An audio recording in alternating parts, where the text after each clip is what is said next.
And there we go. Let's start the SA1 journey with my 7 exits. Out of 10, I believe. Anti-sushi. I beat anti-sushi last time. Off to zone 7. Which I think I tried once. I like the beholder down there. That's cute. What was I doing in this game last time? Dying. Dying was the answer.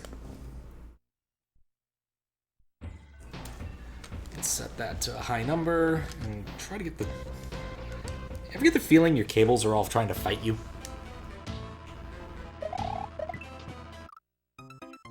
You ever get the feeling that the Lotus plant is trying to fight you? Okay, let's try just being less dumb. Okay, nothing there. Football. There you go. Now you can't cross the divide.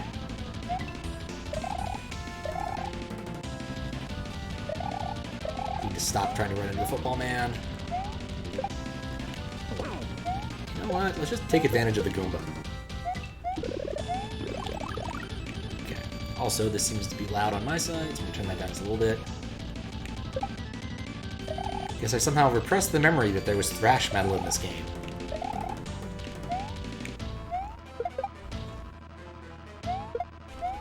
No football men are going to live on my watch. It's not big enough to let football men live on it. It's intriguing that there's a... Alright, that works. How you doing, Zoro? Zorio, I think. Thank you for the raid. How you doing, Fedora? Just leave that there for a second. I'm just getting started, so literally, damn. What were you up to? Right, it's doing that thing. Yay, it didn't crash! How was your stream? What were you up to? Hopefully it was something fun. Just moderating a hack now, because it was on my list of things to do from last week. Nothing around. Could there be something up there? If there was, I don't think I could get to it easily. Playing Hollow Knight and getting your butt kicked by a boss. I've heard that game can be quite challenging. But I've also heard it's really damn good, so. You've decided Tails requires Peach float power? I guess I could see that. You hold and hover. I mean, that's more like what Sonic Adventure 2 did. Sonic Adventure did. Remember the first time I played Sonic Adventure, I had such a hard time getting Tails to go anywhere. And of course the answer is no, you don't mash buttons anymore. No, you simply press it once and bam, your Tails goes exactly where you want him to go. Upward. At an incredibly high rate. Oh man, that was such a game.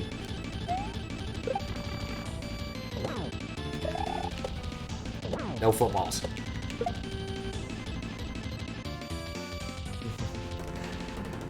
Damn good, right? How you doing, Green? Hello, Green Heroes. How you doing? Lepato, have a good modding. I'll try. How you doing, Curtis? No. Admittedly, footballs are one of my larger weaknesses.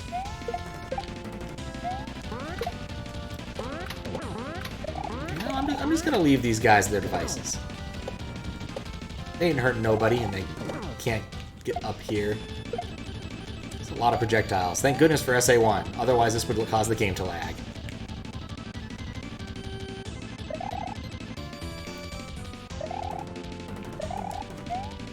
Alright. Wiggle my way to success.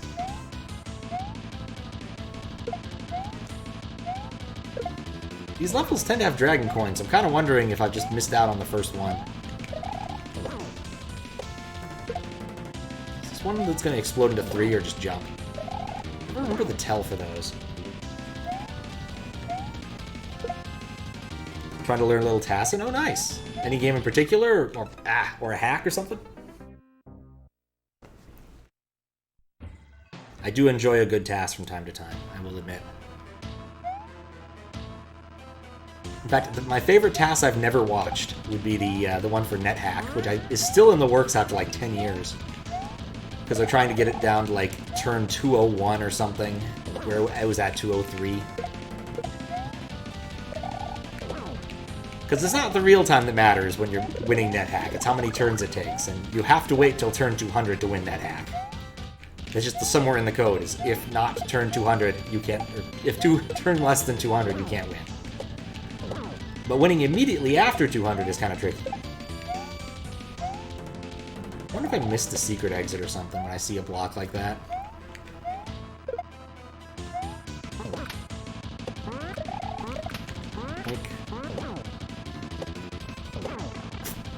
You know, I was like, I'm going to be perfectly safe jumping on these things. No, I was not. Football.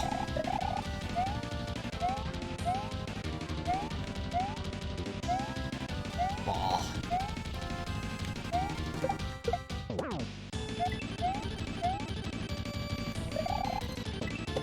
Like, I'm not against overly hyped music, but considering what I'm doing, this music is wildly ridiculous. Like, I'm picking across the entrance to a castle, not fighting Kaizo 3 Bowser.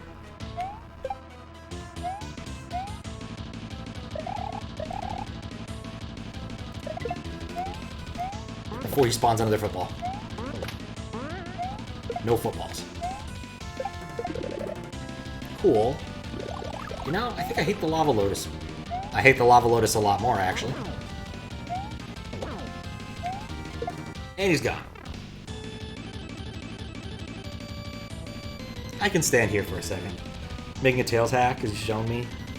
Will it see completion and release? Probably not. Gonna turn Charging Chucks into Eggman robots. Ooh. That could be pretty cool, actually. Oh boy, boomerangs. Trying out Demon Adam's Pit of Abuse, or Demon Tom's Pit of Abuse. Oh my. It's a light pit hack. It's a light pit hack. There's something so amusing about, oh no, it's not that hard, it's simply a light pit hack.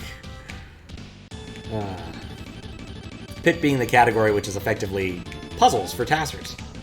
Because some people just love tasking. What? Oh no, it's an end room castle. And I have to pick, and I'm going to have to do this multiple times. Okay, Flipple House. Not sure I like the sound of Flipple. Muncher Mine. I don't like the sound of Muncher Mine either. I'm going to go with the ordinal and stick with number 1, which is just flooded. This doesn't seem that flooded.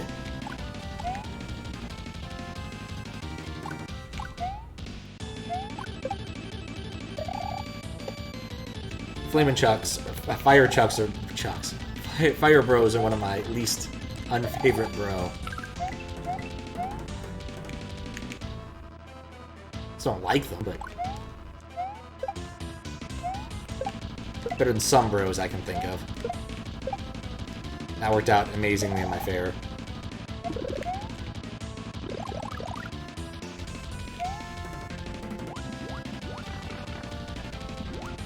Yeah, the worst part... Oh, God.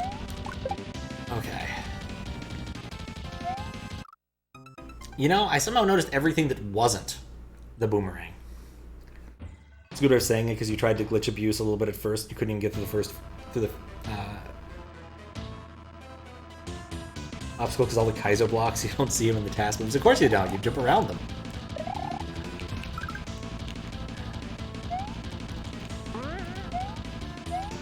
I mean, the purpose of those is not to show you the full extent of the hack. The purpose of those is just to get the fuck through them without things failing. I'm not even really sure what pit moderators do, because it just seems like it's painful when you really think about it. I imagine most of what they do is just make sure that there's no cheese, but at the same time, you're expecting the game to be at least moderately broken when you're doing pit. God, these levels are going to be very long. I'm going to have to go through this multiple times. I'll tell you right now that when I have to go through this first part again, I'm totally turning on Always Cave. After getting, like, a midway in completion. Especially if there's even more doors after this.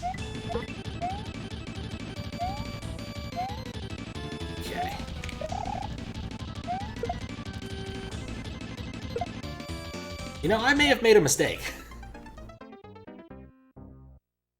Considering adding a Sonic health system to the Tails hack, it exists on SMW Central. I think it does. I think it might also have a glitch where if you get 100 rings, or 100 shiny objects, it instead of properly handling it and going over 100, it gives you an extra life and subtracts 100 from your rings.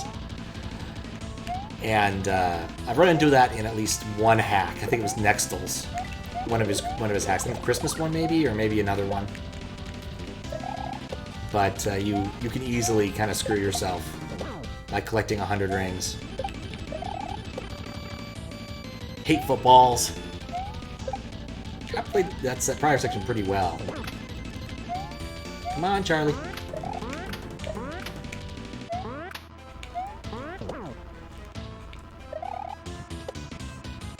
You know, I chose to make that harder on myself. That should be reasonably easily patchable.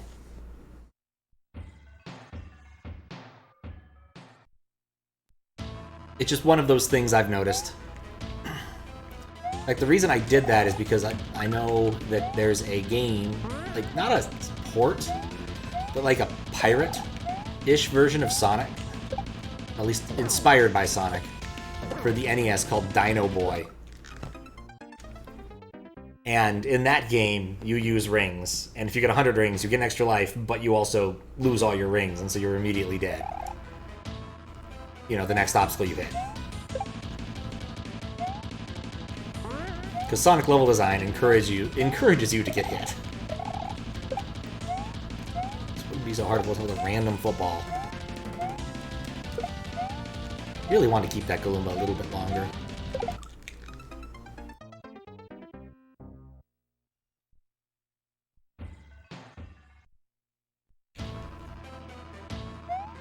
Come on.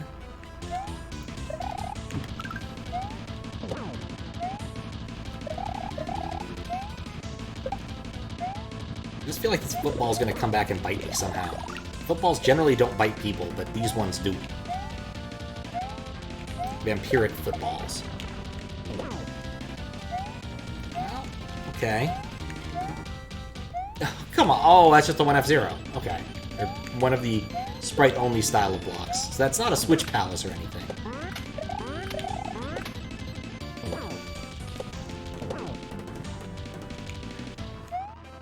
Just there to make the football more likely to hit you.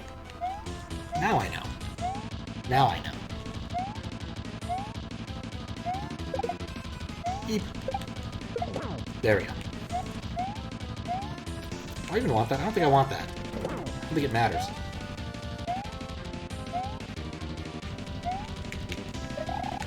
Stop being so slippery, Tails.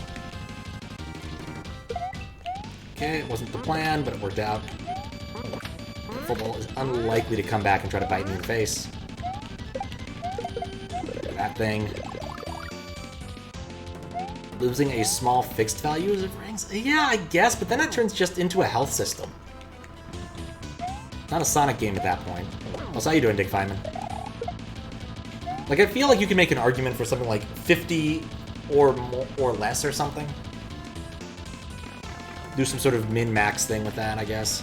I don't think it should be small, though. I think that if you're going to use a ring system, it should eat most of them when you get hit.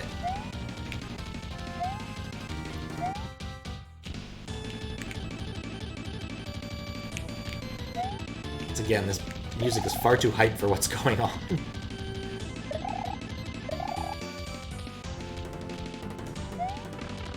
I didn't expect total internal reflection. And ghost lasers.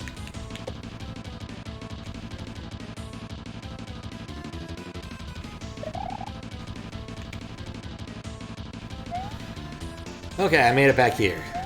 None of these have anything useful in them. Oh wait, that one does. Did I try all of them? Maybe I should try at least one more random one. See if I like it more than... Because I do hate fighting bros. Alright, we'll try the Flipple House. I'm not sure what a Flipple is, but we're gonna try it. Health bar that spills... What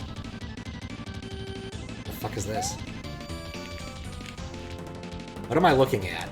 It's like an egg. I got distracted. Health bar that spills out like loose change is still Sonic. Yeah, you're not wrong. Yeah. I'm just not certain that's the correct solution to fixing the problem. Though having an extra hit above 50 is kind of, if you're above like 50 rings, is kind of nice.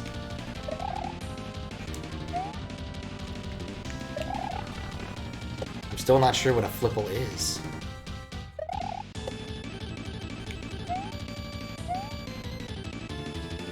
Did I misread the sign? Like, this just looks like it's a ghosty type house, but it's red. And has a background that is very labyrinthine. It would probably look kind of bad on an interlaced device, actually, but it doesn't really matter that much. Having too many lines too close together tends to make things bleed a little more than you want. Oh, I should have just waited. In fact, I really should have just waited.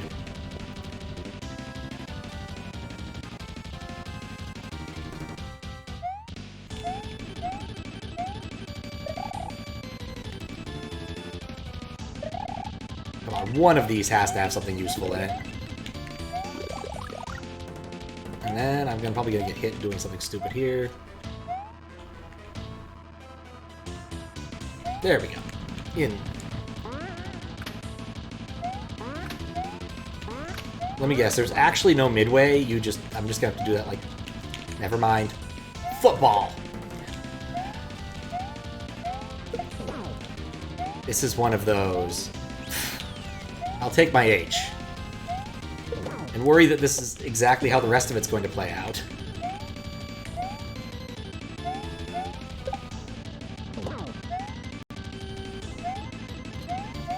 Because I get the feeling that's what's just going to happen. I'm going to have to do another, like, three-room choice.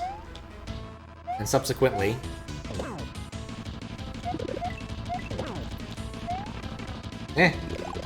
I'll still take it. Being able to murder things at a distance is a valuable thing.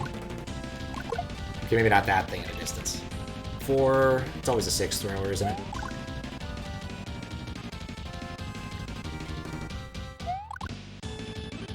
Doing okay. IT Barb recommended a bunch of pre-Kaizo hacks. Self-inflated. Stick mice in my head. Stick mice in my head is so good. Thank you for the raid, Max. How you doing? The old Raider one. It's a good trick. Yeah, still highly recommend mice. Mice is so much fun.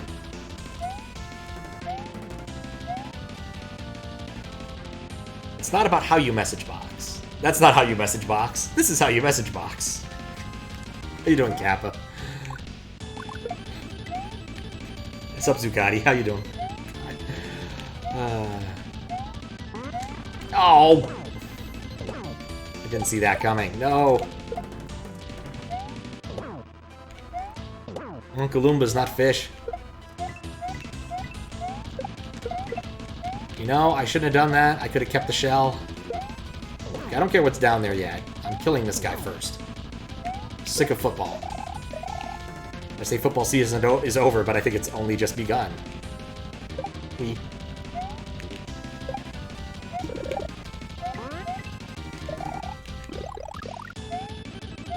It's not one of my better decisions, but it worked out.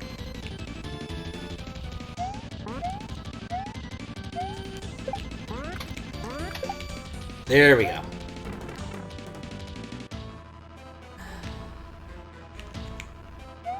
God.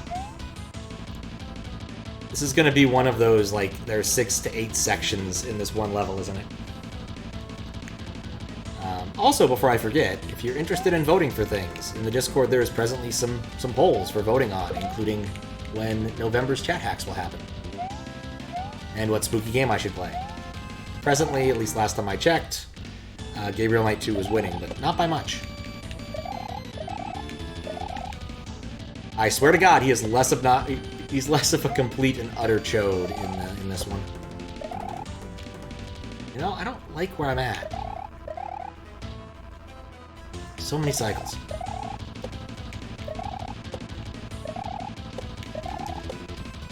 I can't believe that worked. Magma Castle, Bottomless House. I don't like either of these options. I don't like either of these options at all.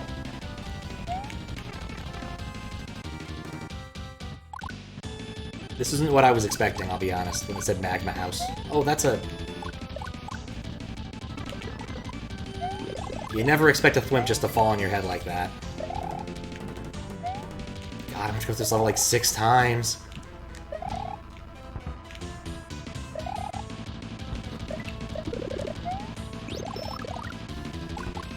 Like bottomless.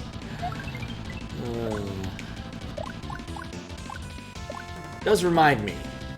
In the book, Cloudy with a Chance of Meatballs, which has very little resemblance to the movie Cloudy with a Chance of Meatballs, there's a reference to a topless restaurant, which in that particular universe simply means the restaurant itself has no roof. Oh, that sucks right there. As a child, I thought this was a funny proposition. As an adult, I know better.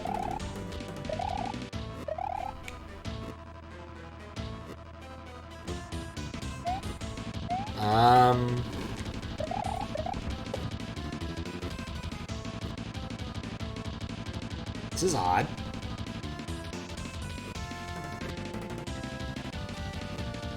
I think this thing is... You have to do this trick, right? Where you hit the bottom of it? I'm not sure why there. I'm also not certain why that trick would be there, but that's certainly a thing of interest. I could see people getting stuck there. It's not a soft lock, but it's still a weird thing to have included. Occurs to me if I beat this, I still have to test the midway.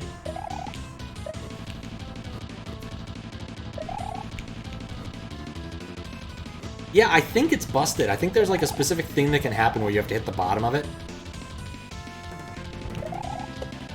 But I don't know.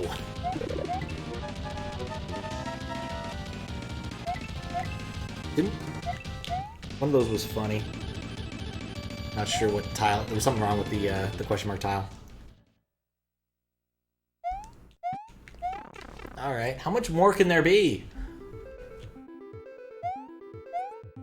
I'm almost out of... I don't trust it. So you cleared the final level, huh? This is the final level?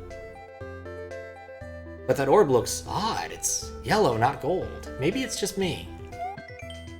Also, here's another moon for your collection. If you're collecting them. Well, until next time... What? Can't be the final level.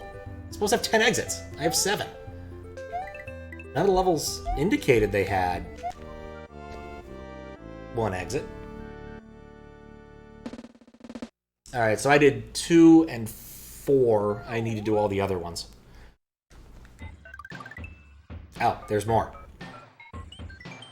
Names on parade. Is this just a credits level? We'll be coming back to the other level shortly. Block with nothing. Congratulations! I love it. Your journey seems to be over. Or maybe there's more to be discovered. Feel free to stop or explore.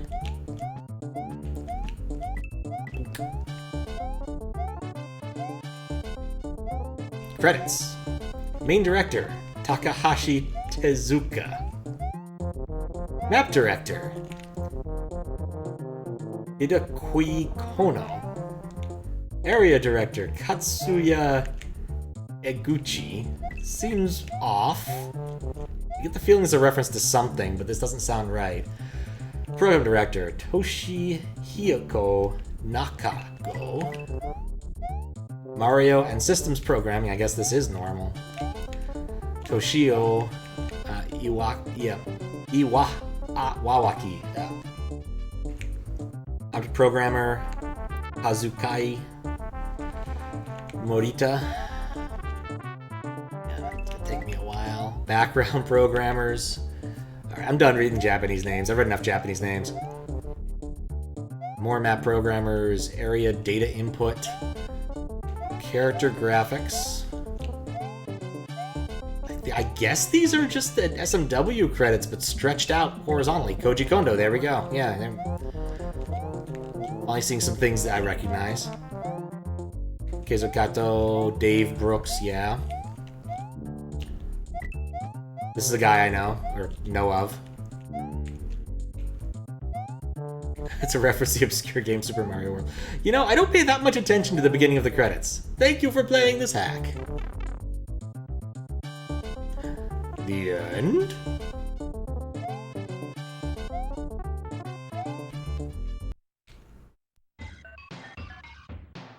Alright, well, either way, I gotta go back and do this. Also surprising that that it put in the credits just for the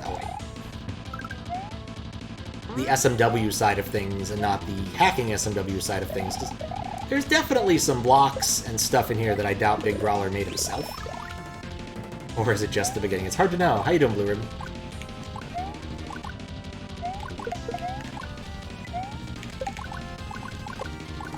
I'm just murdering everything now. Trying to, at least.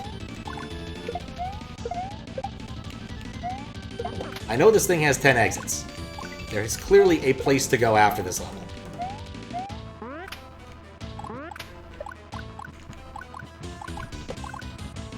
Also, dang, this is a lot easier if you have a fire flower. You can take your dear sweet time doing things.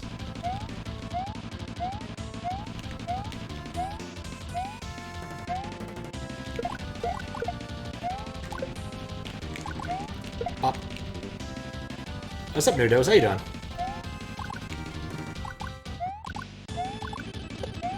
I have to beat this level like 3 more times. Because it's one of those castles. I also never checked the midway, which was kind of dumb on my part, I will admit.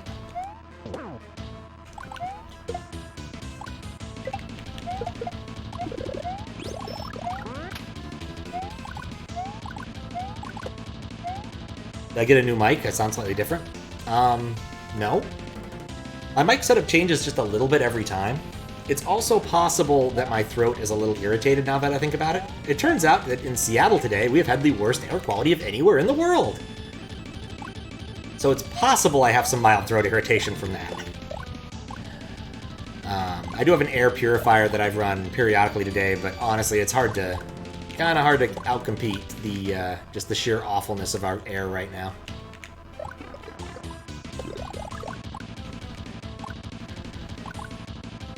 Like, it's impressive. We're beating out large parts of China and whatnot. Apparently, the second most one was in Pakistan, which was a bit of a surprise, but I have to assume that one is like in the middle of a valley or something. Jolly good. Excellent. Alright, so I did the Flipple house. I think we'll save the... Actually, you know what? I've got ammunition. Let's go to the first one. Would the forest be easier if I have a fire flower? Yeah, there's a big forest fire out, I believe, to the... You know what? I don't know what direction it's in. There's a big forest fire somewhere nearby. They're letting it burn down a bit so that it's not nearly as bad, you know, later. But it's a thing that happens from time to time.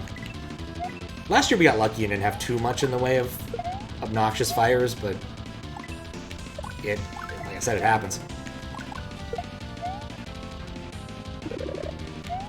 I think it was last year we didn't have terrible fires. Maybe... No, we just had terrible heat last year. Get the corn souls. Then come back. And check the pipes.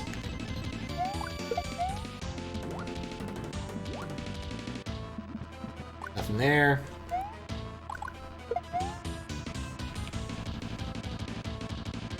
Index hit 180 last year was worse. I'm struggling to remember when we had bad air last year. But it's been a whole friggin' year, so. I guess you might not be talking about Seattle now that I think about it. And I just lost my ammunition. It's a 1-thrower? Nope, it's a 2-thrower.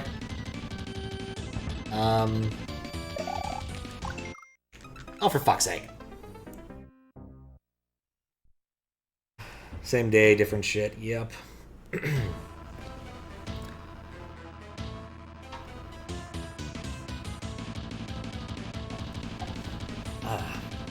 Take a moment.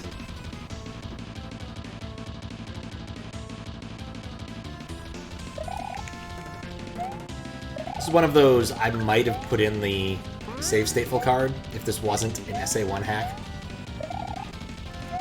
No, I'm kind of debating just giving myself a cape and flying through this first half, because really I'm just interested in the rooms beyond. I've done this a number of times. Kinda sad I still don't have my ammunition.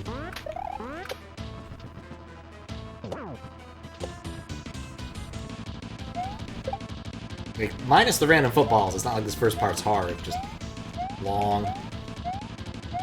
Wait, I ran through 8 minutes of timer beating this level? This is a long fucking level!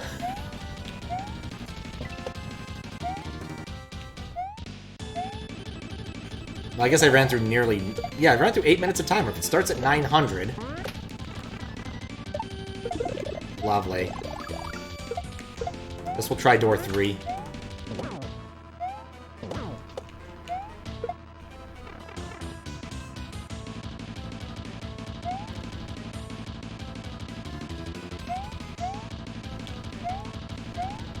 Yeah, this is a long friggin' level, apparently.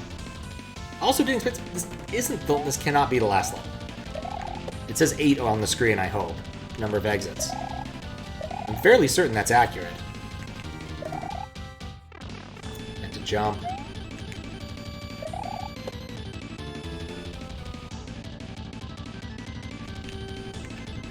Ah! Okay. Yeah, without a fire flower, I don't really want to take on Flooded Forest again. Back with 10. Well, you see, it's octal. That's why it has 10 exits.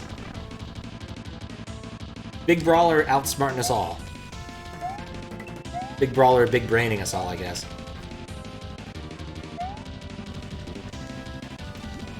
God, I'm still, like, remembering those terrible waterfalls from that one WLDC level.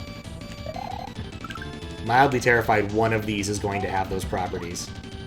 Well, shoot. Credit where credit's due, that was a funny kind of troll. That reminds me of a classic joke.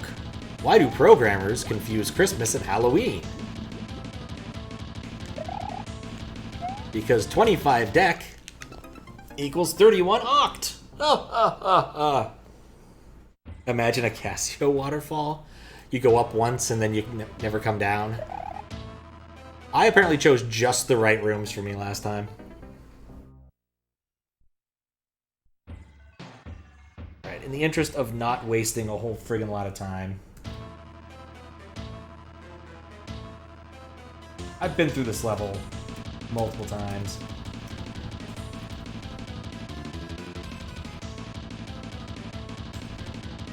But I will ditch the cape when I get to the far end.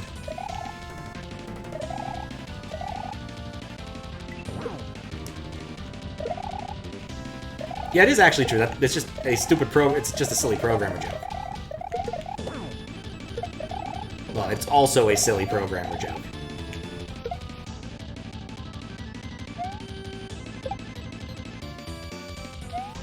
There we go. I'm pretty sure there were, in fact, no, what's the word I'm looking for? No capes in this entire hack anyway.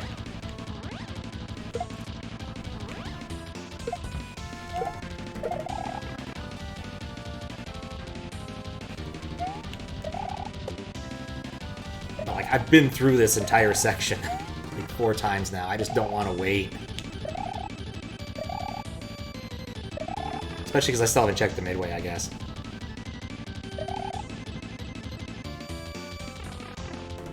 Alright, now we're here. Unload always cape, because I don't want it here.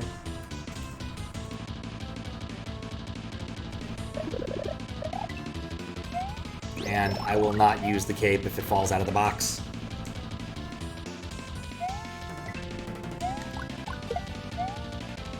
Gonna be very careful with my solo power up here.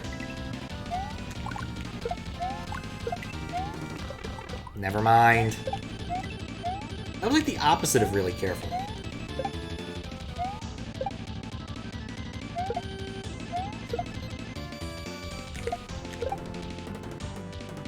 And eminently pointless.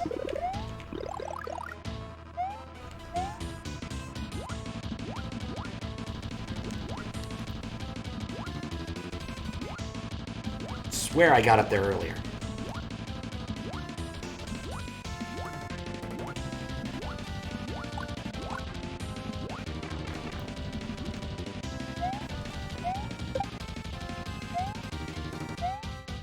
Ah, no!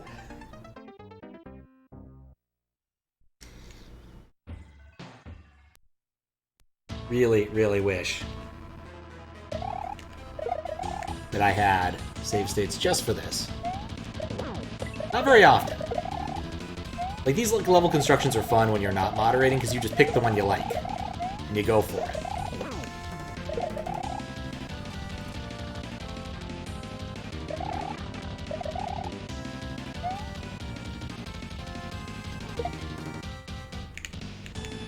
Anyway, what else is new? Went to the Portland Gaming Expo thing. That was fun. I bought a silly CDI CD, which I will give to Squiggles, because he deserves having a silly CDI CD. And I know, in fact, owns a CDI, so if I was going to give it to anybody. But it was a whole $3 friggin'. So, not money well wasted. I usually reserve a bit of money for cons to buy something stupid. And I was mildly tempted by a, like, what's it? Neptunia special release for PS3 that came in the form of a lunchbox. But then I'm like, when would I ever use this? When would I actually want this? Okay, make sure it's unloaded. Oh, nice of him. Also was tempted by a Dreamcast keyboard. I don't have any utility for a Dreamcast keyboard, but I did kind of want one. Didn't end up getting either of those things. Oh, for fuck's sake. This is why I hate bros.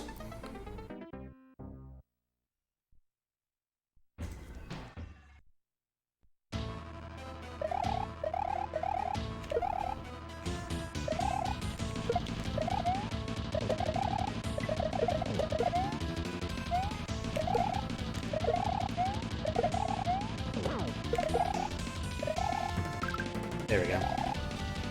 Get the the GameCube keyboard actually has utility though, because it also functions as a GameCube controller. And if you take it to Melee tournaments, you are a complete and utter baller. That thing is absurd. But I'm happy it exists. Yeah, Dreamcast keyboard would only be useful like if I wanted to like get the Dreamcast online and like looking at the web. It was a strange time when the Dreamcast was released, when people thought like people would want internet appliances, you know, just an appliance you'd use to surf the web, and not a full computer. And then people end up getting cell phones, which are effectively the same thing. So, joke's on me. I really shouldn't have thrown away that web TV. I briefly had a web TV. I found one at Microsoft. Am I able to use them? Yep, but this is SA1, so I can't use them. So save states only work if it's low ROM or high ROM, but not with SA1.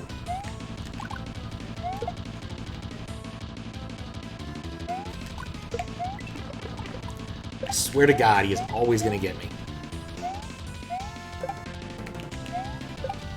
Okay. That's worth it. But I have a different card that has the save state firmware that I was using for Super Marissa World. And for a few of the QLDC levels when I was doing judging for that. Just because I needed just because I didn't want to keep going and my normal cheats were not helpful. Hawaluta's level, for instance.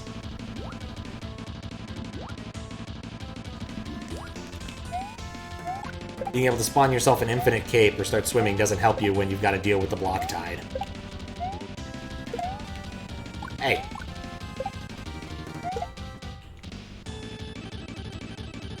Oh, SA1's been in the firmware for forever. I once played the OG SMRPG randomizer, which all it did was randomize a few, like, mostly equipment values. And I did find a bug that turned out that had already been fixed, which was related to Beatlemania. It turns out the BCD mode wasn't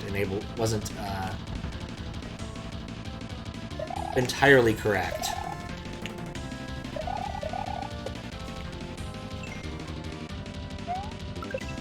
I got lucky.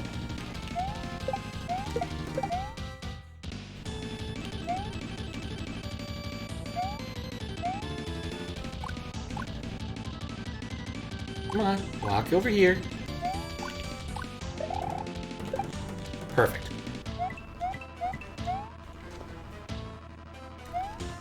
But yeah, I'm currently using an SA1 compatible firmware. This is also like the older revision of the USB firmware because I prefer it for the time being. It works slightly better with USB. On top of this,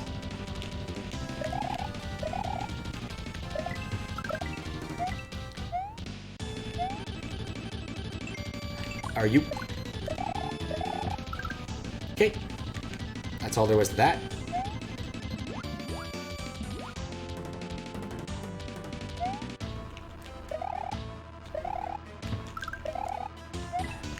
Basically, every time I'm just about to do anything there, it's a bit of a clencher. There we go. I'm pretty sure most of the, like, general enhancement chip stuff for the NES has been implemented on the FX pack. And we're going to take this midway so I can do the other half of the level. Really should just kill that thing when I had the chance.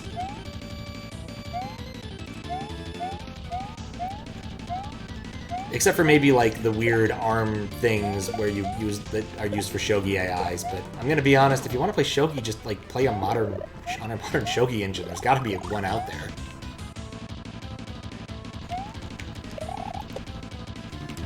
Unless you're doing research into how shogi engines have improved over the years, I guess, in which case it would be very appropriate to use them.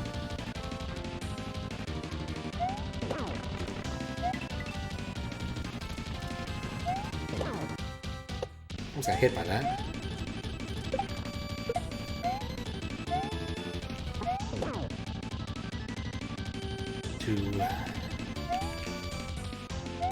It's a two thrower.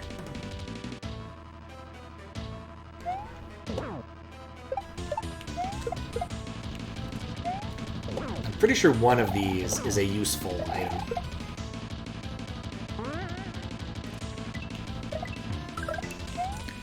Take it back.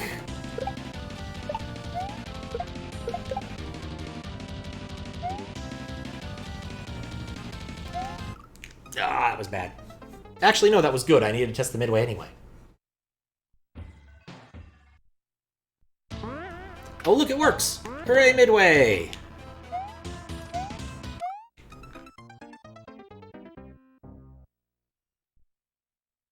I think there's also a known bug with the Super FX chip, which pretty much only manifests in the credits to Star Fox.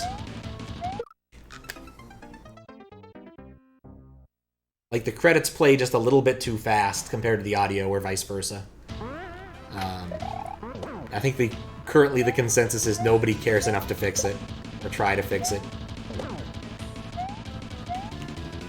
Which, you know, for something relatively minor like that doesn't affect gameplay, I don't really blame them.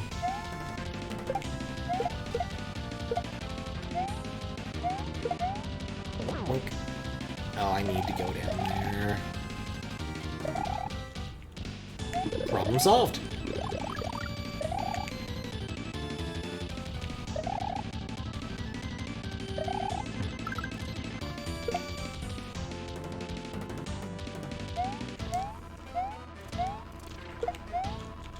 I don't have to engage with it.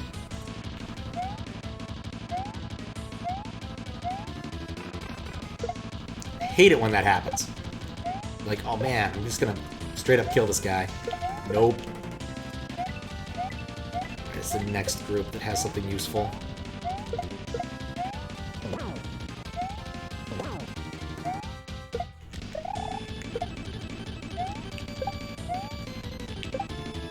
Beautiful.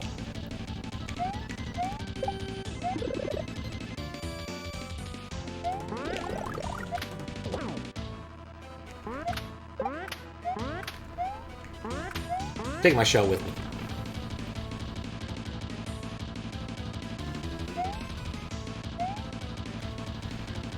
If nothing else, the second half of the level is much more interesting in the sense that it's not the first half of the level, and I haven't done it already this many times.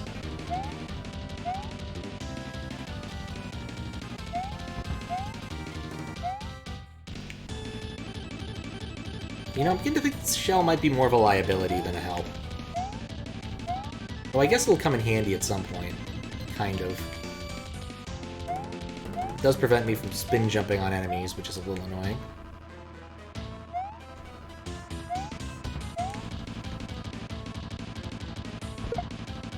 Ha! Turned out to be worth its weight in whatever the hell shells are made of, now that I think about it.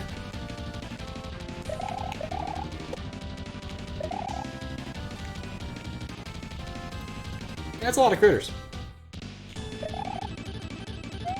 Alright, so bottomless house. Time to learn about the bottomless house. Shell will be an asset. Did you mean hindrance? Alright, let's find out about the bottomless house. Why was there like a coin indicator over there? I mean, so far this house appears like it could easily have... Okay, there's that. Hey, no sneaking up on me, Goomba. Gonna put a marker down for the slope, the unpleasant slope. Well, there's the bottomless aspect.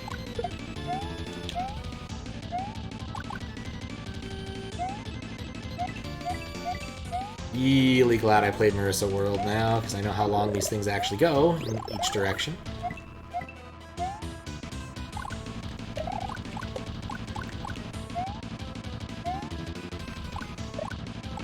Oof. Okay, that worked out.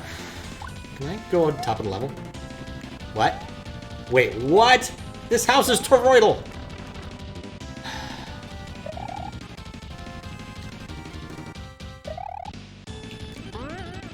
Now everything makes sense.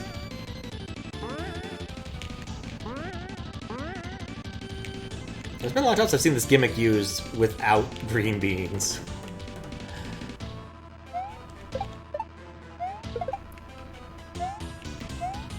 Mostly, I guess, because I haven't seen it in a normal standard hack in a while, and the only place I've seen the green bean stuff is in VLDC levels. So, which I did finish. Oh no. Wait, what? I just... No, there was a place for me to stand up there, I swear.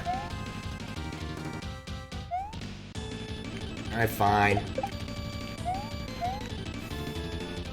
What's up with that? It is really bottomless. How you doing, Mugox? Mugox? Feel free to correct me if... Alright, I can just go around them. You know, it would have been smarter if I hadn't gotten stuck on that pipe.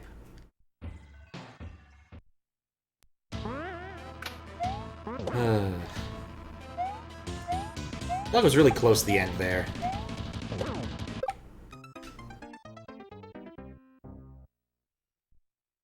Yeah, finished VLDC, finished WLDC.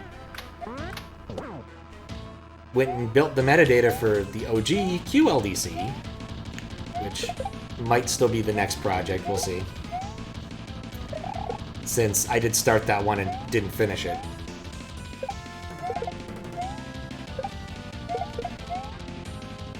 But we'll see.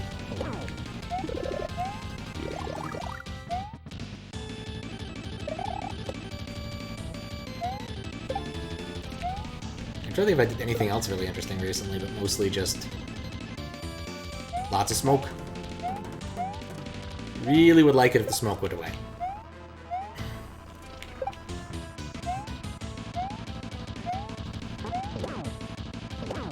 That works. Huh. Just hold right sometimes.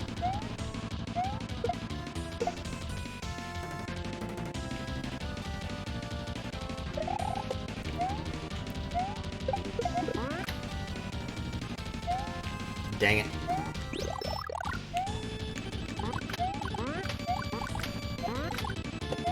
Yes. Sniped.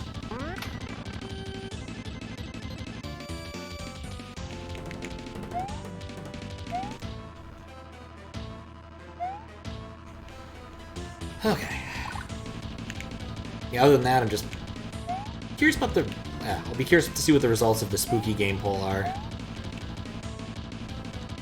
I might start doing that as early as, like, Friday. Depending upon how Friday goes for me. My Fridays recently have been very, very exhausted. At least, there we go. The last week I went to the gaming convention. It was kind of cool. I met Earth Melon, a couple other people.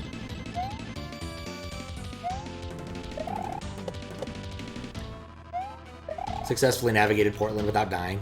All those good things. Though I still haven't actually seen anything of Portland. Pretty much just went to my hotel, fell asleep, and then went to the gaming convention, and then drove home. Which was, Not really a way to see a city is going to a convention. Because you're most really just going to see the convention floor.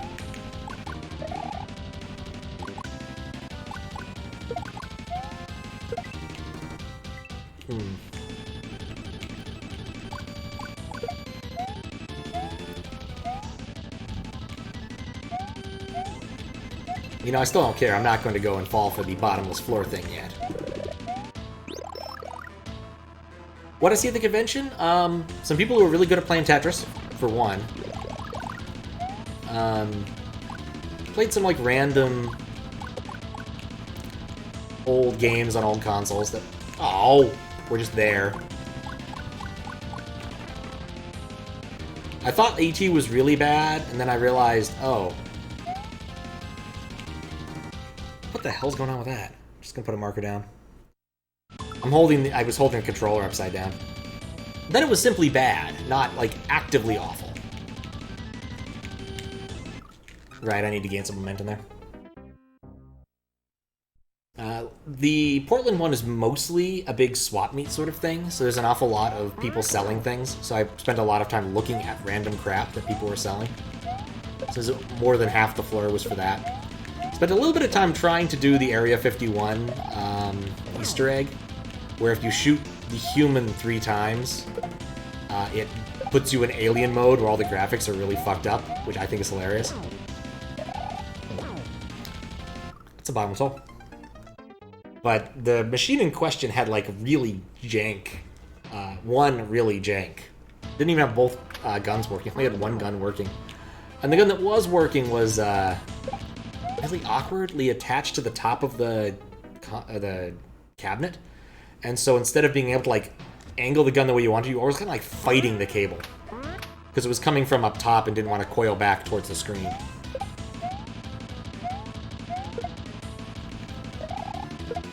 It was weird.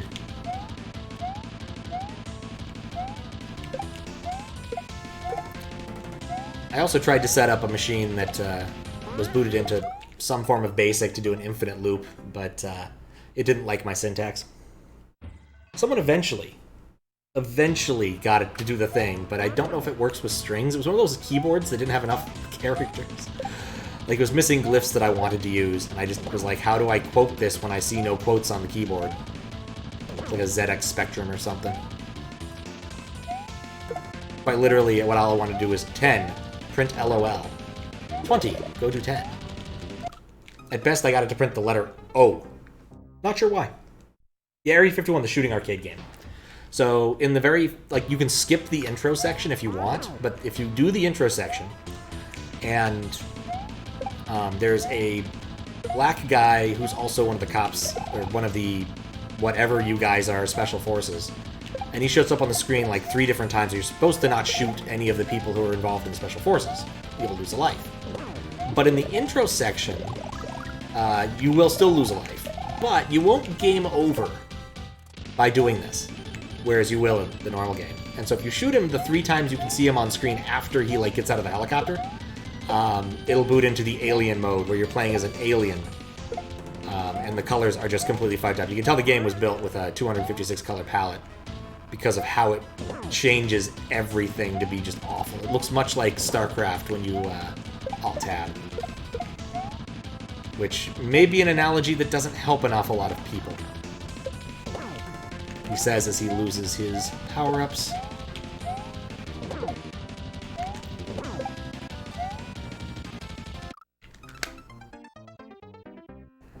But the game is completely beatable after that. It just takes a while. So I did that at the Tacoma Game Show earlier this year.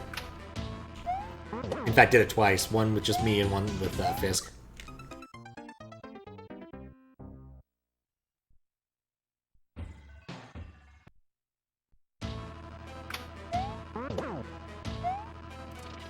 I played this entire section in one go the first time. You know, no.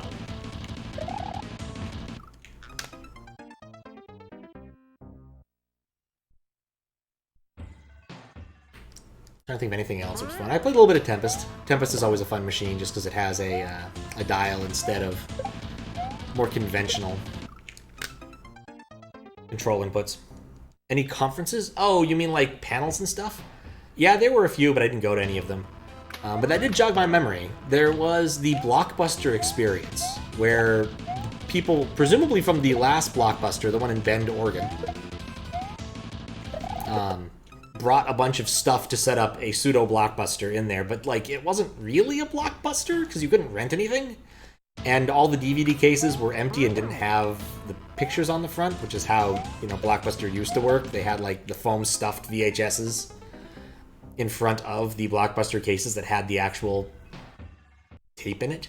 So that was kind of fun to derp around in for a minute. There was also a Sega Saturn museum thing where they're basically just trying to convince you that Sega Saturn is awesome, which I don't know if it worked. But I did see some interesting Sega Saturns that were manufactured by companies other than Sega, like Philips for some reason. Something I just wasn't aware of. There was also a like video game history thing that was set up at the far end, which had 3 different exhibits. One was all of the N64 games under glass, complete in box, which was kind of cool. I looked at some of them and be like, yep, that sure is N64. Another one about Pac-Man clones, which was actually pretty interesting, and I probably should post it on the Discord. One of the ones in there is Dot Gobbler, which is just has a fantastic bit of cover art, honestly. And then the rest was dedicated to, what was it, the art of Nintendo Power, which I just wasn't terribly interested in. I didn't go to any of the conference or the panels. There was one about I think there were some YouTuber ones, and I don't watch any of those YouTubers. I think they might have had a programmer or two, but most of the time with these things, it's really old, not really really old programmers. So we're talking more like Atari programmers than NES programmers and forward, which I would be more interested in. Just I don't really have much Atari grounding. Respect to the console. It's amazing what they got out of it. But I never played Atari for more than 5 minutes ever, so I take that back. I did play for more than 5 minutes, but it wasn't part of my childhood. And as such, I don't really care that much about it. I do actually own a couple 2600 cartridges, because I think the Sword Quest series is interesting, but that's about it. If I found a copy of Waterworld, I would probably just end my collection there, because I don't have any other interests, other than maybe owning a few thousand copies of Combat. Because that just seems better than owning everything else for the 2600. So.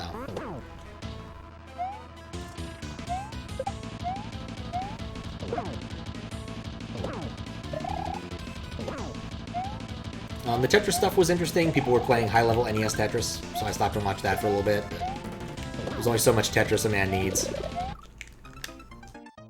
And if I want to get my Tetris fix, I usually want to play one of the, whatever that company is that makes the Grandmaster games. I got to play one of those. There was a Tetris the Grandmaster cabinet at California Extreme when I went to that earlier this year. And that was a lot of fun to play. It's the best way to play Tetris. And I discovered that if I wanted to, you can actually load up that game on a PlayStation, because it basically runs on the arcade equivalent of a PlayStation. Which I don't think has extra memory, but does run off ROM instead of CD-ROM, just to, reduce the number of moving parts. But if it's only going to be one game, it makes sense to have it plugged in as a ROM board. Or maybe it was like loads off of a hard drive into RAM or something. But it is the PlayStation 1 era of arcade hardware. Because every company that made a console also turned that console into hardware, into arcade hardware at some point. Like the PlayChoice 10. Or the Naomi, I think it is, for the Dreamcast.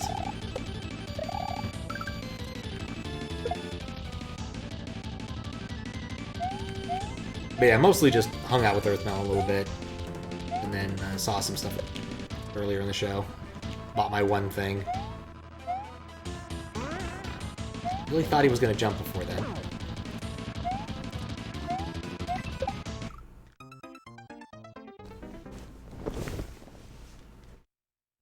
In the grand scheme of things, I kind of prefer the Tacoma one just because there's more games. And having more games means there's often just space to play those games.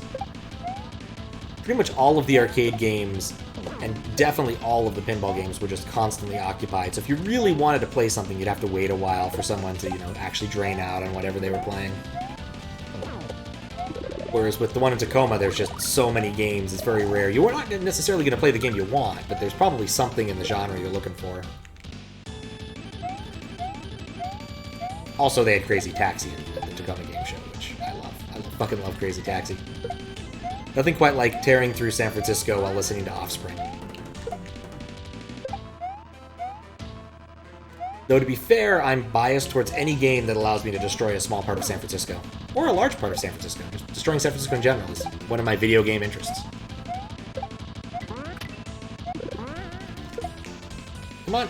Yeah.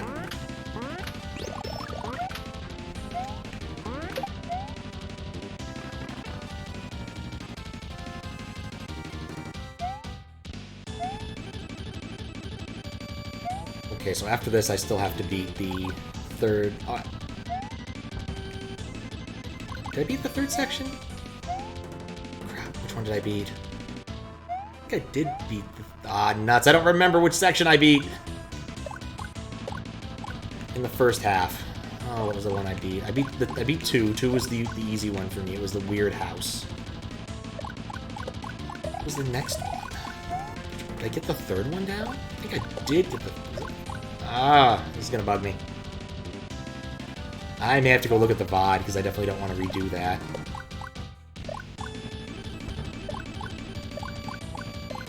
I may have also done this section enough that I'm going to cheat my way through it now. Crap. If anybody remembers, please let me know, because I don't want to play the same section again. I also want to have to check the VOD. I want to say I got really close. I think I got the second one. Or the first one. Ah. I'm not sure I ever loaded the third. This is gonna bug me.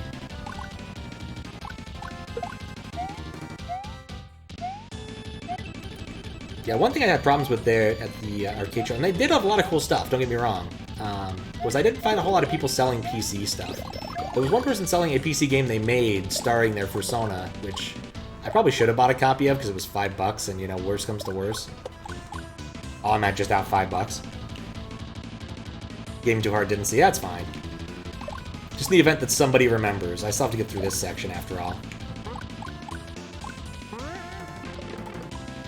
Worst comes to worst, I will manually figure this out later. Yeah, not much in the way of PC games. Usually, at least in most of those shows, there's like some people selling random assorted, just lots of crap. And maybe it's because I came on Saturday rather than Friday.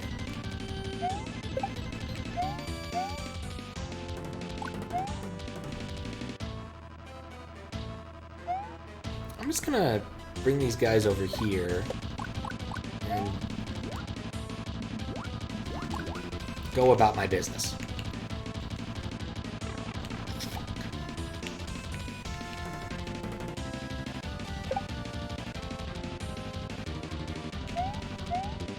Alright, that's a room down.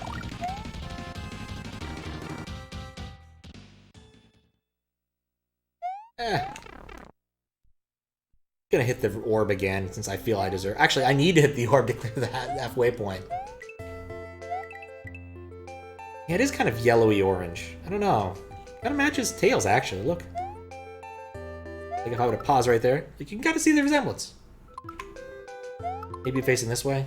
Yeah, because you're gonna get the light on the... It has to be upside down, I guess, but yeah, they're similar.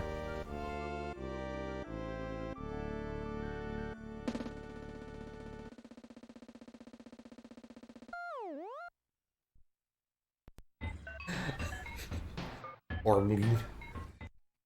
Okay. Alright, let me pull this up really quick and see. See what happens if I load this file, actually. Does it get mad at me?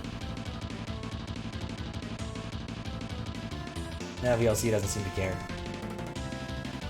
Maybe it's a bad idea. Alright, how do I do this?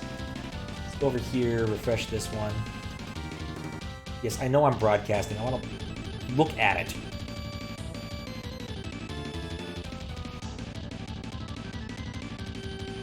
I hope I didn't break anything. I might have broken something. Oh, I guess I could do that. Oh, this is the old one. Never mind.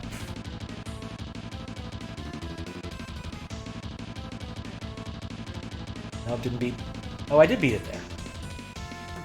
See, I got through the flooded forest.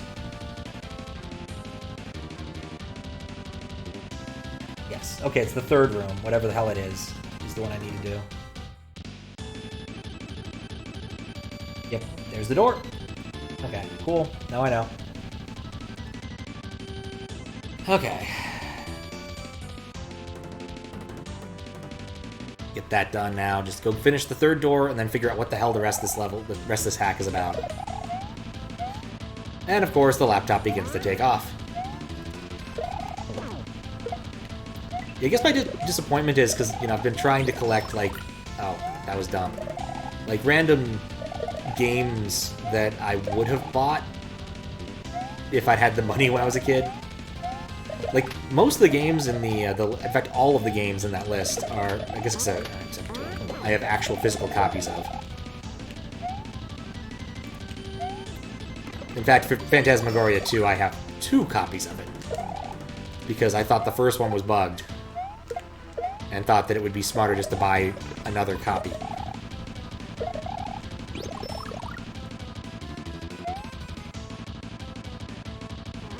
And then I didn't play with the other copy, so it didn't matter.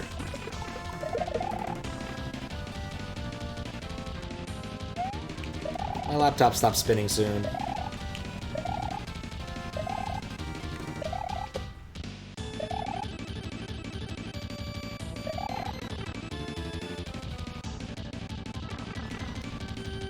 And once again, we see one of the great differences between moderating and playing, doing all of these sections. Know it's unloaded. We grab our fire flower and head to the third room, which I don't think I ever went into this door yet. Oh, I did. I did go through this door once. I think I got mobbed by fish. These are just 2 coins every single time.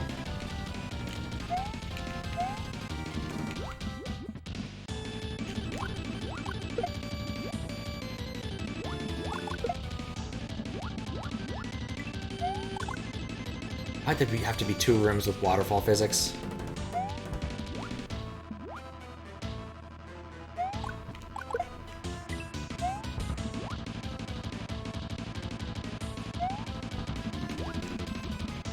Bonk.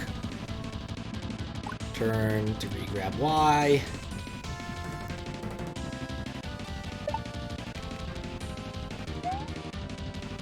I'm half expecting another one of those to come out of nowhere and murder me.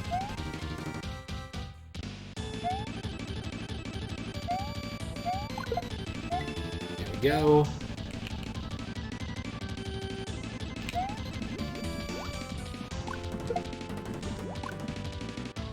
Okay, it's a 1. No. I've learned better. Don't kill the mole. 9 times out of 10, when you see a Monty Mole, you're not supposed to kill him. As much as you may want to. Check that pipe and it's gonna bug me.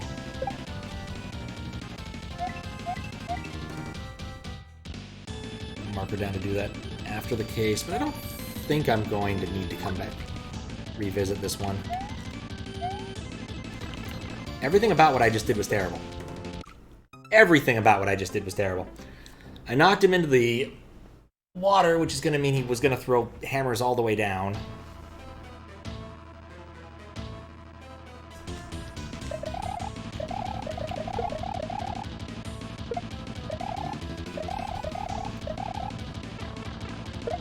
Yeah, I think I might turn the water on that section just to test out that really quick.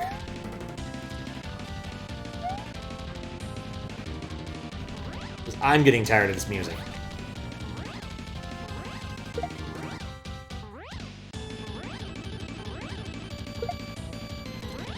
Like, definitely would have benefited from having some more room-specific music and maybe just having this for the hub areas. Because, like, you're going to the ghost house here, and the ghost house isn't exactly ridiculously over-adrenalized. Let's see, what else did I see there? There was actually a bunch of cool Apple II stuff. I guess it's getting to the point... Or not Apple II stuff, but, like, Apple... like, late 80s, early 90s style, black and white, mouse-driven display type thing, like OS 6 or 7. I find that kind of interesting, but not enough to actually go and, like, collect it. So again, anything on magnetic media is just kind of going to get toast. And costs way too much for what it's worth to some extent.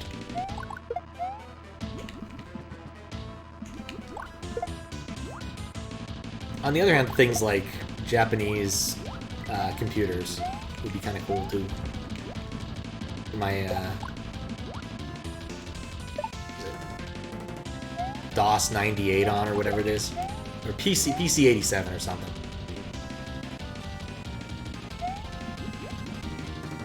Should have a channel point incentive to change the music. Oh, that'd be nice.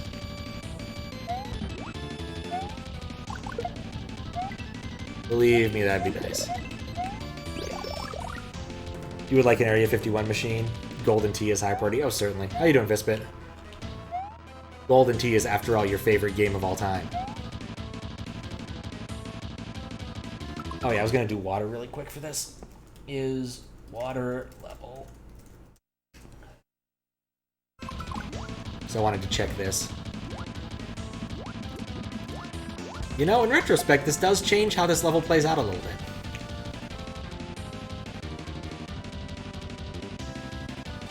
Goodbye, fish.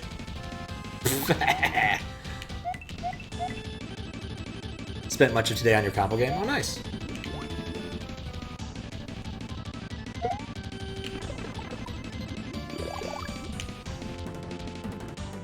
Hope it's coming along well.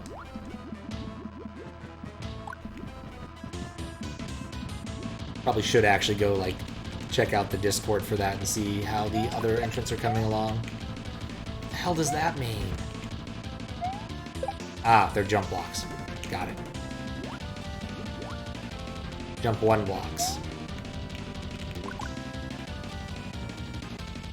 Will not even attempt checkpoints on the first or last screen. After hours and hours of work, checkpoints are finally in place and seem to be bug-free within constraints. Nah. I'm gonna guess there's like an overflow problem or an underflow problem if you were to do it on those screens. I think we're near the end of this. I do find it odd this is the first time the friggin' ropes have come up.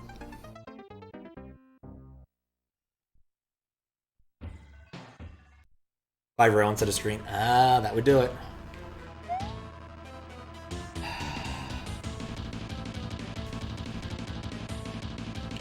The feeling I was like 3 screens away from that being over.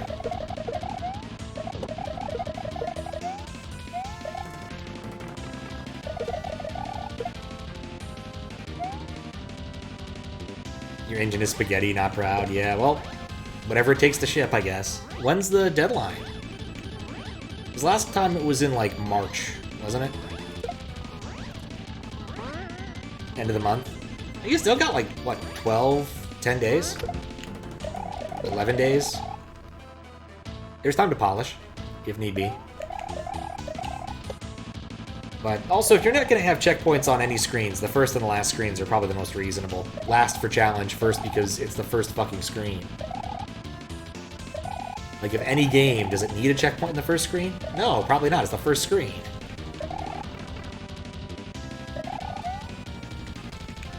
Alright. Turn that off now. Have family visiting at the end of the month? Ah, unfortunate.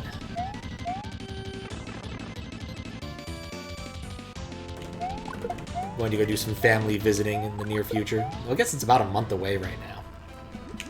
It feels nearer for some reason.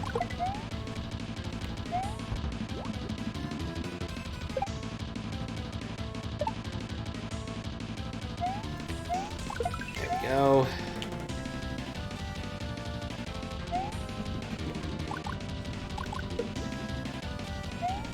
This is one. And the waterfall fucks with everything.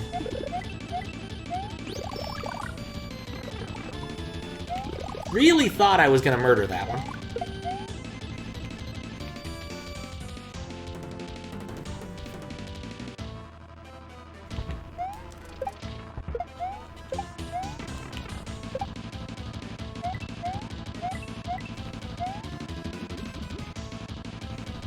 Been a long way to go. No power-ups remaining. I think there was another one soonish.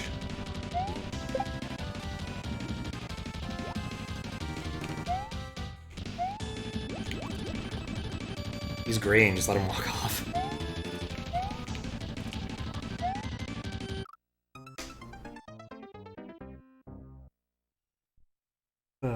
Other checkpoint problems have to be 16 by 16 aligned vertically, which sucks for level design. Ah, that is unfortunate. It's very hard. Brain's dead. No more thinking until after sleep. Might watch a movie. Not a bad way to go. If only you could go to Blockbuster and rent one. If only.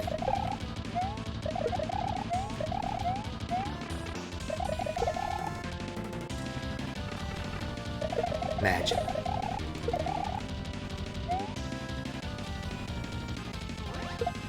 But yeah, definitely wouldn't have waited in line for the Blockbuster experience if it had the line that was for the talk. I only realized that long after the fact, that that's what was going on there.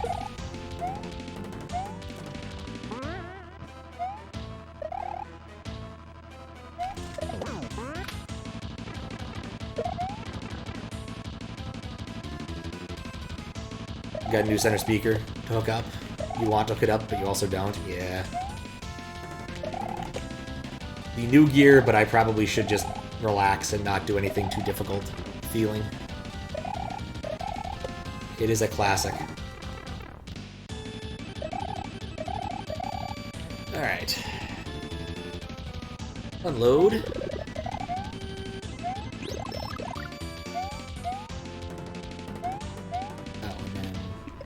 That.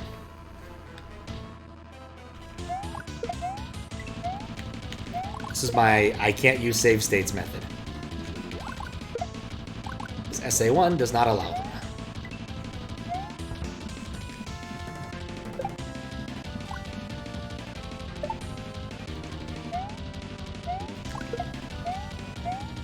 Okay, go under. Snipe.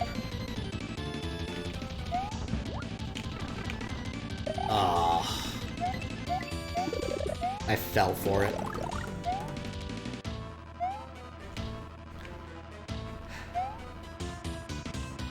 Yeah, I'm really glad I went through the second one first.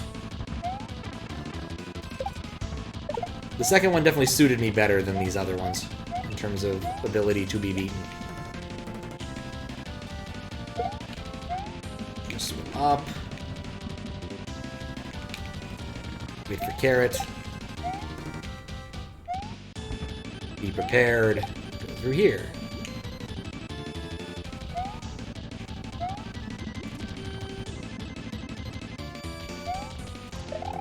What's cool, the one time I did beat this, I one-shot all the sections.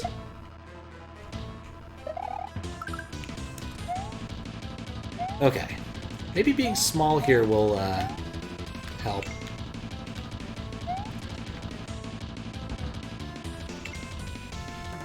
I'm feeling something didn't spawn right there. I'm also not very torn up about it.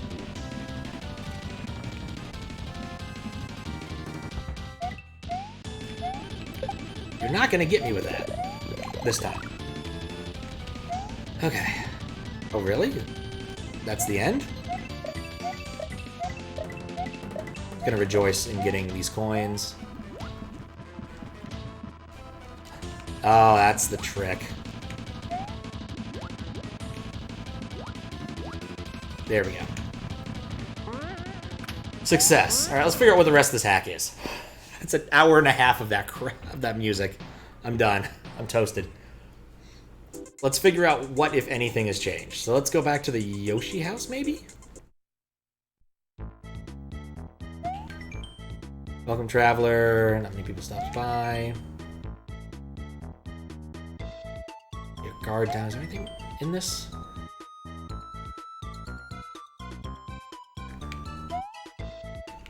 Check the fireplace. Always check the fireplace. Chip through a wall, you slid wet before realizing you'd accidentally turned off collision. Oh, that's fun. Is there any level that was, like, tinted differently? Was there something I missed in the credits?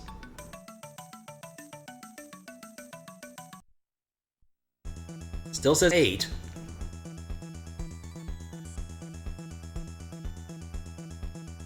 Oh. Items even. I'm trying to find the rest of the hack. Maybe I can't count. Let's count the exits. Because I'm beginning to wonder. Here is exit number 1. Here is exit number 2. Exits 3 and 4.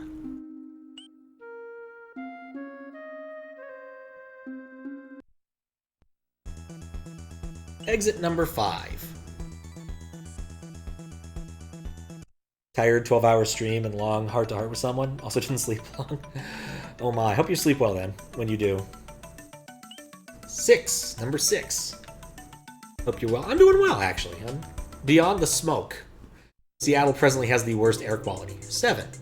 Of any place, anywhere in the world. Hopefully that goes away on Thursday. That's it. Sneaky, sneaky. Viewing point. Smoke is even worse over there. Welcome to my temporary small viewing site. I have a few spots to admire, the view, and eat if you want. Enjoy your stay. My name is Kakyu. I'm the one who left those messages in your way here.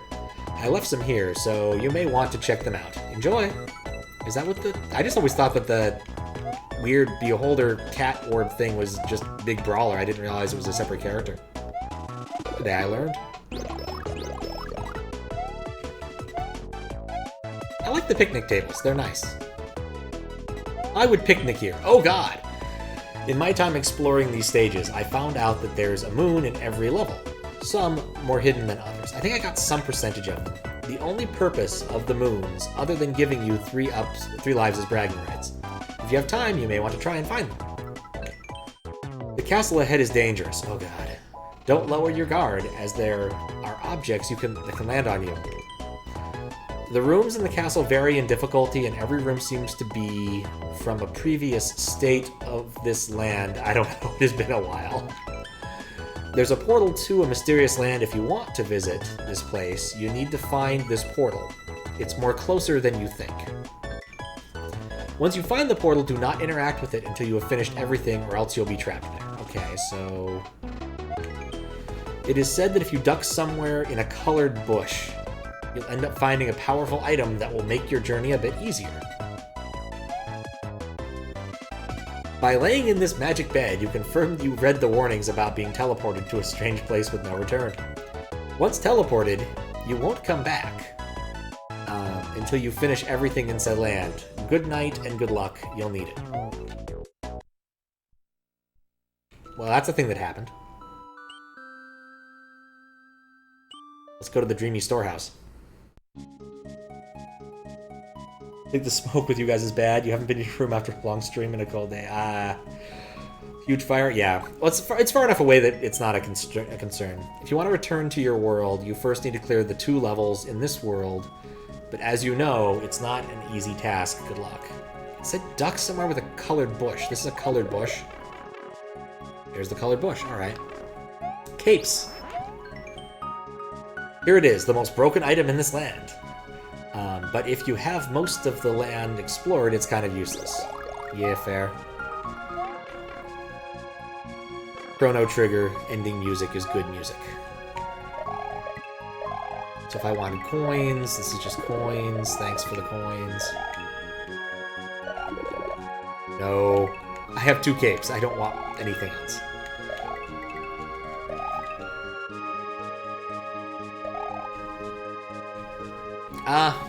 Life Farm. Okay. Overworld to Xanarkin from Final Fantasy... Oh yeah, from Final Fantasy X. That's a game I haven't played in a long time. Alright, let's see what's up here with the bubbles. Place isn't in danger, but you've had almost no snow. Yeah, me too. Going to Portland was nice because there was less smoke in Portland. But even so, it's only less, not none. Could have ducked. Well, this is how the level was meant to be played. Okay, I see how this is supposed to work.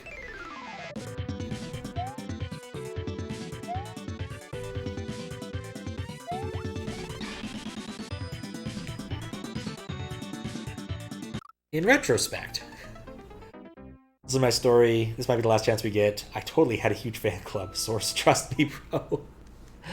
Oh, yeah. Go from playing for the Xanarkin Abes all the way down to his current position of hitting things with a sword.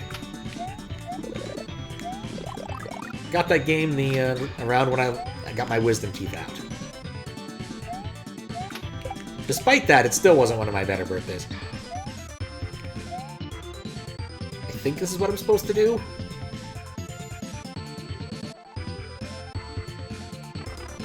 Really wish I hadn't been holding any directions.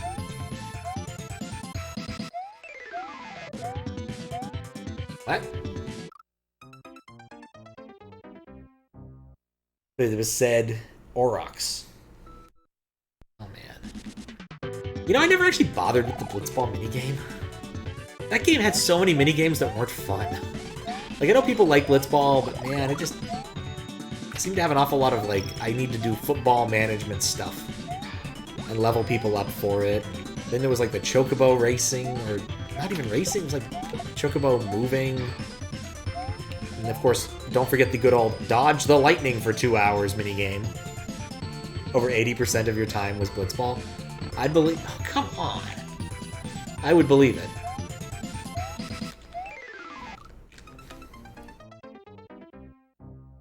Worse than driving for Alpha Tauri. But I think I got one of the broken items. I don't remember whose. And then kind of called it a day after that. Because, like, once you have one character with a break damage limit, you're kind of set for the rest of the game. You don't really need that unless you're going for, like, the ultra super hard mega bosses, which you have to farm up by killing one of everything everywhere. And then fighting the mutant bosses. And, yeah, just... Well, in retrospect, I guess I'm not getting that dragon coin.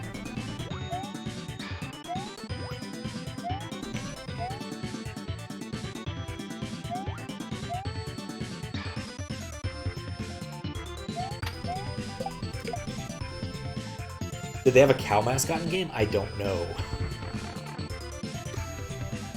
Want lose special item, better dodge 200 lightning bolts in a row without missing any.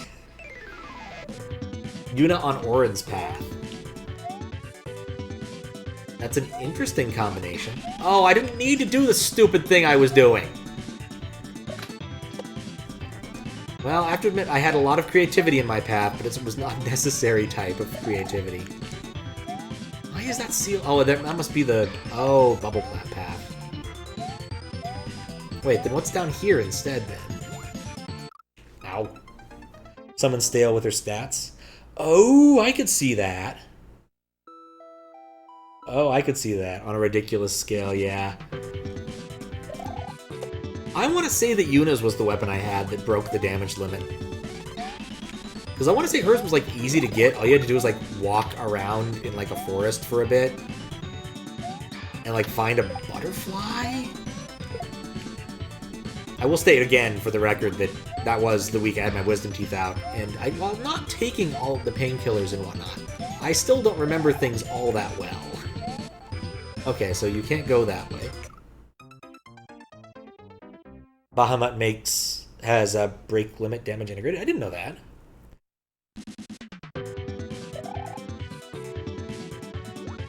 Then again, I think I'd gotten the other, like, weirder summons by then. The 3B chicks and, what was the other one? Like, the really awful thing that Seymour had, which turned out to be his mother, which was pretty dang awful. The ones with the chains that went...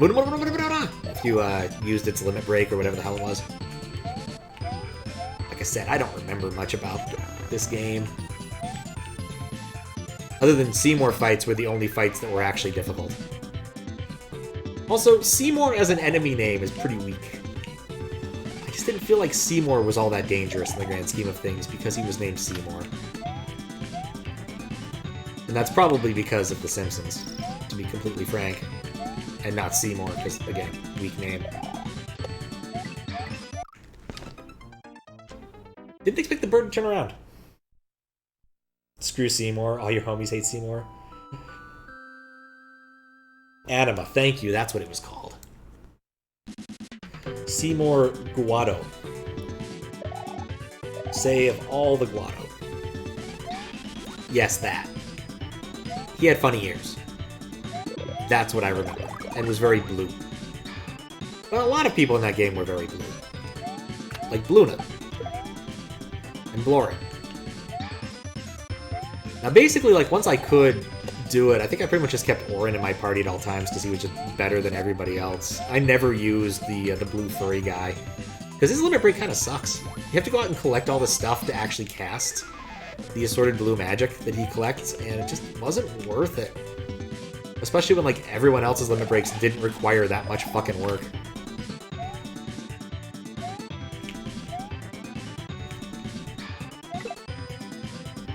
Man can dream.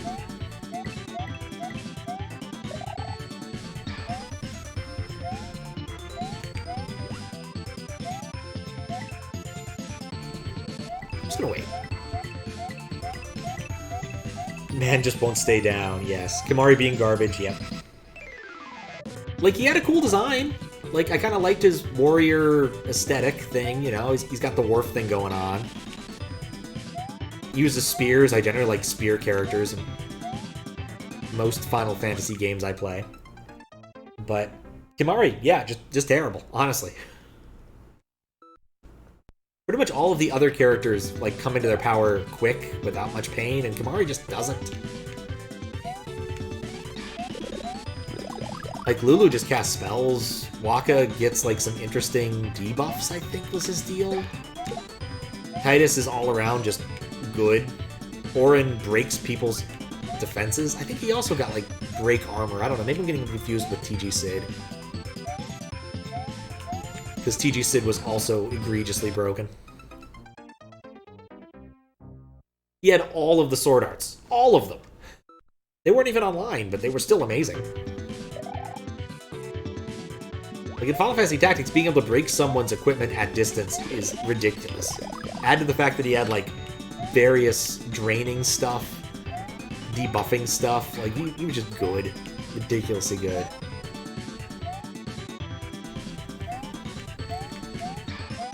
X2 is a game I kind of want to revisit at some point, bizarrely enough.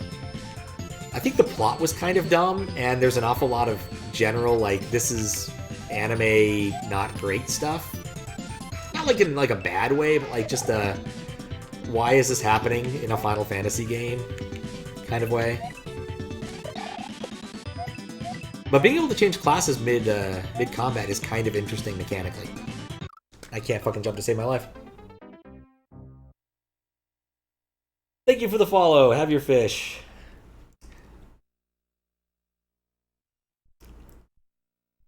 Most everyone has... Orin has piercing, thank you, to get through heavy armor. That was it.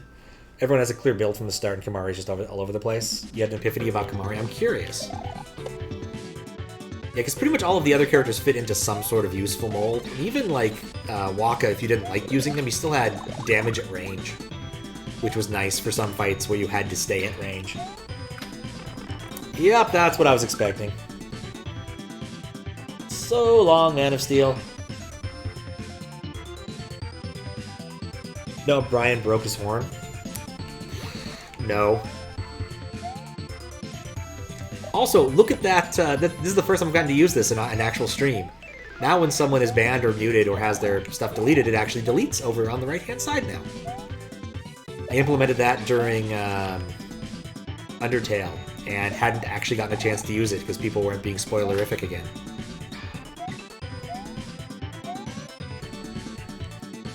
Kimahri's meant to be able to slip in anyone's grid early on and copy whoever you want. He's just not that good at it. Yeah.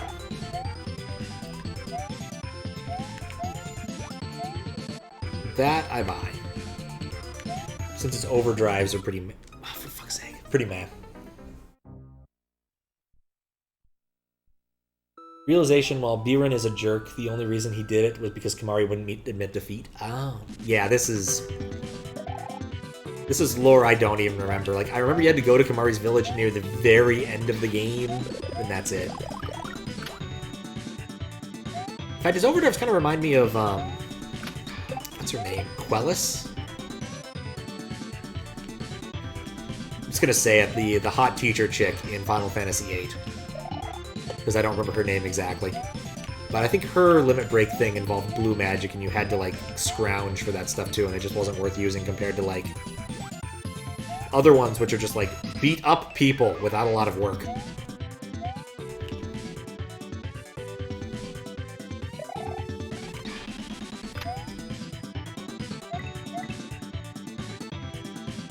Haven't played Final Fantasy VIII, so you would know. Okay. Fair enough.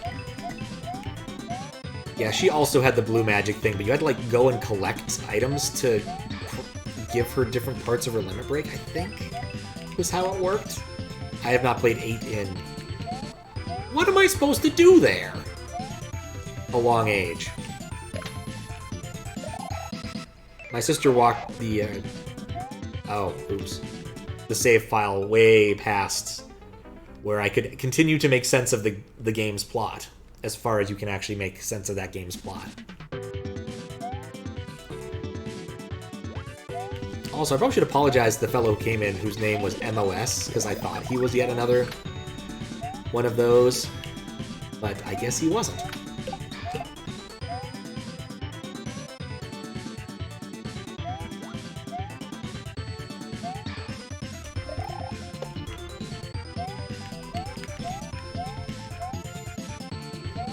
It's been a while since I've seen one of that particular troll, and I get it. You gotta do what you gotta do. We don't really begrudge anybody. And it doesn't really annoy me all that much, to be frank. You know, it's just a rude thing, and then you mute or ban him, and he's gone. Off to some other stream to bug some other person. It's no Natalie Portman naked and covered in grits, but it is what it is. I do miss the era of Slashdot trolls. And amazingly, it's still not the year of Linux on the desktop.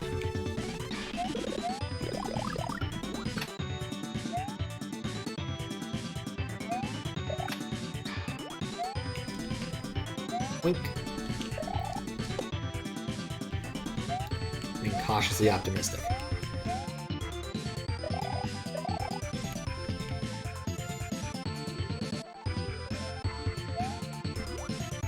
Yeah, some of the spawns on this are a little weird. Not gonna lie.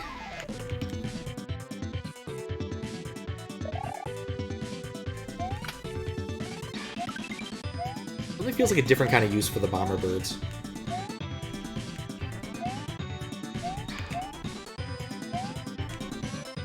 Summon Bubble!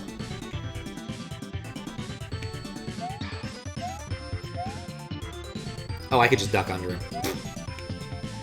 Maybe I'm a moron. Allow me to summarize Final Fantasy VIII's plot in a drunk, incoherent sentence. Lay it on me.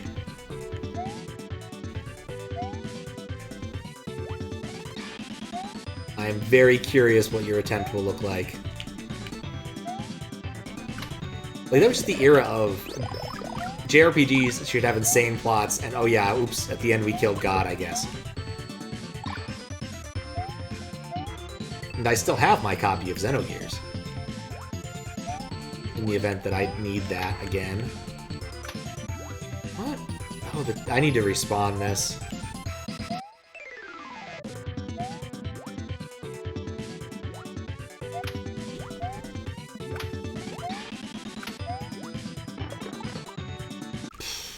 Nuts. Storytelling device, God, travel, you know what's the best? Ah. Time! God. Yeah, the part where I stopped understanding what was going on, in part because I think my sister, like, sent the save file a bit too far forward, was shortly after the assassination, where I spent, like, 15 minutes trying to figure out how to get out of a damn room. And, of course, actually failing to assassinate anybody. All you knew about Final Fantasy VIII you learned from Dissidia. You're probably better off, I'll be honest. You might actually understand what happened better than most people. Never played those games. I always looked cool because, like, certain characters you never saw in any sort of action capacity were given, like, reasonable fighting stuff. I'm really hoping there's a midway somewhere in this level.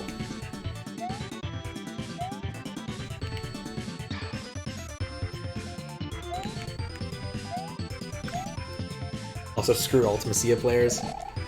I'll take your word for it.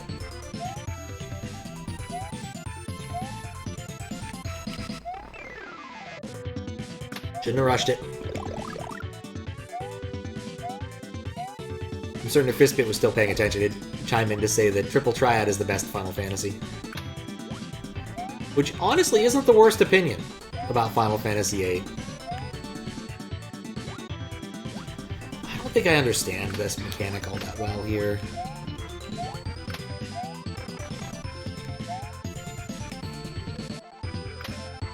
Don't like that bird.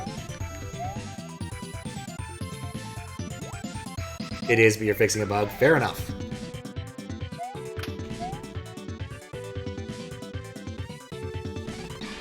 Yeah, Triple Triad was just the best minigame in any Final Fantasy, honestly.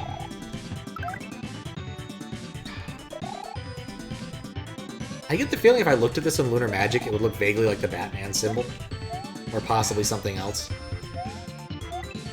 It's definitely bird-like in nature, or avian in nature.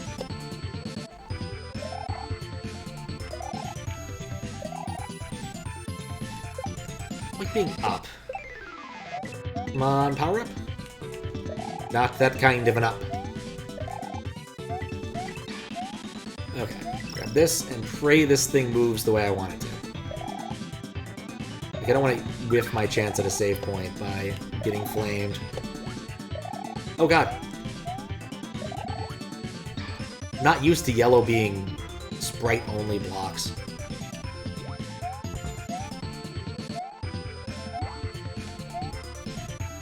Okay, jump over the birds, on the bubble.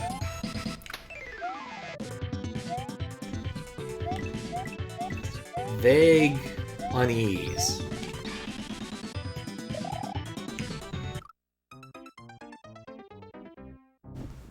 Bug squashed. Nice. Let me visualize for you why fighting Ultimacia sucks. Think of all the code you've ever written for a program. Okay. I've written a non-trivial amount of code for programs. Now write on an infinite piece of paper on one line. Okay. I mean, paper tape was a thing, I get. Wait, are those arrows pointing me the other way? Oh, I understand what's going on, I think. I also didn't check that the pipe goes back, so I think we'll just die here and check the pipe. Alright, I'm following so far.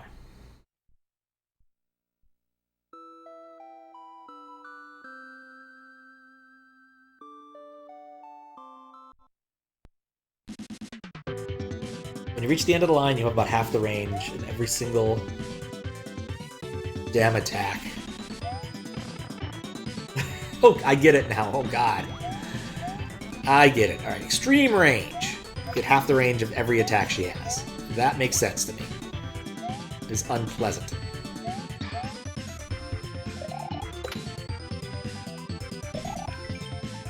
Sometimes bubbles tend to not spawn correctly when they should. You may need to take some steps back and make them come out. No shit! Oh, these. There's like a divot there.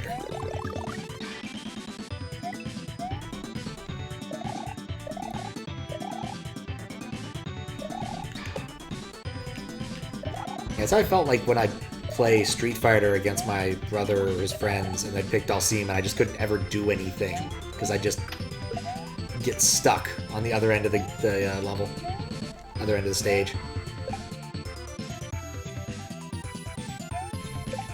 Almost every attacker can cross the largest arena horizontally. Alright, so help me out here. Is Dissidia like an actual 1v1 fighting game? Is that actually what it is? Because I've always wondered, but never actually known.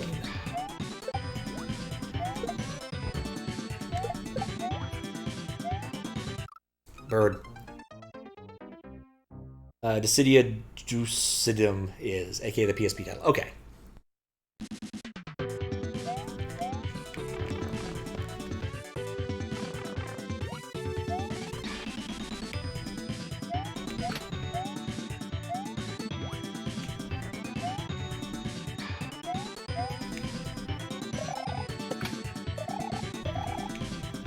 Come on. There's so many things I want to despawn right now. Never having had a PSP, there's an awful lot of games out there that I have no knowledge of. To be fair, also, I didn't feel like I really missed out on much by not having a PSP or a Vita.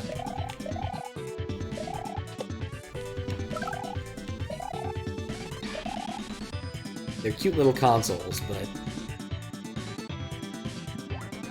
don't really need that. Okay. Oh, that's where the difficulty was supposed to come from. Hey, free shell. Had a Zodiac instead of a PSP? What the hell? What's a Zodiac? Oh. I'm gonna assume it's no N-Gage, whatever it is. Because the N-Gage was the best mobile gaming experience of all time.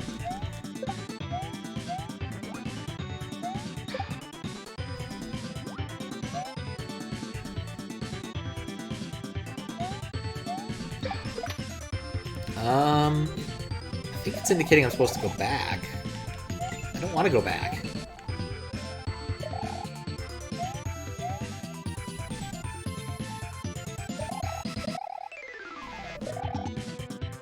Oh, that's not a floor.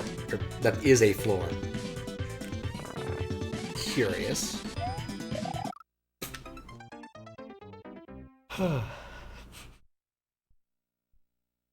Tapwave Zodiac Gaming focused Palm OS device. Oh my. N-Gage was more successful in Zodiac. That's not surprising. Palm OS was kind of bad. Garbage stripped down version that's also 3v3 and features nonsensical objectives. Odd. Zodiac is an media player emulation device. Okay, I can see that. Metal Gear.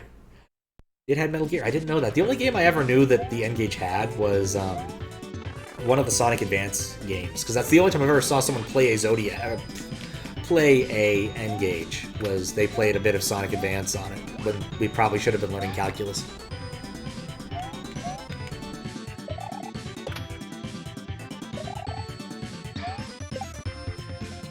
As one does.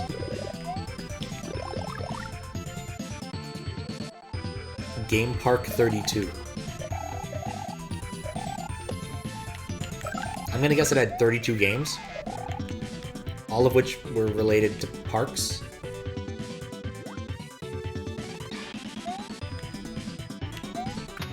In the late 90s, early 2000s, there were an awful lot of different computing modes that we've now just reduced to phone,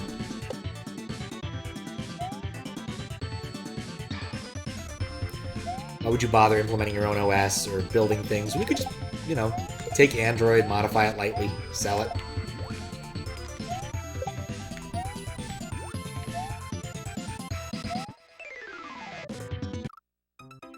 Ah, I understand now. Probably not even that many retail games. I could, yeah. If your Switch were as powerful as your phone, I mean, it's not that far off. It's certainly more graphically powerful than your phone, unless your phone is some sort of megaphone, which I guess it could be. Like, the iPhone's computing power is pretty good, but like, I don't know if its display stuff is anything to write home about. It is loosely based on the Dreamcast's GPU, which I think is kind of interesting. At least it was at one point. Your PC was as powerful as your phone. I know for a fact my PC is more powerful than my phone. But I have an iPhone SE from like 2015, so... Because I don't want more phone. I am happy with the amount of phone I have. Both in power, and size, and like some other attributes that matter. They'll make me upgrade one day, but that day is not today.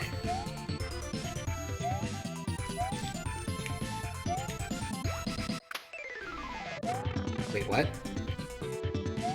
What was the point of that? It doesn't make breakfast at all, it just stabs you.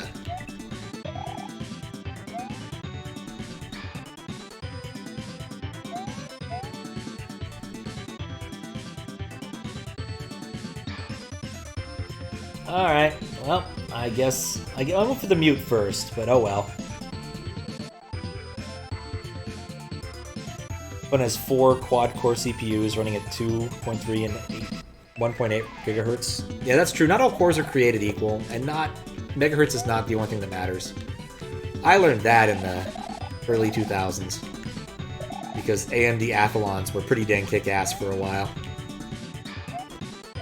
They put out performance numbers because they could not run their CPUs at the same clock speed that Intel was going. To be fair, though, they had a lot of things that were going in their favor. Namely things like having proper barrel shifters, for one.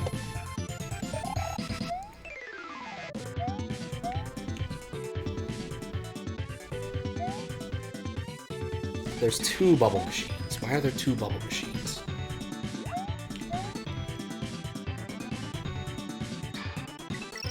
I've got a feeling I'm kind of posed.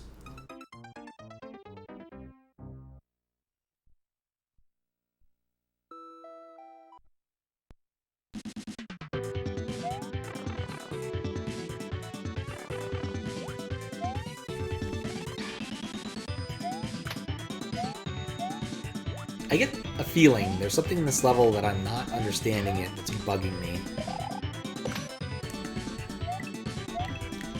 Oh, the middle one, thank you.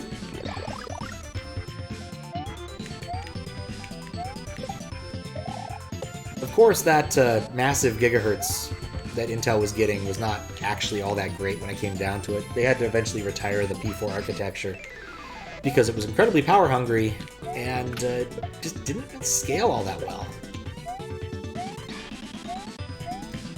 But getting to 4 gigahertz in like 2005 or something was still pretty kick-ass for the people who were like insane overclockers, who were cooling their computers with like liquid nitrogen cooled oil baths or whatever the hell they're doing. But aside from enthusiast press and general enthusiast amusement, there wasn't a whole lot there after a while. So yeah, I really thought that there was more to it, but apparently... why is it... These arrows were useful earlier. Yeah, there's nothing down there. Cooling their PC by having it in an industry-grade freezer. Oh my, yeah.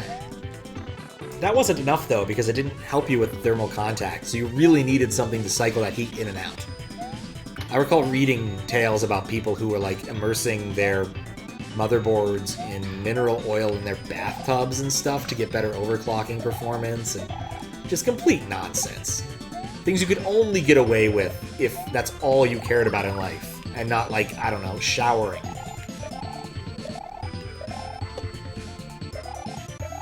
I did read an article, webpage, about some college students who did try to overclock a computer by putting it inside their freezer. Which apparently did work pretty well. Though they did have to fill it with assorted alcohols to bring down the temperature a little bit and reduce some strain on the compressor. As a general rule, your fridge is more efficient the more crap you have in it. For reasons that I don't think I understand, but it's been a long time.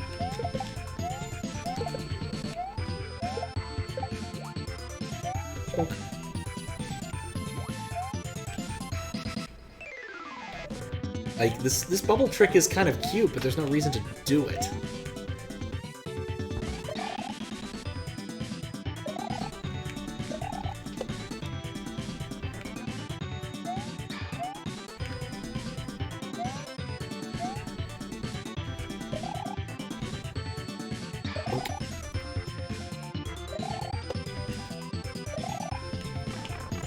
Why do I insist on doing things like that?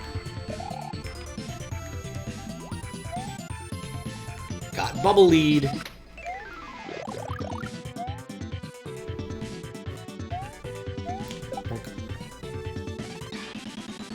Consider doing mineral oil fish tank computer. That would have been kind of cool. Don't have to worry about CPU time so your PC won't boot. In any case, you know your next CPU is going to be a minimum clocked at 4 GHz. You need a lot of single core performance for Stellaris. And Kerbal Space Program too. What? Isn't Kerbal Space Program like a fairly lean thing? I thought it was not that demanding, but I guess I could see it. It's simulating a whole universe or something.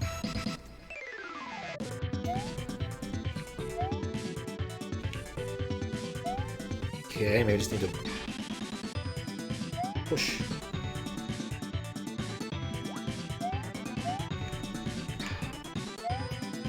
Without mods? Ah, okay. Mods do make all the difference with those things.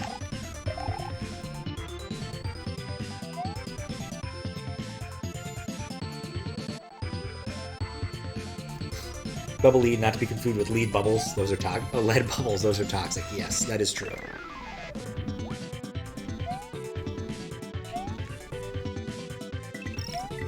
You know, I still don't think I did that right. Pronunciation is unambiguous in Rock Band 3 for what it's worth. So is it supposed to be bubble lead or bubble lead?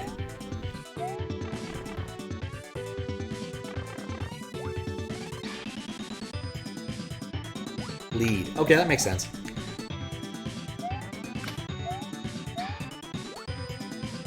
Yeah, in Mega Man 2 it's ambiguous, and I never quite knew which one it was. Bubble Lead should come from a very different robot master than Bubble Lead. I can just... No, I can't just do that. I had a plan, I just didn't actually do it. Alright, short beverage break.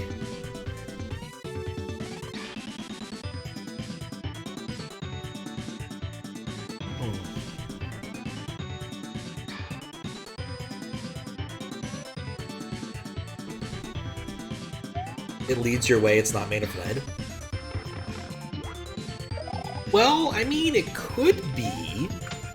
Remember, everything in Mega Man is robots, right? And so they could be in some sort of denser than water fluid when they're in a water stage that they can see through because, hey, robots. Using straight up standard 3-cone sensory input.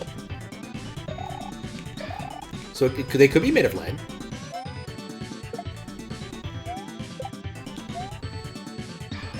It's not likely. It would be very silly, but it's possible.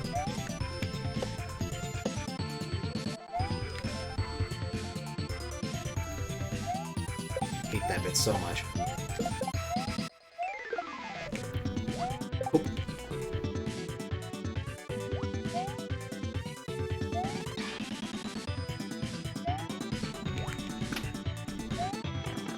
don't see any value in doing it the way the game wants me to. It just seems like a worse way of doing it. Any case, thank you for indulging your ramblings. You'll now go commit Aurora now. Like Princess Aurora from Sleeping Beauty? How do you pick up a Jewish girl? I would presume with 2 hands, like most people. Got a feeling, though, that this is going to go somewhere else really quick. Yeah, I'm pretty sure this is going to go someplace unpleasant quickly. Yep. Thank you.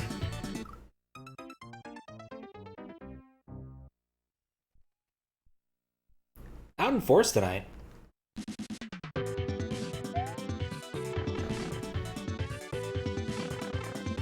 There must be no one else doing Kaizo or something.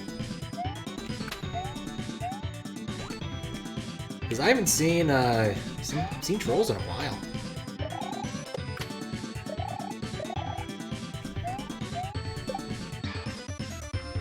Also, just as a note, this probably wouldn't be the best stream for Hebrew dating advice. I'm certain there's a good stream for that, but I couldn't tell you what it is. Oh, lovely.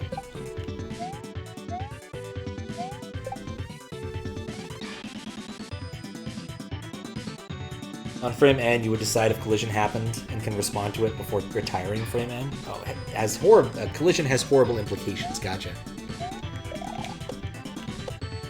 So that makes sense. You need to check that within the frame it happens. I get that.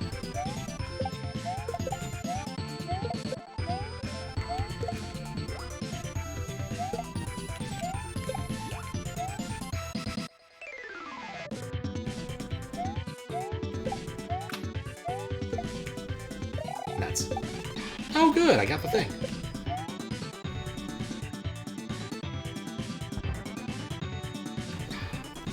With Sprite 0 hit, you don't know the collision happened until the frame is drawn. That means the earliest you definitely know is the following V blank. I mean, you know during drawing, but yeah. That's not entirely helpful, admittedly.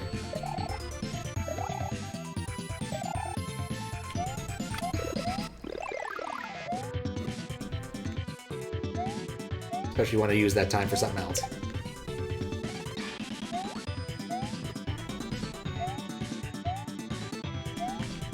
I'm being chased.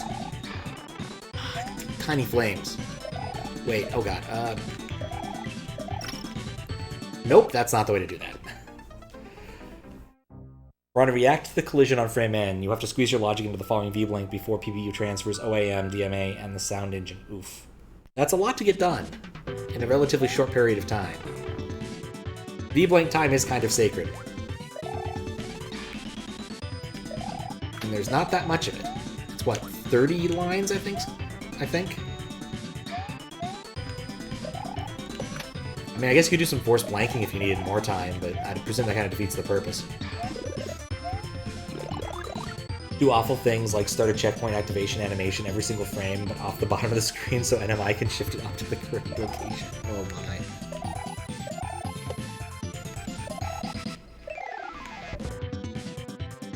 That makes sense. Oh, that is terrible.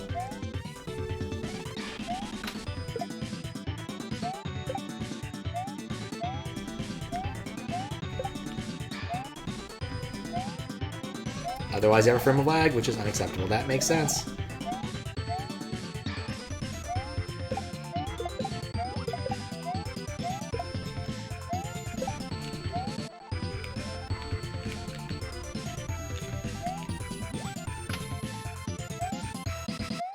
Like, again, it's just harder to do if you do it that way.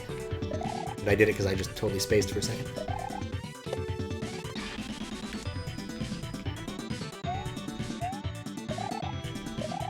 No.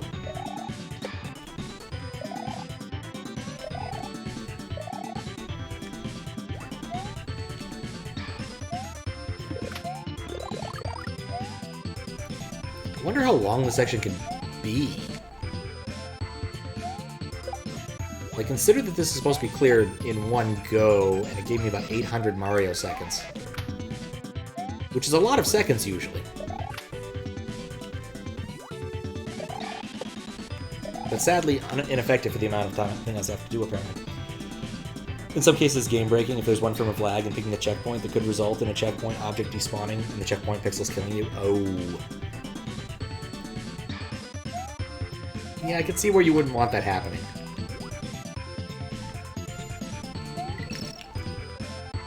I guess this is the right way of it? So that would have been the third one.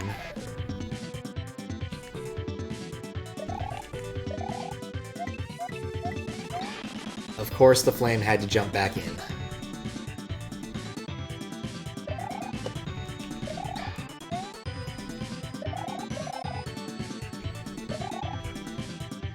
Come on, jump off the cliff. Jump off the cliff. Perfect.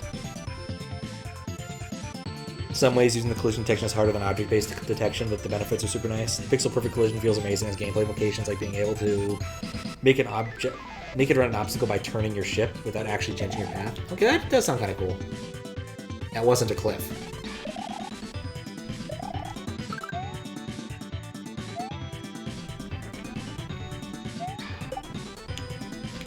Okay, relax.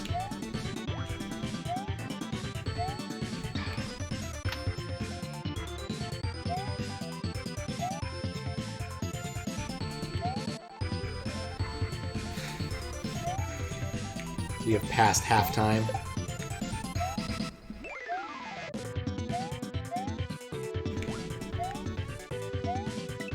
Crap.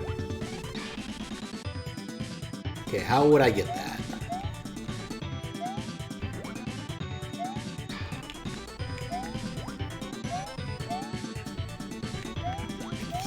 I can get that and come back, I think. Start over here.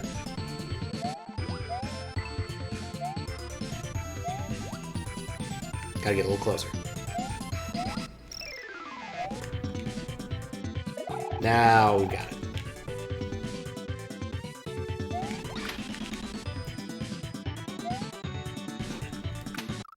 Panicked.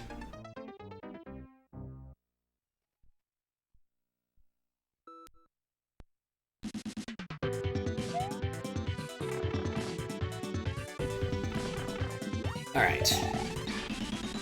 Okay, so it's only 700 Mario seconds. That's not as ridiculous as I thought. Still kind of ridiculous, but not nearly as ridiculous as I thought. Yeah, I got pincered. These things happen.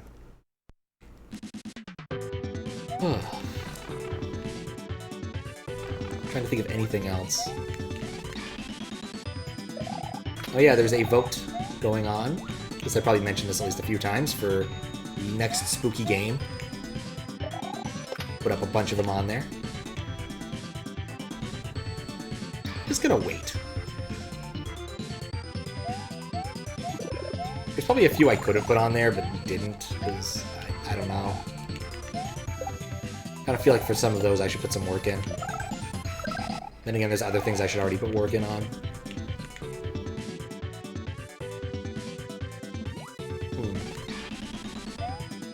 Did finish Gabriel Knight 1.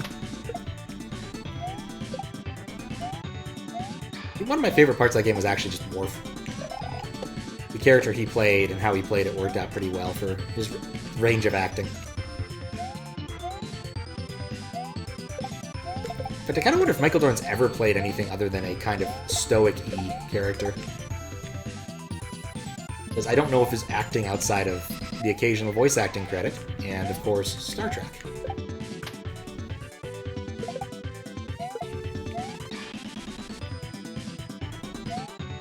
But Voodoo Wharf was pretty cool.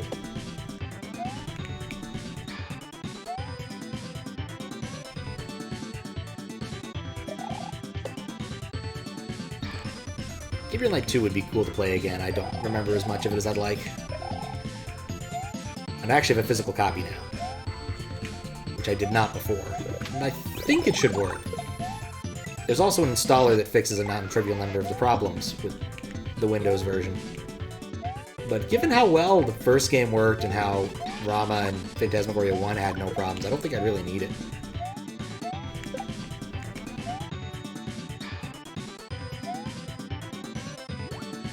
Also helps that game has a very day-based progression, unlike an awful lot of other adventure games where they interplay how far you need to go to do certain things. So I think the top bubble is just a ruse. And it's all about spawning this bottom bubble, which is bizarrely awkward.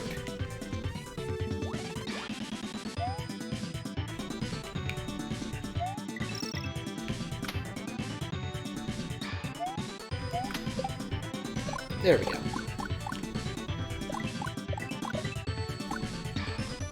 You know, that kind of worked in my favor, to be honest. Ah! Oh, that did not work. I panicked again. Hate the tiny flames.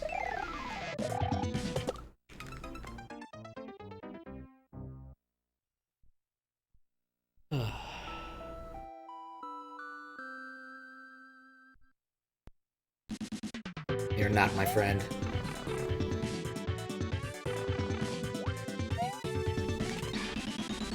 I get the feeling I'm kind of close to the end of the level when I get over there.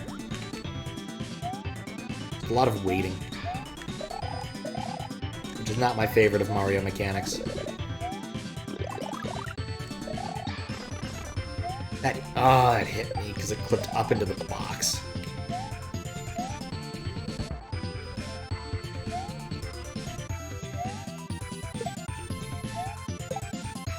Wonder if that was intentional or just happened to be bird ambiance that you can abuse. Upset of being small, you can do that part a little bit faster.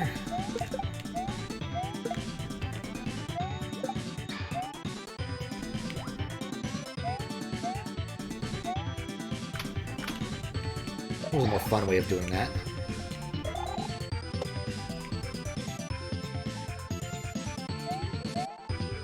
Okay. Focus. Could also be fun just to get out the PlayStation. I haven't done that in a while.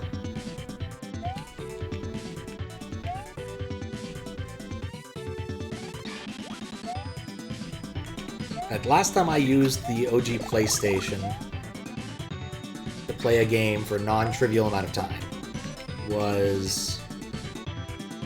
I was playing Cardcaptor Sakura Tetris for a bit, because just Tetris is fun. But before that, it was Final Fantasy VII. I beat Final Fantasy VII on stream like 4 years ago.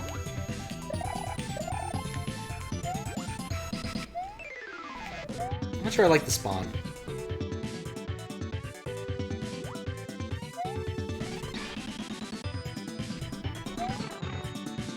This gets me killed. The birds bouncing off the piranha plants is so... how can you put this? It is definitely weird, I'll grant you that, but it makes a sort of sense, because it's supposed to be whenever they collide with a sprite. Really, of course, the birds should just eat the piranha plants, because they're birds, and they're higher up on the food chain. But alas.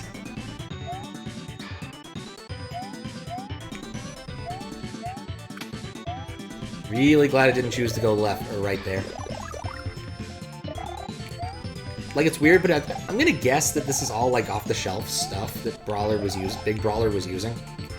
And it's kind of hard to hold it against him when really it's the ASM section's goal to try and keep this stuff fixed up right. Or you can make an argument that once you know that it works in a weird way, you probably shouldn't use it, but eh. For what it is, I don't think it affects the level design enough that I would complain about it. It looks weird, but that's about the extent of it.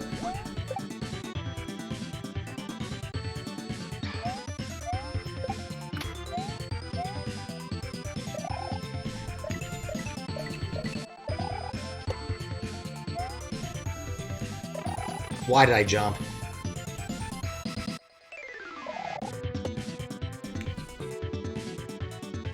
Bird reflections.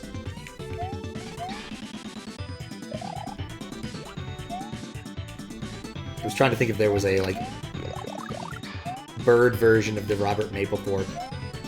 The Flowers of Robert Mapplethorpe game.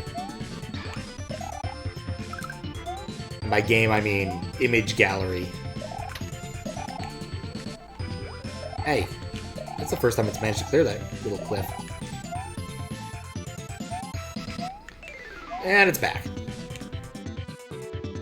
Final Fantasy VII is a game you started so many times, never beaten for reasons unknown, but know the whole story nonetheless. I mean, the whole story was just there on the internet for a long time.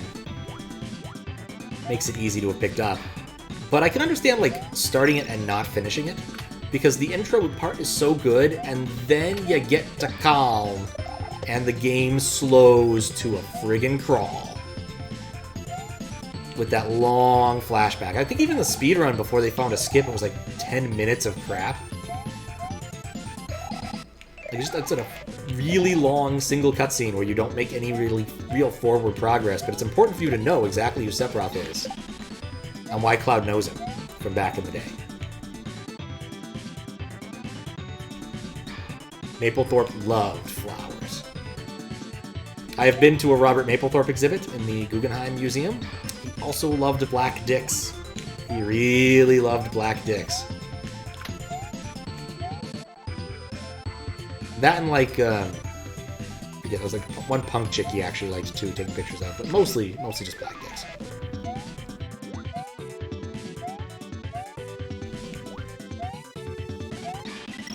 There we go. Okay, now we're into this part here, where I need to figure out exactly what I'm trying to do, which wasn't that, and then just beat the level, except... Nope. I only found 3 dragon coins. 4 dragon coins. I'll take a look at that afterwards.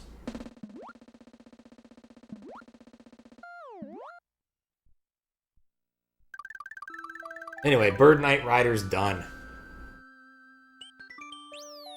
Save my game. Set live 69. Be mildly spooked out by all of these owl things. Can't read this. Oh, there it is. Welcome to the final stop of your journey. This house is not ordinary.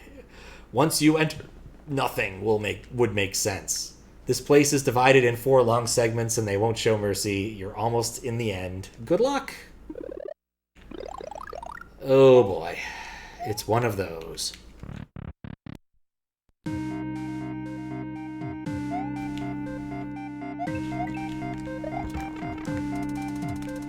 Why? Oh, it's these things again. These helicopter things again.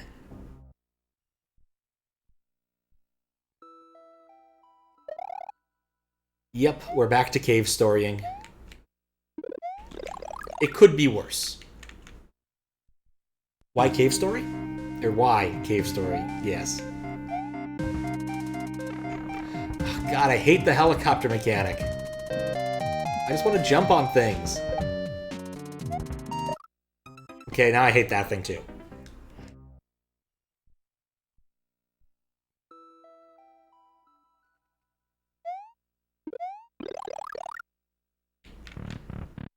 Here I thought the longest segment of this would be the part I spent trying to beat all of the sections of the castle. Like, the problem I have with the helicopter thing is I don't think I can spin jump on them.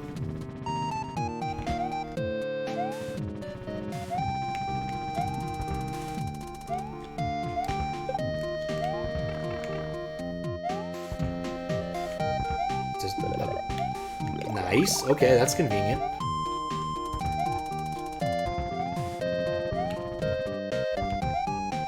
I just can't read these critters all that well just because they're not normal Mario things that I've been used to.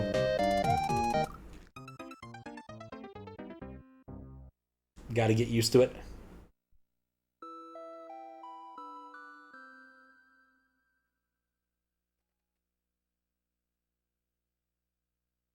Coin blocks with coins? Sprites die when you jump on them? Hidden mushrooms? This doesn't make any sense. It's okay, it's time to stop making sense.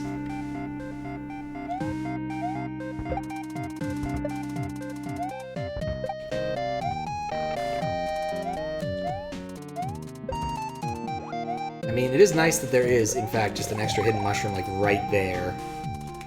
For when I'm going to inevitably jump on one of these helicoptering assholes.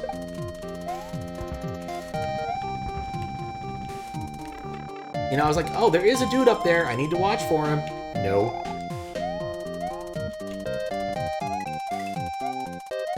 God, I hate the helicopters so much. Anything with that much airtime should be regular jumpable, damn it.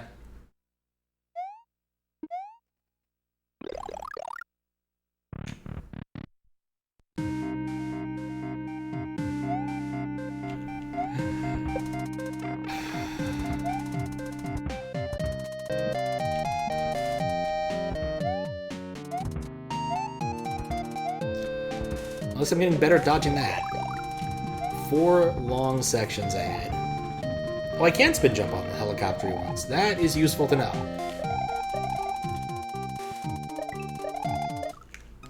Can't spin jump into them. They're interesting sprites. They do look nice. I'm not sure if I like their behavior, as I've said.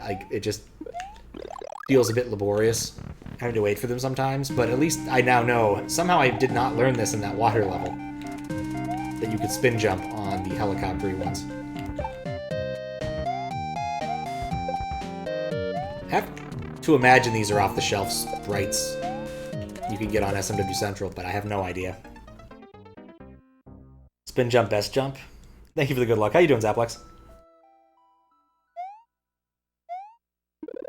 I'd say I'm on the home stretch of this, but I don't think I am, given it's given me number of Mario... B100 Mario seconds to beat the level. Probably C100, actually, now that I think about it.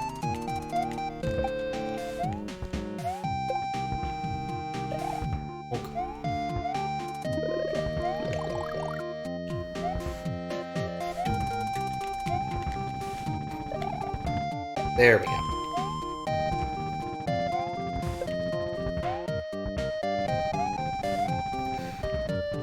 I've held on to my mushroom for more seconds. Woohoo! 1 coin!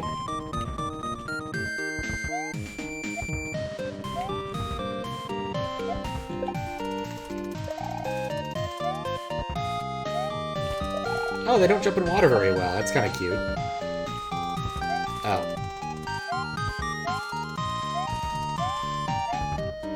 I want fewer critters.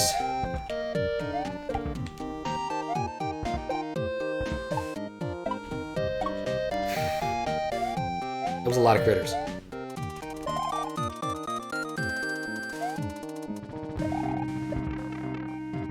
Shoot. Okay, go down. I didn't think this through. Thank goodness when they get caught in water, they're pretty useless.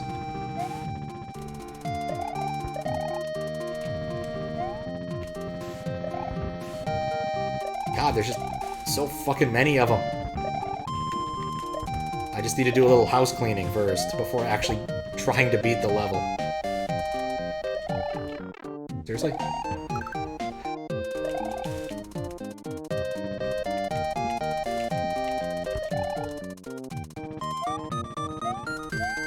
Alright, so it's just a pit here.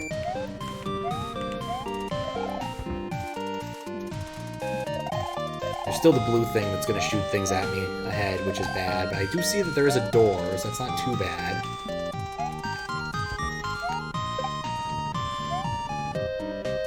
Never mind. It was a fool's door.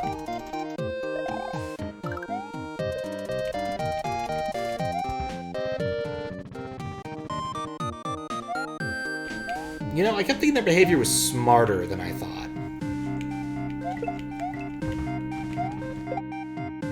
It's definitely not.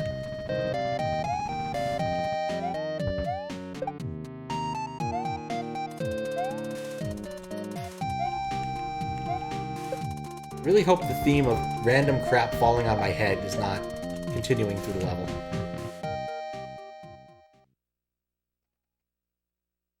Sleepy, can't sleep. Best jump gone. How's the game? Oh, it's going pretty well. I'm almost near the end. It seems like it didn't actually work. No, it didn't. Whatever it was, it probably didn't. Oh, midway. Cool. What? Do I have a choice?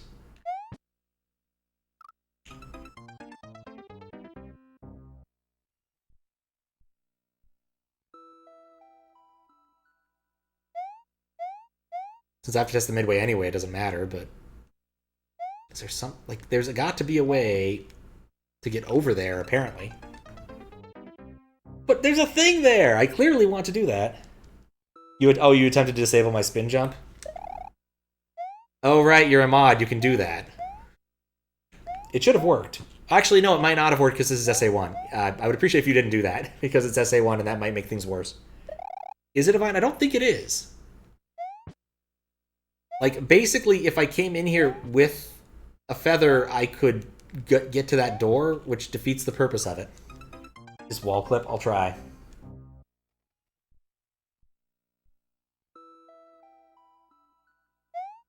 Alright, well, I'm gonna go through the door now, because I'm just confounded. Put a marker to come back and figure that out.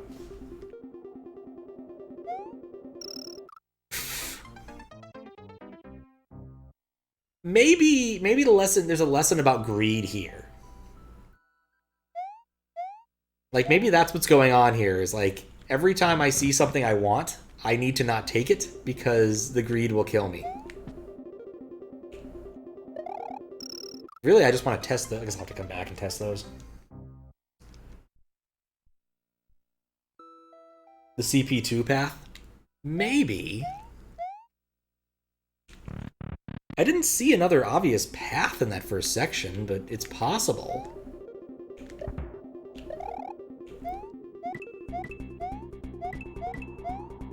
I guess I didn't really explore the verticality, just because the level seems so penned in, but it's really not.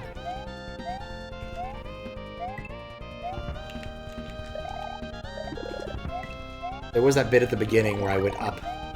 It just seemed like it was penned in. Oh, the dragon coins were?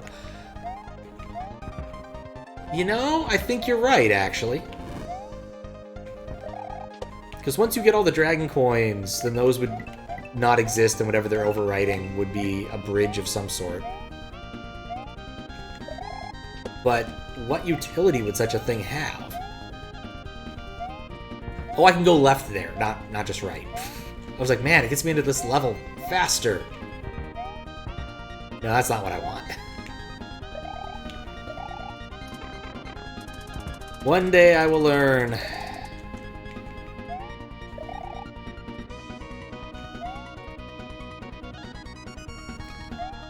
Yeah, presumably there's a one-up checkpoint or a moon checkpoint. Probably, yeah, you're probably right about it being a one-up one rather than a moon one.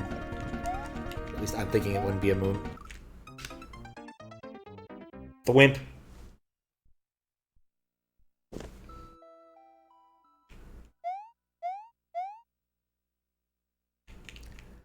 Still wondering what could have been done here. Oh, you know what? This is probably one-up blocks. Yeah, okay, things make sense now. So yeah, we got dragon coins to get us from that midway to the left thing, and then from the... Yeah, okay, I buy it. This makes sense to me. That first room wasn't too bad. This room doesn't seem that bad either. Like, the choice of sprites is not that annoying to deal with. Plus or minus a little bit of timing. Generally do not mind me thwomps and thwimps. I wall clipped there. That was complete bullshit, and I'm perfectly happy with it.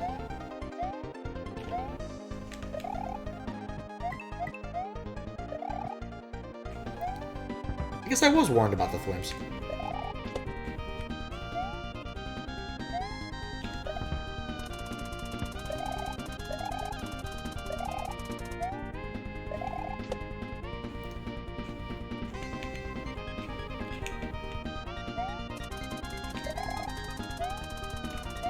See, I like this song. It's not thrash metal. And since every room appears... Oh no. Like it's gonna have its own soundtrack. See, I was ready to go somewhere else. I wasn't expecting to need to fall down there.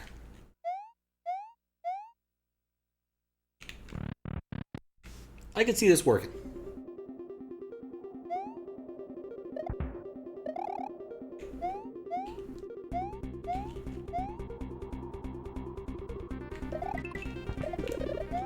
I'm very good at missing the one block I actually need.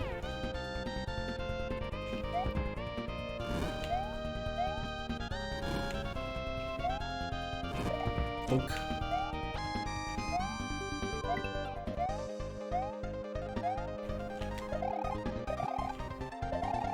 No. This terrain is bugging me. I feel like it came from the world map of Chrono Trigger somehow. Like, not these blocks, but like the large brown sections. They don't feel like they were natively a 2D background sort of thing. They're strange to me. It's not actually like a bad thing, it just weirded me out. You know, with the cape, I bet I could turn that into a 1-up farm.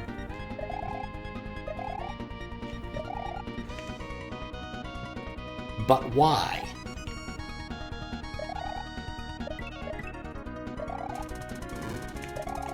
Yeah, spin jumping is the way to go here.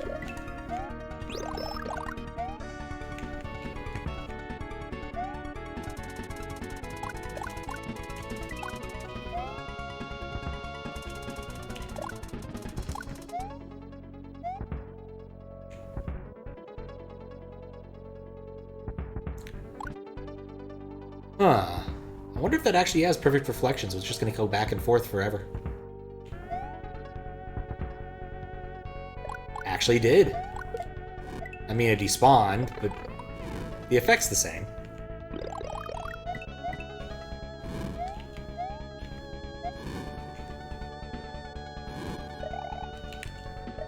Okay.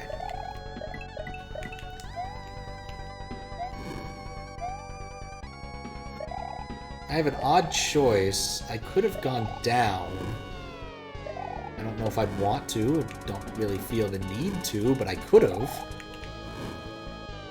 Like, I could have done that by jumping off of the flame. It was an option.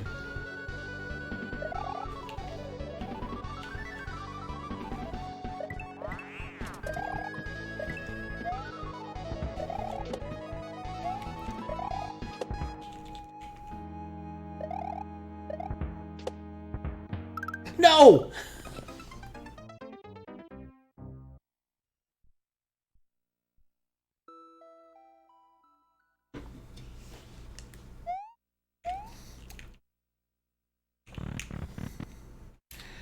Well, that sure was a, that was a bullet bill.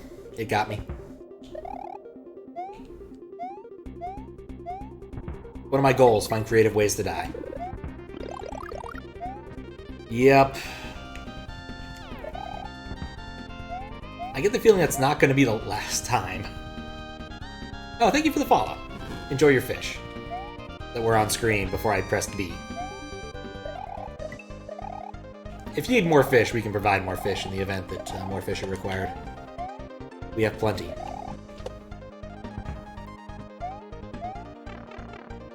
Right, I forgot about that there.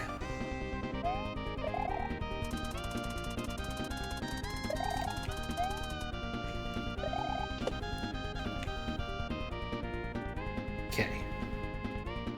Don't die in a stupid way.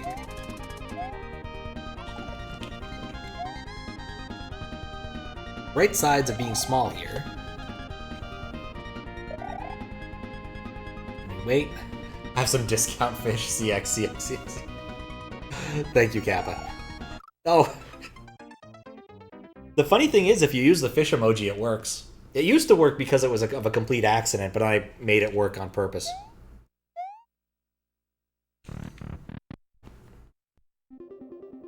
That was a fun thing.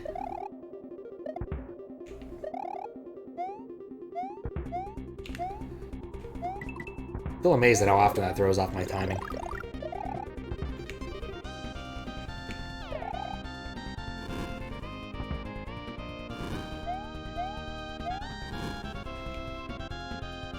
Also happy how often the fish are loaded in on layer 3. Just sitting there with all of the other important glyphs.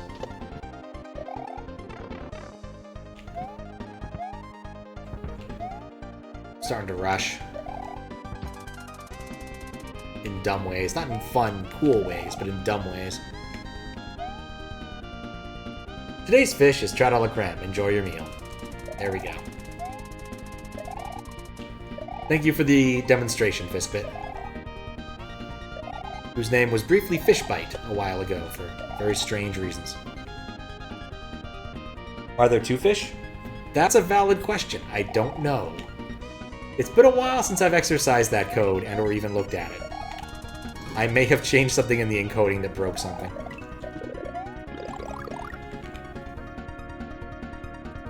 B-I-T-E. That's when, for some reason, my chat window was being translated in, like, Swedish for no apparent reason. Or being translated from Swedish for no apparent reason. Happened, like, months ago, I forget how long. But there was some brief confusion because it was doing strange things and changing people's words. And it wasn't until I noticed that it translated your name to Fishbite that I finally figured out what the hell was going on. Like, I must have just, like, accidentally toggled it on at some point and not noticed.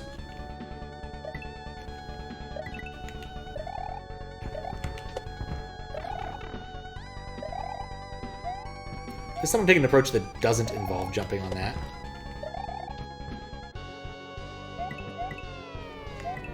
Right, you... Is gonna get stuck there?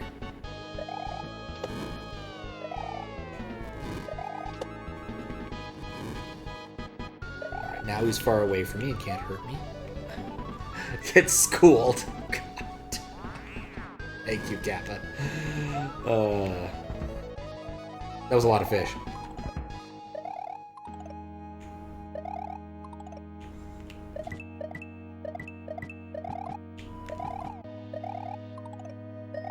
Didn't think that part out all that clearly, I will admit. I feel like this section has to be close to over.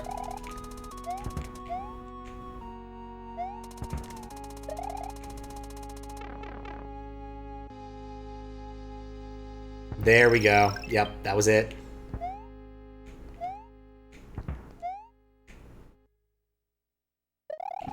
Well.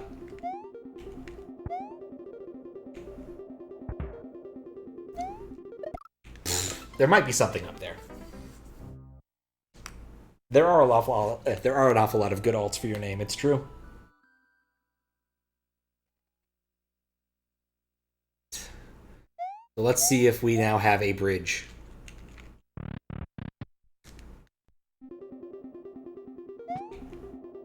And we have a bridge. And a power-up. Totally worth dying just to get that.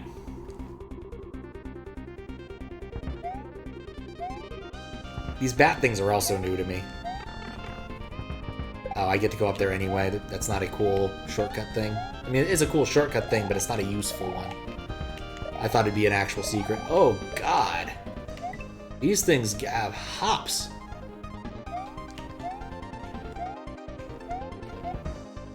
With a little bit of work, they could follow me the whole way through the dang map.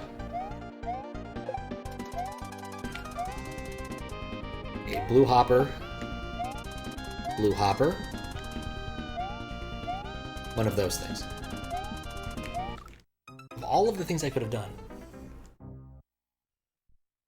jumping straight into it was not one of the better ideas I've had.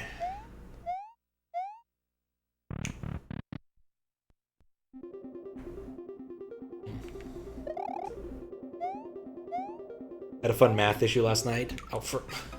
Added PAL scaling to your compo game and figuring out correct enough scaling was non-trivial. Fun. I mean, I feel like the only thing you should do if you detect PAL is just, like, have the game laugh at them for playing on a PAL console. But it is your prerogative. It's kind of like the ZSNES detecting patches, where it detects ZSNES and tells you not to play with ZSNES. I feel that's what, like, most PAL patches should do.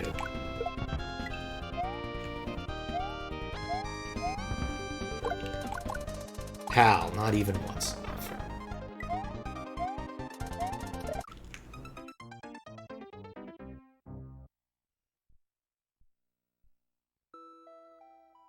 Yeah, I would have had to guess you'd have to do, like, completely new level design because the geometry would be different. And you're doing things exactly. If you want to scale velocity by 6/5, then you reach the same velocity, and after the same amount of time, but your displacement is way less than it should be. Not surprised.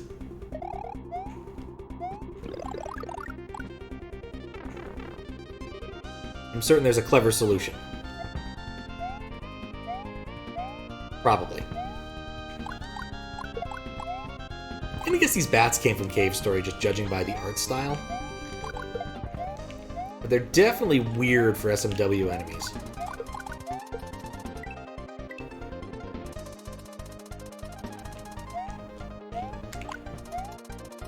Nope. I have a fire flower and I intend to use it.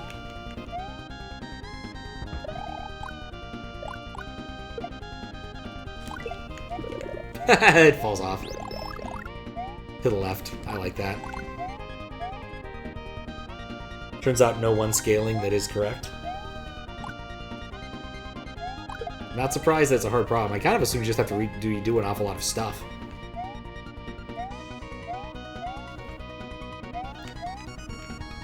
To palify.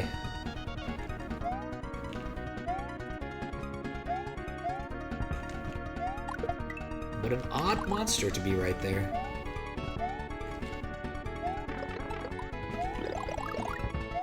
I'm glad I had a backup, but still.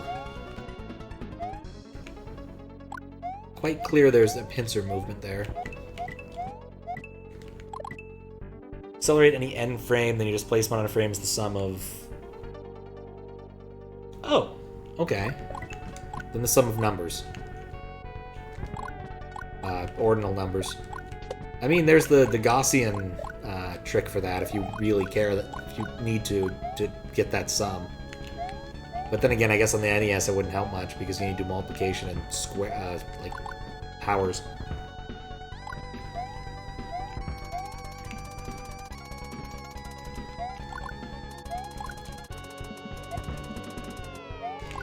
Ah, no, I'm sniping you.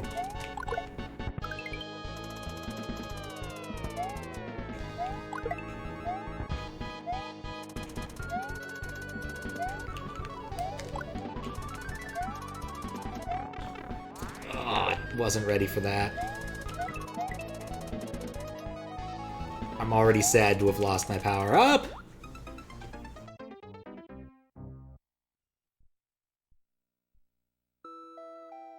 Six-fifth, you find scaling ratio is the limit of that as it approaches infinity, or 7.2 over 5. Huh. Is it really just called 10? That's what he's done. How you doing, Louie? I'm not exactly sure why he decided to name that, but I kind of figured that the ambiguity is a little bit annoying because of Gamma V's hack, which is named 10 for, I think, all of the same reasons. Just to celebrate, you know, doing 10-ish years of ROM hacking.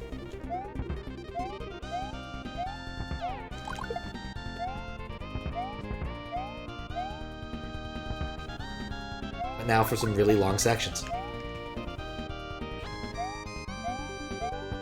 I guess there is a little bit of disambiguation because it's 10 that's capitalized, like all caps, as opposed to just regular 10.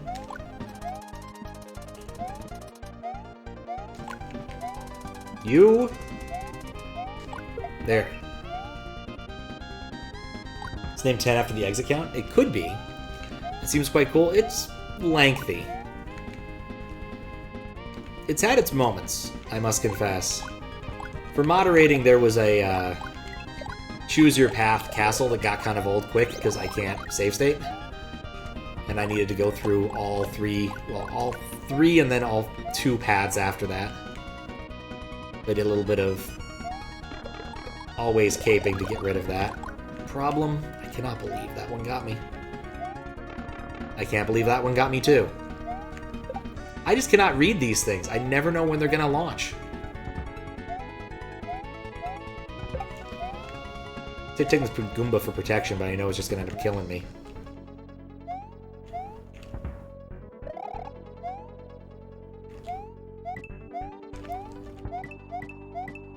I think, yeah, this is close to where I died last time.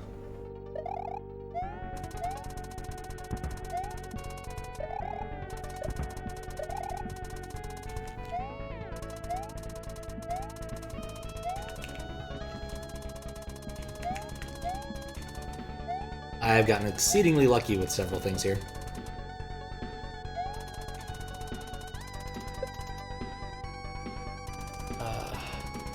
End up using 1.4 as your velocity scaling factor, and it's good enough. The smallest comparable thing. Oh god, I cannot stand still here. Or else I'll jump into fireballs. Which is 24 versus 30. The ratio is actually 1, which is close. Level design on PAL, you kept vertical speed equivalent, but the pixel aspect ratio is much wider, so you effectively have more horizontal space. Which maybe help you that your ship is also that much wider. It's possible. I mean, do you actually expect anyone to play on PAL? Will you also be supporting the Dendy? Some people do. Go figure. Like, I thought nowadays pretty much everyone avoided PAL if possible. Just in most cases. Because the PAL versions of things tended to be worse off than the NTSC versions. Yes.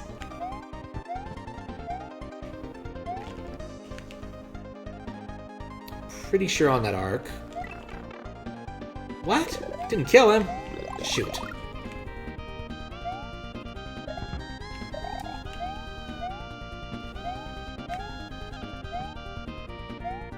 Huh. That's the first time that Thwimp has spawned. I'm gonna put a mark in there. It also supports Dandy, of course. Dandy, of course it does. What's up, MJ? How you doing?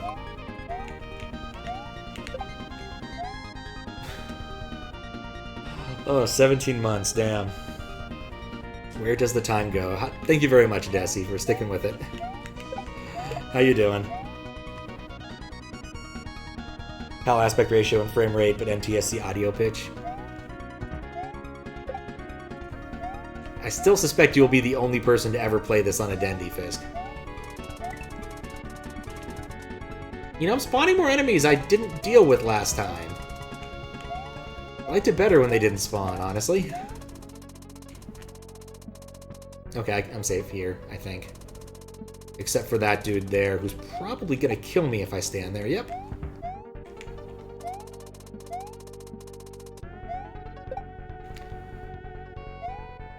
I'm never sure if any place I'm standing is safe because of how weird these behave.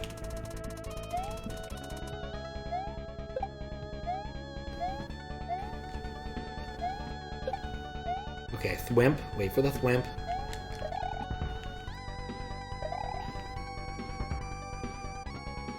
Oh, no! I ducked when I didn't need to duck. Exhausted, spent night working on ratio stuff in OBS. Oh no, you give Desi a pixel aspect ratio crash course. Also, what's up, Miss City? How you doing? It's pretty well. I can't complain too much. There's been a lot of smoke recently. So I've had to run my, like, air filter thing sometimes, but it's gotten kind of bad today. Seattle had the worst air quality of anywhere. But hopefully by Friday the winds will shift and the rain will come and it will be not terrible outside. Like it has been for the last, like, month. In fact, I woke up this morning and look outside and I'm like, oh, it's cloudy, I hope it rained. And I look out and, oh, no, it's not cloudy, it's just that smoky. Still sunny outside, just there's smoke everywhere. Yeah, there's a forest fire somewhere in Washington State, and all of the smoke from that is coming to Seattle. I think it's in Washington State. It might be in California, or Oregon, or Canada, or Idaho, for all I know. It's somewhere.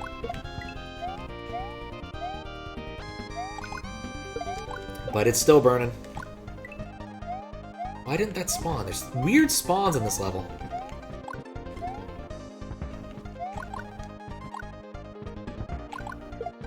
don't trust that thing. I don't trust its buddy either. Oh, and I forgot to get the power up, which is why it spawned, didn't it? There's probably some well, I wasn't... Yeah, because he didn't spawn.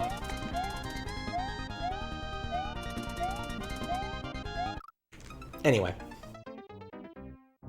Yeah, hope it ends soon, exactly. It is unpleasant. It could be a lot worse.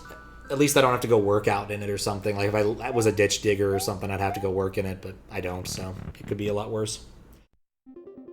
Semi-frequent occurrence? Yeah, usually mid to late summer in Seattle we've been having the smoke issues. There you go, 25 miles away from Fisk Bend. That's the cause of the smoke.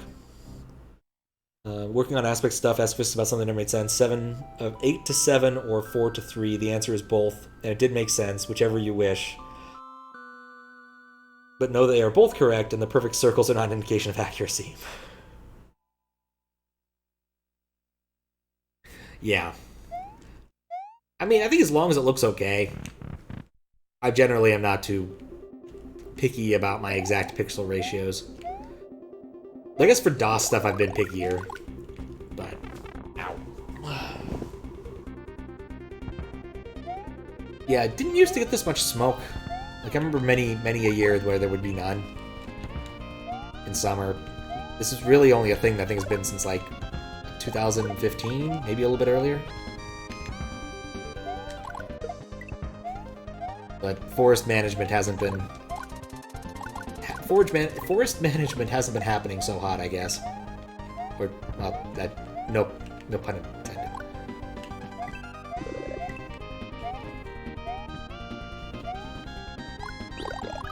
Yeah, that works too.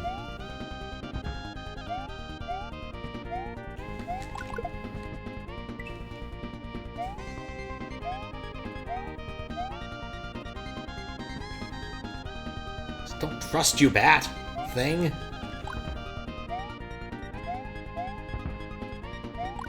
Don't trust you either, Goomba. That would have been beautiful had it worked.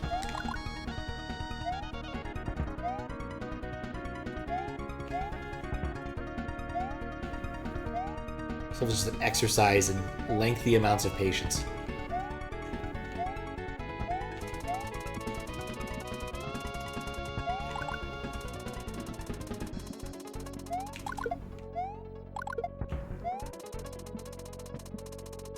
I'm gonna regret not collecting that coin soul at some point, I'm suspecting. That worked. Okay.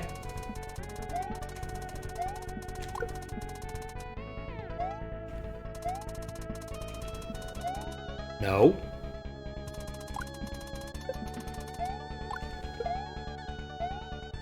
Just don't trust the critters. Come on, launch already. I don't think you can come back from that. Okay. This looks safe. Maybe. I love walking all this way to get a whole bunch of coins. Oh, for... I thought it had latched.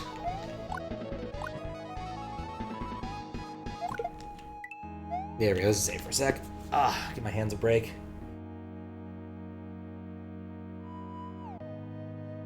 Oh god. Depends from game to game.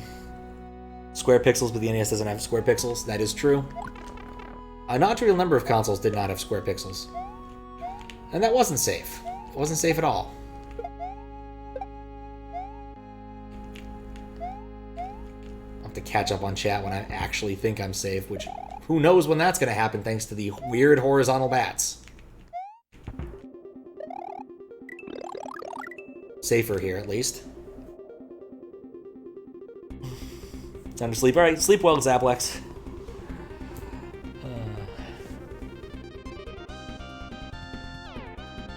Kidding me, those guys can travel. They got hops.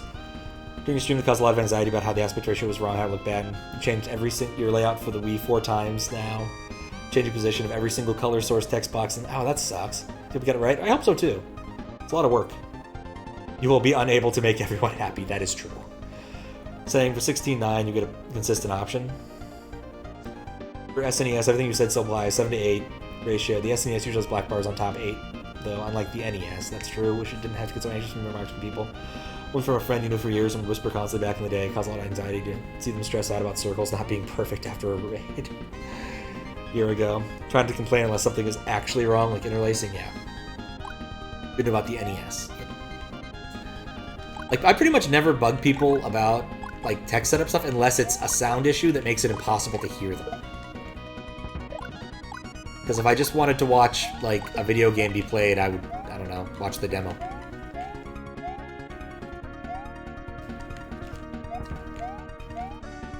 Getting over it with Miles Prowler. Well, so much for the glorious Fire Flower. These things are terrifying. Somehow.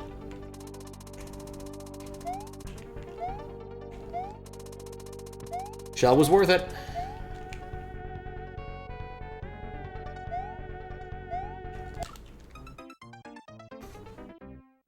Does hack autosave? It saves some things. I don't know if it saves the checkpoints I've gotten.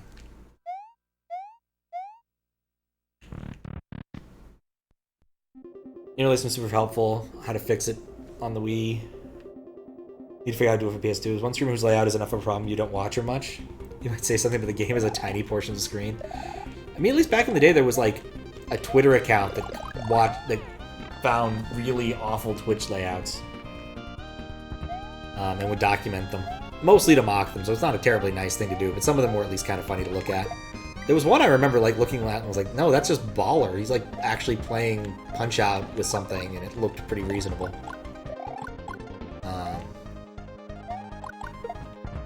There was someone I almost raided the other day because they were playing a cool game, but their entire screen, their entire overlay was covered in the same GIF, resized like 400 times. It was mind-boggling.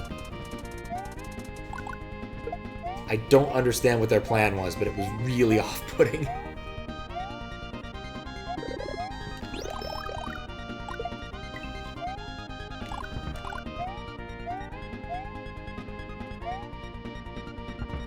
Don't trust these things. Don't never know when they're gonna do their weird jump.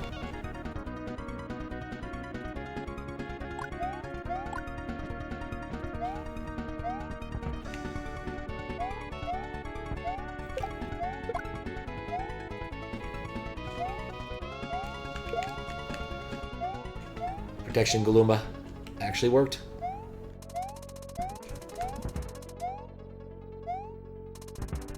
I almost ran into that.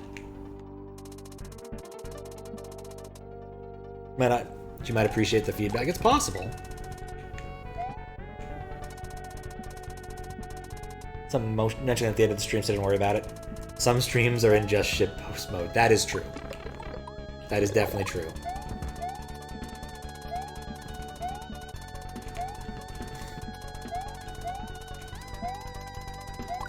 I'm absolutely certain that was the intent there. It was just a bit baffling. You know, I'm just gonna rekey this whole situation. Boy, did I guess wrong about everything there.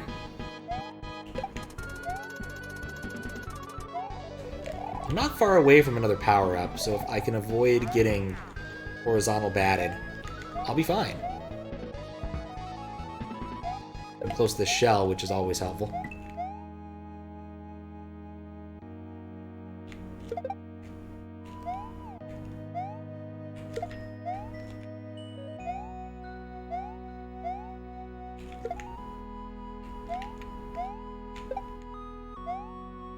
This is my shell. There are many like it, but this one is mine.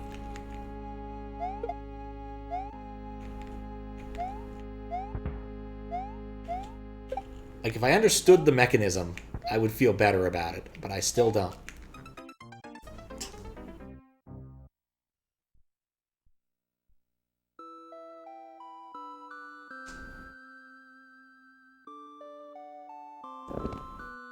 Yeah, the Sonic 1 waterfalls are like... An awful lot of the Sonic waterfall things are just so dependent upon interlacing to look good.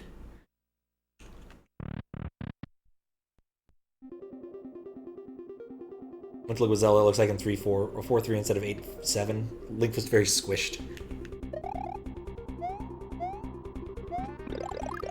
Squish Ventures of Link.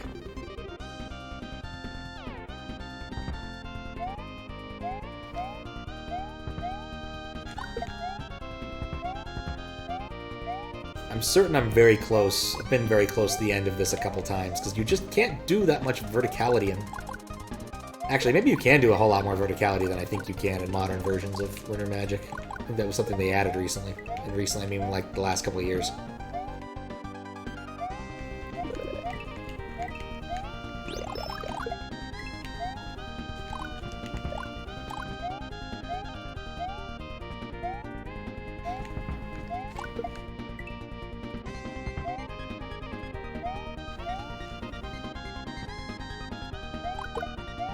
I think it was actually just about to jump.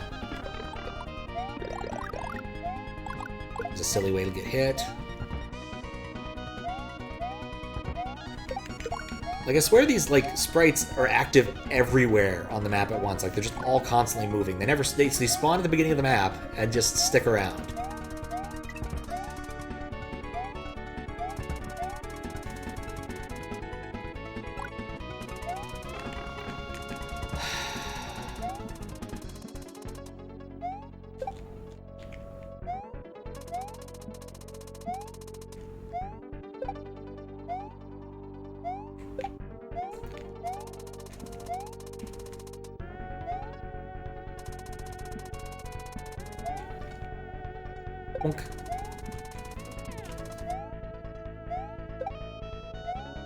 I can't believe that worked.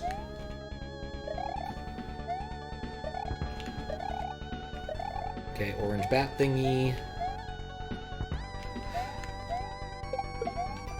No! The shell would have saved me.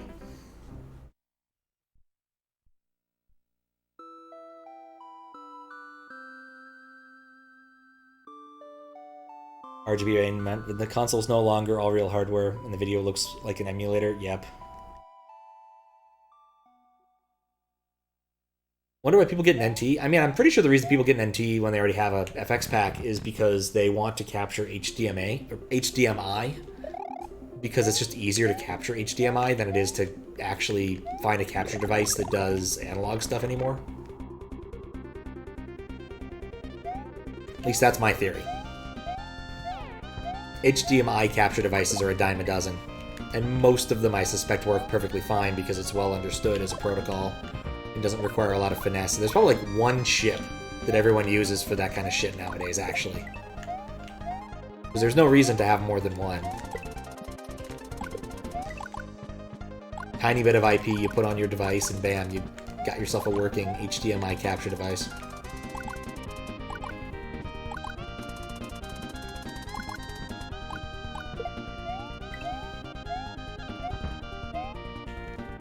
My understanding for like USB stuff is like there's one USB chip that an awful lot of people just buy off the shelf and use for all their like USB protocol needs. It wouldn't surprise me if such a thing existed and was in use for HDMI capture devices as well. Oh, I hate this.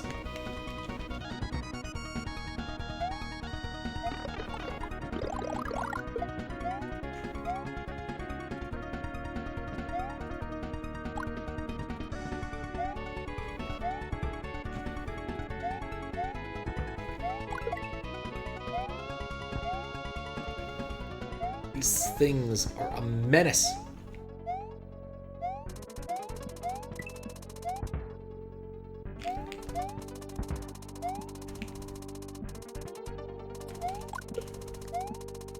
I'm gonna regret not collecting that corner soul. No! It's still doable. Just trickier. Like I said, I was gonna regret not grabbing that coin soul. And it jumped upward. I've never seen it do that. Did they randomly pick a direction?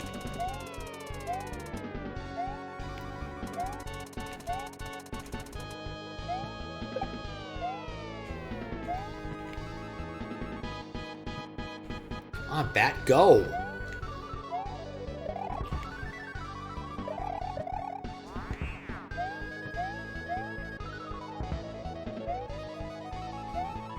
Dunk.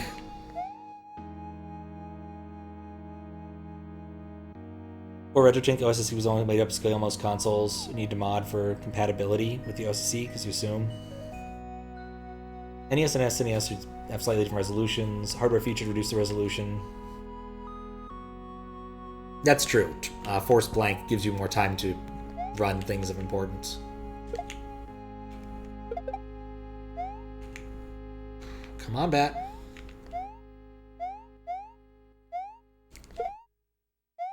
Boink.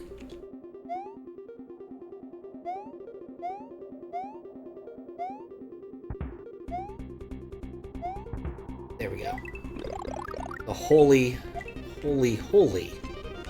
necessary fire flower. Like, just if I try to go faster, these things just always seem to jump at the perfect time to screw me over. Oh, I should have kept that and used it as a kicker. And of course it flies off somewhere to be a menace elsewhere later.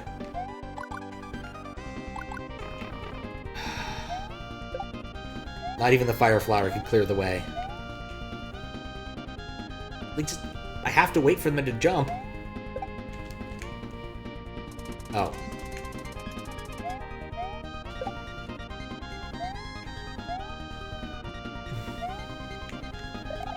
No! I didn't expect it to make it to the gap. Okay.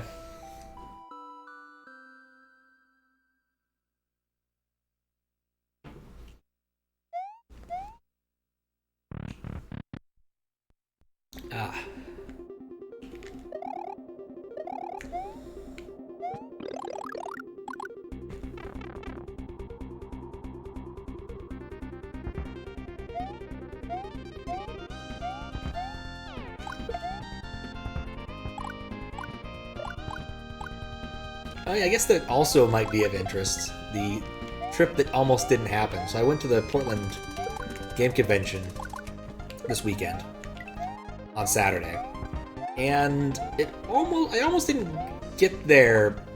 Oh, come on! Oh, I just hate the orange thing so much. Basically, I had some car trouble, so I went and filled up my tires because I need to fill up my tires so I don't drive enough. The tires don't keep up. Got on the freeway, and I got a message from the tire thing saying TPMS. I'm like, what the heck does that mean? So I look it up. Tire pressure management system's unhappy about something. So I pull over and kick the tires a little bit and try to figure out what's going on with that. And I'm like, well, the tires still seem to be attached and don't seem to be flat, so that's probably fine. I'm like, well, I guess I'll get on the road and just call Squiggles and see what the deal is and see if he knows something. Which, of course, he did. And, but right as I go to start my car up again, all the electricals turn off. Just all of them. I'm like, well, that's bad, but I did bring my,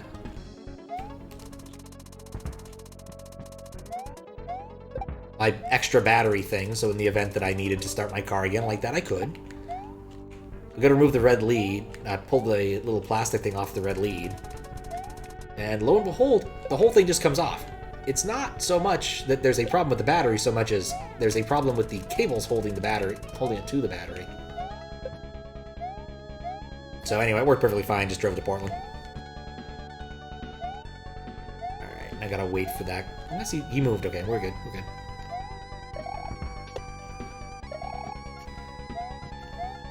So either way, next time I go use my car, I need to go out and find a wrench and adjust that.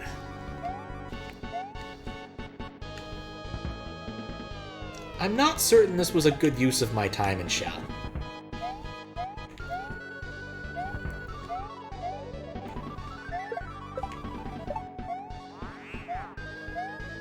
You know, actually, keeping a shell would be kind of useful. And I can't be ambushed as much as I was. Part of the problem is with Fire Flower, I'm going to end up destroying the shell at some point. It just happens.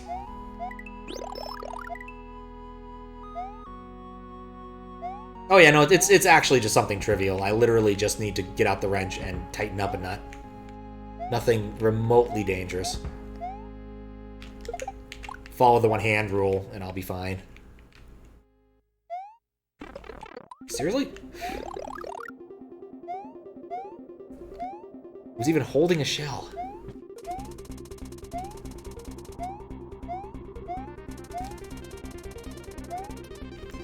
Alright.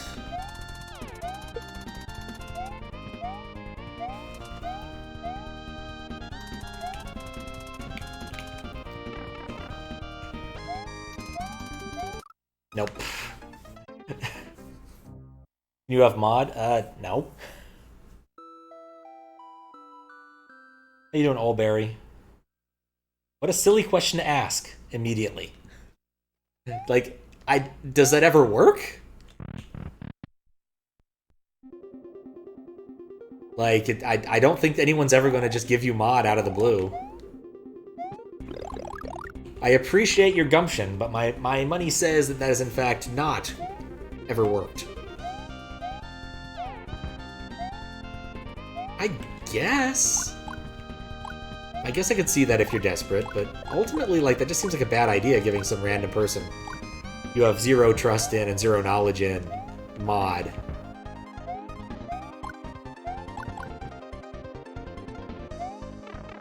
I decided I'm just gonna sandbag this one. Can you have an SMW mod? Maybe. Streams where all the user mods? I think it's fairly common, especially for smaller streams where you just, you know, you've given mods to all your friends. What's the worst that could happen? What is the worst that could happen?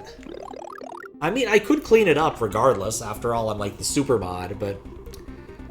You know, I just don't think I'm gonna take a risk on this one.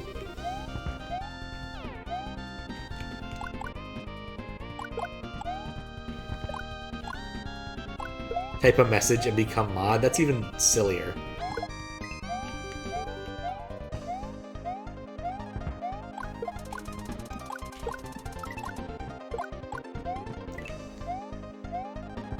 Maybe I could have a roulette thing where there's a small percentage chance you become mod, but much more likely you end up banning yourself. And of course, the mod part would be manual, so I'd never actually get around to doing it. Actually stole that bit from the bastard mud operator from hell. A fascinating text file about muds in England, which are long dead.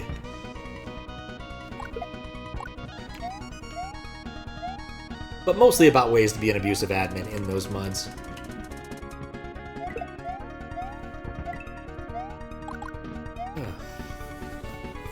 You mean it's automatic? Oh. See that big streams? Eldad, stream of the day. JC gave you mod once, literally modded everyone at that point. He had over 100 regular viewers, so he was already partner. How strange. Had that mod for months, didn't watch much, but you still had it. Ended up unmodding most of us, including me, yeah. That makes sense. Oh, there was a person on Twitch, and I really forget their name. But basically, if you could prove you had beaten Kid Chameleon, I think it was, the Sega game, he would give you mod. Like, you had to, like, do it in front of him, like, say, hey, I'm gonna do this, and then, like, stream it. But if you beat it in, like, one sitting, he would give you mod. That I remember. I briefly considered putting the work in. Briefly.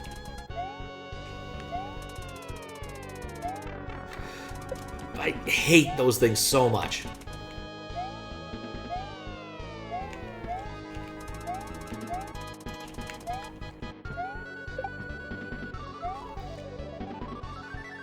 Like 3 years ago, probably doesn't remember stream now. Yeah, 3 years is a long time. Especially for a mod stravaganza.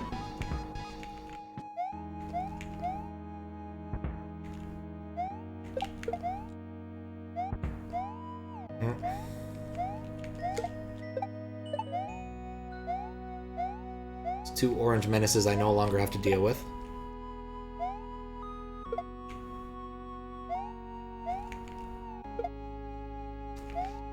Like I said, I never know when these guys are gonna proc. I'm gonna take the high road just in case. What's up, Ace Searcher? How you doing? Oh god, Kid Chameleon? Had that game and your friends on a Santa Solar event.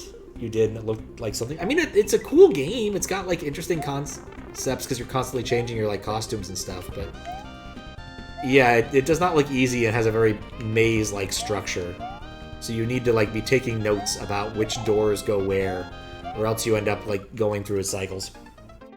How you doing here, Soft? And Noah, how you doing, Noah? And Ace Retro, just in case. Have to hand it to all Barry giving us an interesting topic conversation. Get 2 points for that. Maybe one day they'll earn a mod with enough points. Fair point. Fair point. God. Oh, what a silly thing. Good playing SMW, nice. Didn't help that we had a case that we had a Santa Solar goal that was insanely hard. What is Santa Solar? I have to ask. Because I just don't know. It's probably like one of those like Big 15 type things where you're trying to get high scores in games, I'd assume. This many points / lives. Okay. So it is like Big 15 or one of those score speedrun type things. If I'm not mistaken.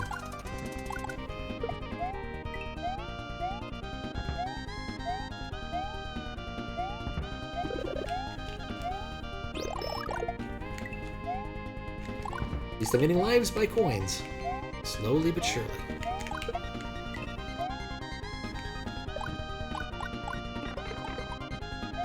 Was really hoping that would work.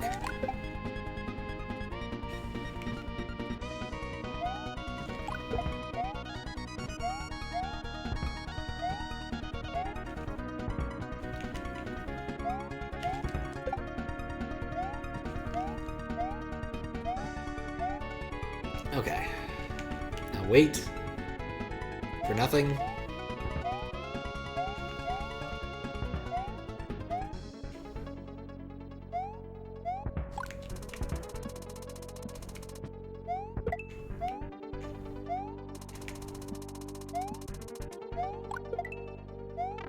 Ah, orange things.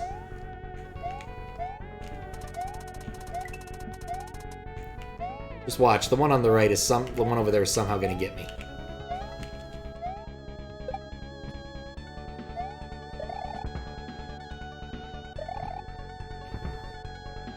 And they just proc at the most random times.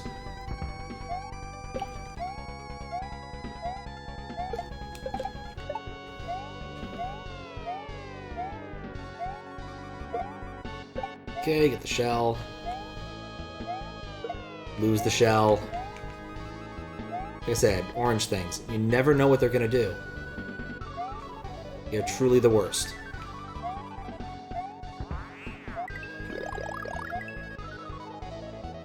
Ah. Level needs tentacle fire. That would be nice. Santa Solar was a group event. Your friend Solar Ace made an event. We had to play games you never played before and only allowed to see a long play of it. No speedrun strats or anything.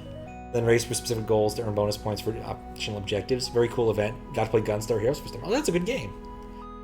Not efficient someday. Good call.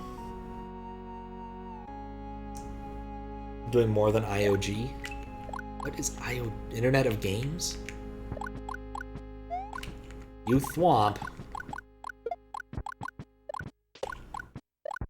There we go. Oh.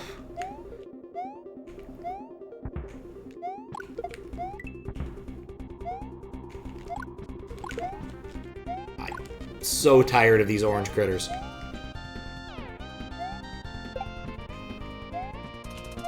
Okay, blue hoppy critter over there.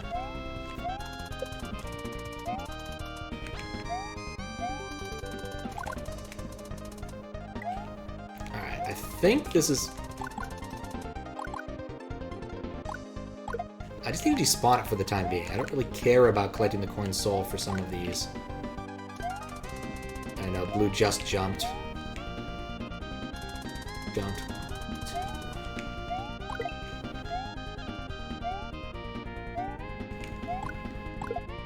This is where my memory gets a little sketchier. I got lucky. Illusion of Gaia, thank you. Illusion of Time. Once you find a glitch that warps you anywhere, oh, that's pretty awesome.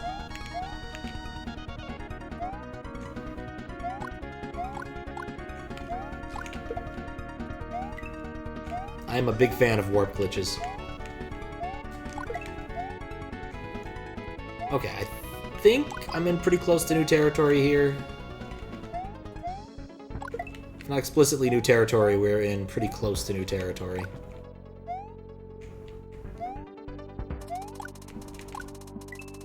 Yeah, this doesn't look too familiar.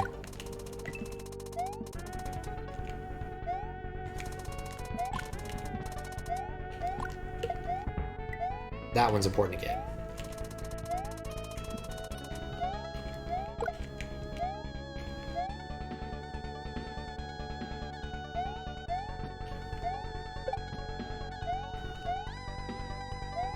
I do love when they get stuck in the geometry. That is fun, at least. Okay. This is so fucking long.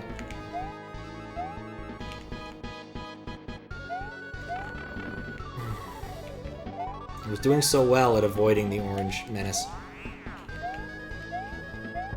Oh. No! The spinner! Speedrunners didn't know about it, and he found it while you were streaming and he was in your chat. Totally changed the speedrun with that glitch. The entire event was fun, since most of the objectives weren't just about speedrunning the game and more about doing things in the game normally people wouldn't do or go for challenges. I like that. I am a fan of such things.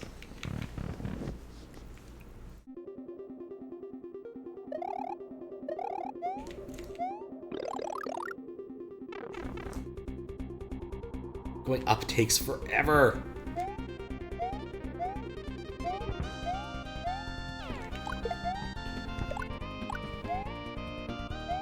Like, I was stopping to read chat, but still, it's taken like 5 minutes.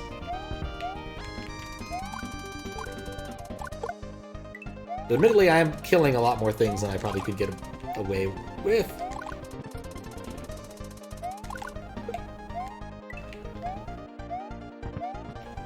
Really, I just need to have a little bit better luck with these dang orange things. Kinda wish I knew what they were called, because it's starting to bug me.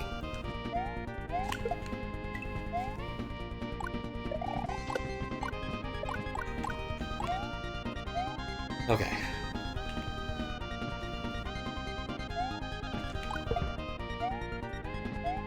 Like, I want to be patient, but there's so damn many of them.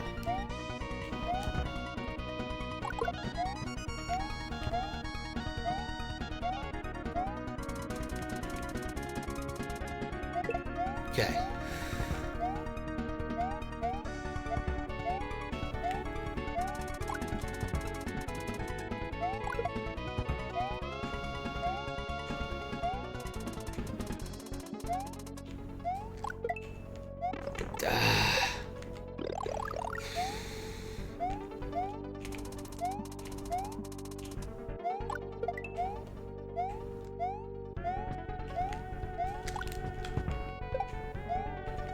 More important that the thing be dead than anything else right now.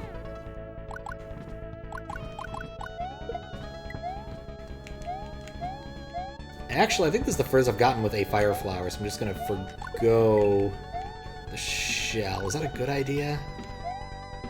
Eh. That's what's happening. We'll take this shell.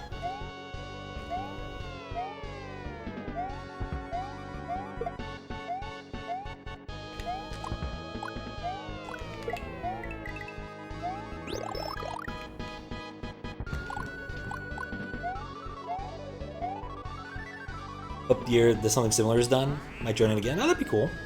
Call them parabolas. Alright, parabolas they are. Account created today, yep. Yep, it's him. Alright. We've had him 3 times today.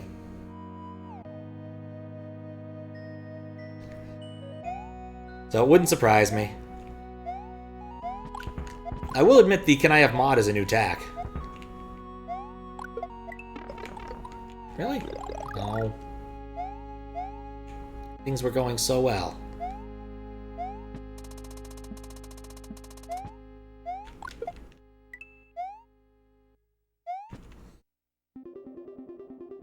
Gunstar Heroes was mentioned. Oh yeah! It is a really cool game. Where did the shell go? Is it landed up here and despawned?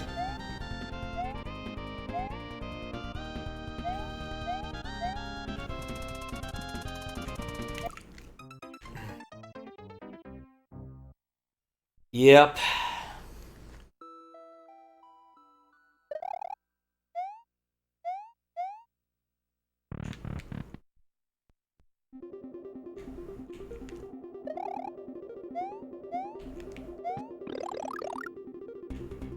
It is. It's quite an ascent. This level, this hack has not thrown anything at me that was so terribly long up until this moment. Like, there were some longish bits in the allegedly final castle, but this is just long.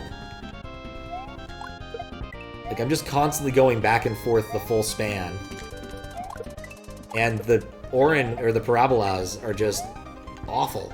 Because I don't know when they're going to proc. Like, there's a tell at the last second, but I have no idea how to guess when that second's going to happen, especially because it seems to be very long when they first spawn, and then decrease pretty soon thereafter. Like, oh, once they get moving, they stay in motion pretty heavily, it seems. And they travel so far. Oh, I pressed the trash button, not the other one. There we go. I pushed the wrong button. My bad.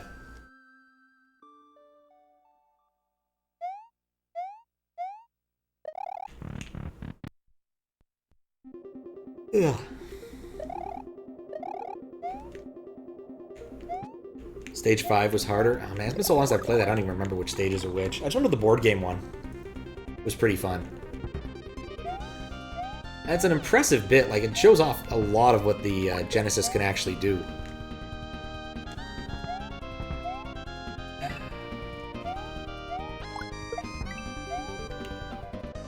Persistent.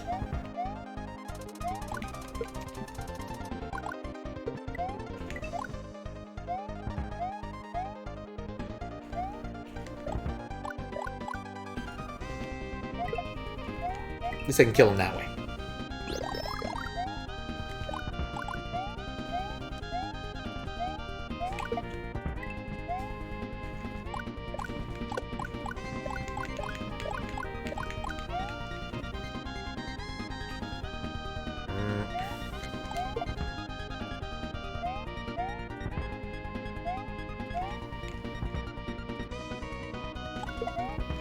Okay, up.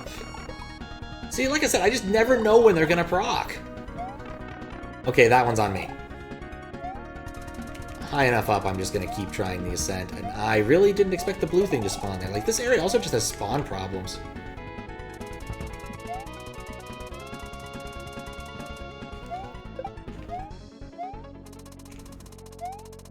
Never quite know what's going to spawn. Except that. That's always going to spawn right there. So many not HDMA effects in the dice stage. Yeah.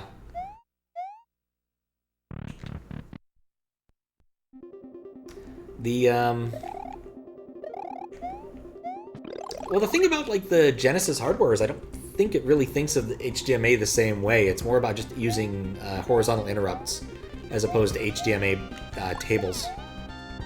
Like, you can do DMAs, but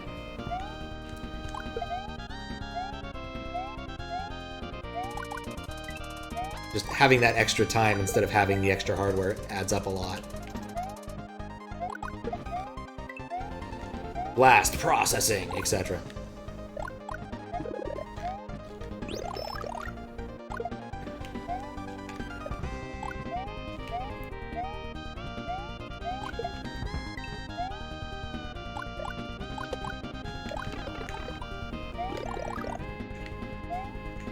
That was a short hop.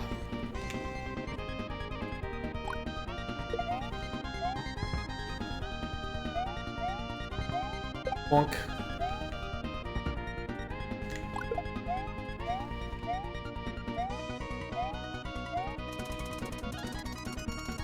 Wait. Just safer that way.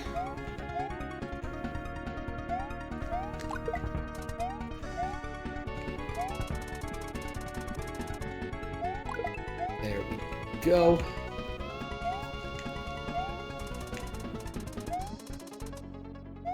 Yeah, especially when you consider how many, just how much hardware advantage the SNES has because it has good hardware. The PPU is a lot more powerful than the Genesis's VPU. It is kind of amazing what they got done with that thing. Alright, get my safety shell. Then hopefully kill one of the parabolas.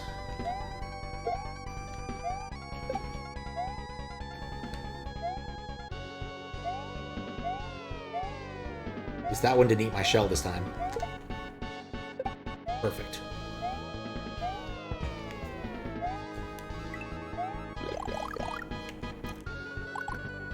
Is the NES's PPU better than the Genesis's? I would say no. I believe the Genesis supported at least 2 layers, where the NES supported only 1. I suspect Fisk has his own opinion, and his opinion may be more valid here, but I'm fairly certain. Oh, come on! It even made the... I'm a little salty about that one. A little salty about losing that shell, too. But just, it has an awful lot more stuff going on. It has a wider color palette, more color RAM, more VRAM. Though I guess it probably doesn't have more VRAM access space. But again, the architecture of the NES versus pretty much any other console is so different because of the PPU bus versus the going through the CPU bus for that kind of thing. Which is what the SNES went back to, having a single bus for both graphics and code and whatever. Don't forget the Genesis was a competitor to the NES when it came out. It's not a competitor to the SNES. Genesis did what Nintendo don't. Not what Super Nintendo. Fair, fair. Especially when you compare it to like what the Master System was capable of. The Genesis was a huge leap.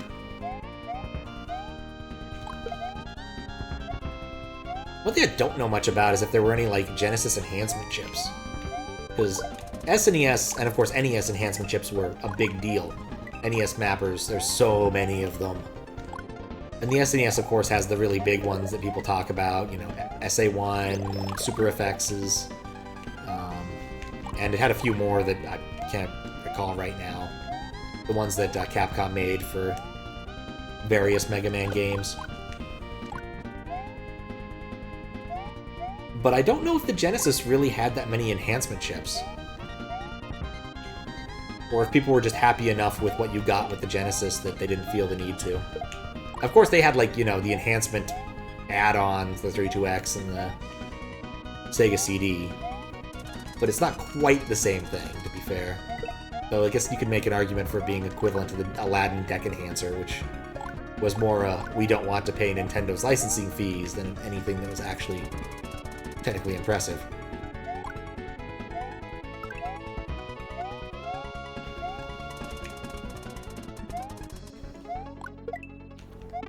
I don't know why I keep jumping into that one.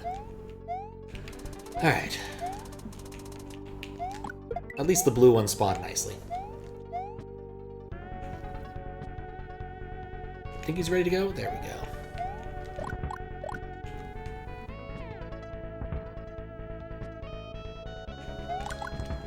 Perfect. Every parabola that dies is one I don't have to deal with.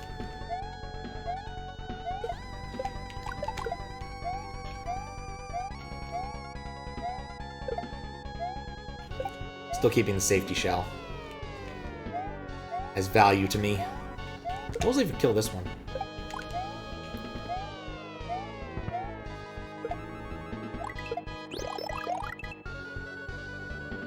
Oh, come on. I look away for a few seconds. I mean, the thing is that the same email, like, you can create an infinite number of email addresses off of a single address because of the way email address and parsing generally works.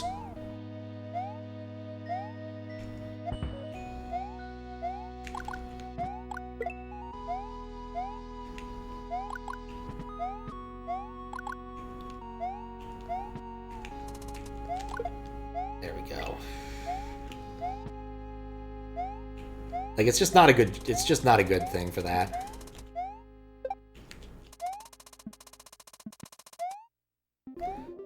Not to mention, if you own your own domain, you can always just set up catch-alls and have an infinite number of email addresses that don't have to look the same.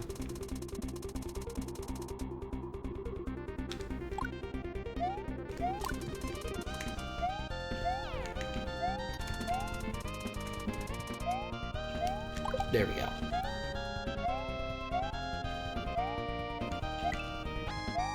I've already maxed that one out.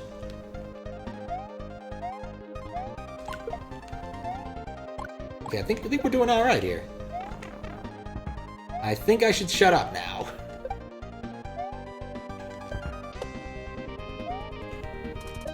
Okay, there was a jumper here, but there's not now.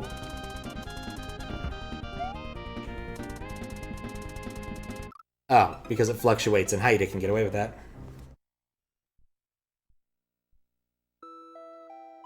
There was one Mega Drive thing to do that. Do 3D, interesting. The not so successful add-ons, yeah. Actually a bit harder to create burner emails, at least the common services, but I guess you can just find a list. Yeah, there used to be a bunch of different services for that kind of thing, and people would ban some of them. Would often be the way it would work, but it's vexing, I'll tell you.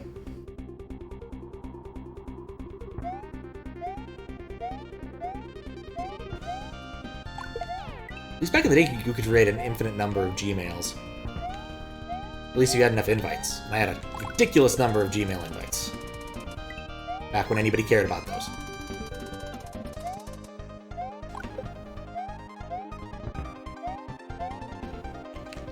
That was actually kind of fun. I got my email address, my Gmail address, from making a fractal image for somebody.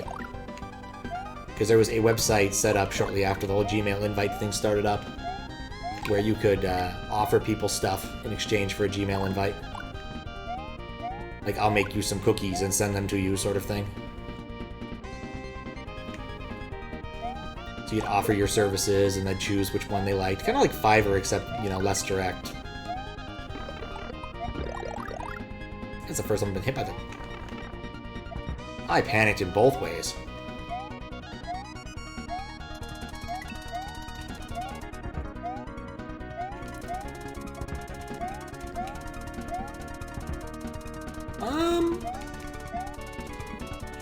Okay, that worked.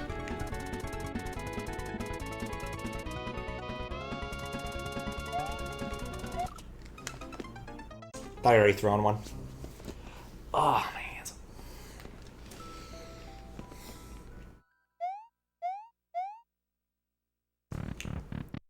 I just cannot predict those paraboloids.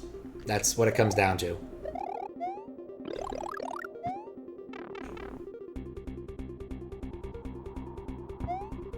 I need to be looking to my left a bit more.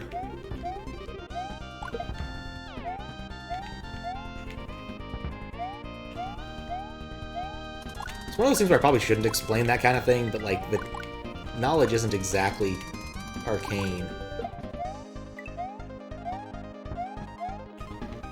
And for most people, it's actually useful to know, like, there's ways you can add on things to your Gmail address where it still routes to you, but you can flag it as a email address that's a flag that's associated with a specific account. It's like if you want to know if someone's selling your email address, it's a thing you can do.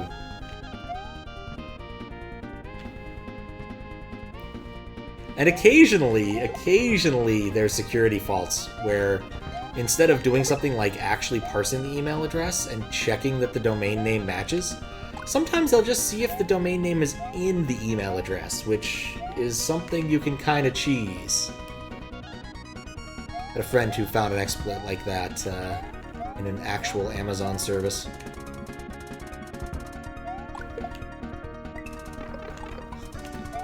swear those things always jump just far enough. Don't jump into the orange thing after killing this critter.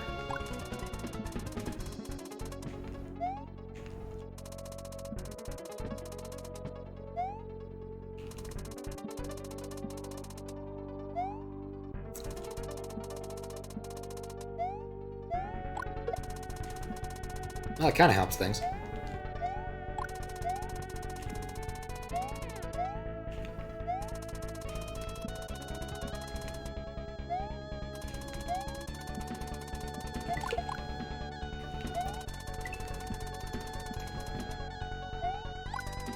Nope.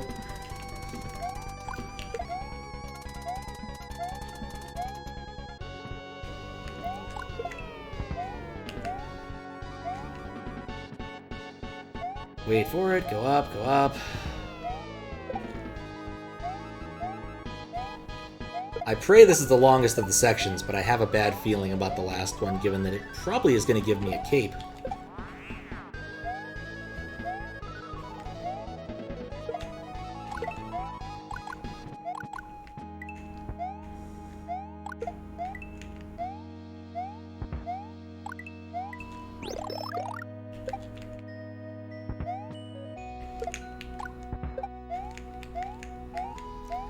Bounce, bounce, bounce.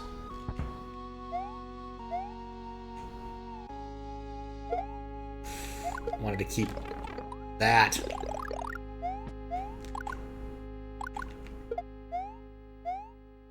Okay. This guy's not actually that dangerous, but I just wanted to kill him anyway. Yeah, I've run out of stuff to talk about on the stage, to be honest.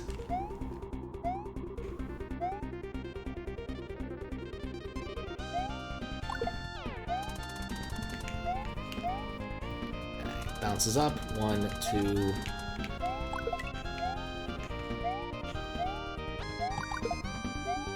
So many steps. Once saw a play called The 17 Steps. Rather enjoyed it. I believe it was about a conspiracy. But it was very silly. And there were like 40 characters in the play and only 3 actors.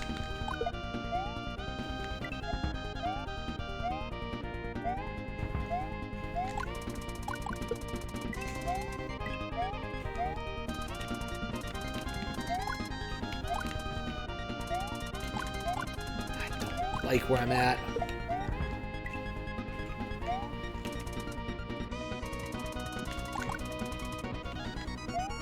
There we go.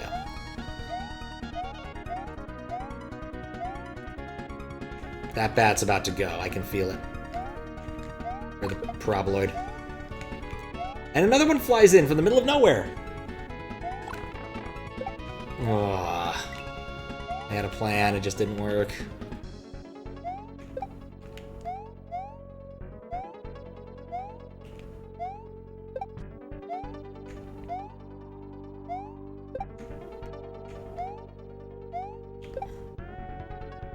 I legit do not know if I've been here before at this point.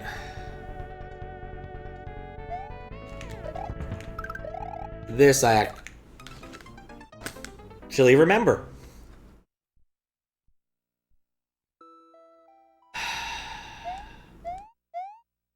Just flew out of nowhere.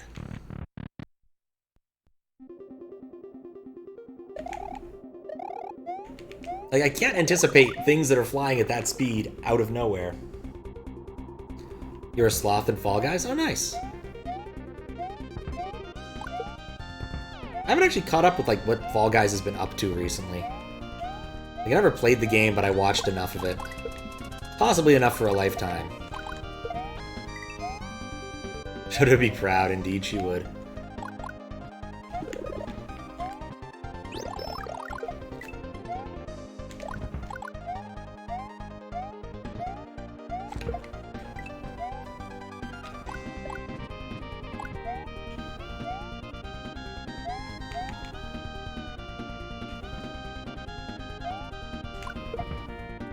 Did a Sonic thing, and Sweet Dude made you play it? Oh, nice. New event today with portals, and it's confusing. I can't stay still and read chat because those things will gang up on me. Ah. And nothing's gonna be... No, it's not gonna be back, huh? Odd. Okay, this is a safe spot. You fireball the purple enemy's fireballs. I don't think so. I'd assume they were just the fireball that hurts you type of object, but I haven't tried. It also strikes me as a fiddly hitbox. Oh, lovely. No, there was multiple ways I could have done this, and that worked perfectly fine. Never mind. Probably gonna wish I'd eaten the soul, but what can you do?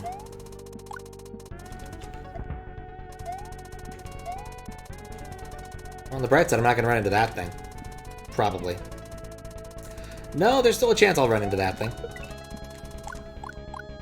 And now it's decided to stop doing whatever. There it goes.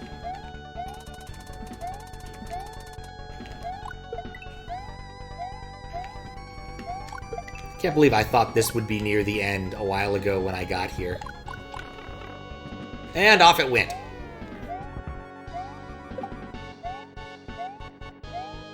Just can't predict these things. Which ones are going to spawn, which ones aren't.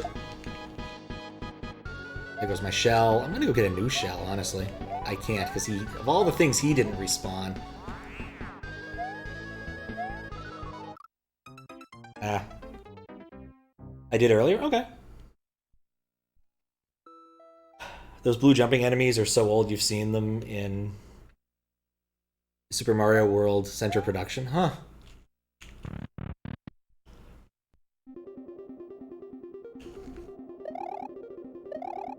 $10x higher than the Ascent in CS. Yeah, if I did the fireball, if I fireballed the fireball, I totally didn't notice.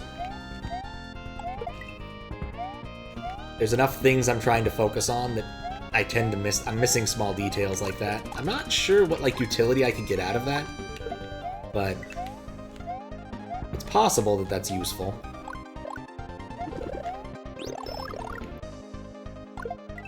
But yeah, I definitely hate the paraboloid critters. Like, I absolutely hate them. I cannot anticipate them. They do some random things. Basically, I just have to wait until they do whatever the hell they're going to do, and then hope that the next step they do isn't going to murder me entirely. And because they gain speed the longer they go, with seemingly no cap, because they're running off of a sort of normal parabola thing, if they fly up from all the way on the left-hand side of the screen, I just get run into.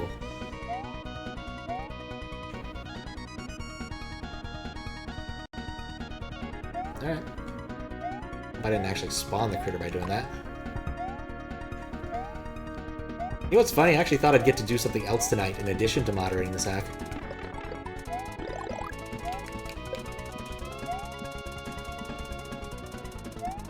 No, gotta wait. Oh, I didn't jump.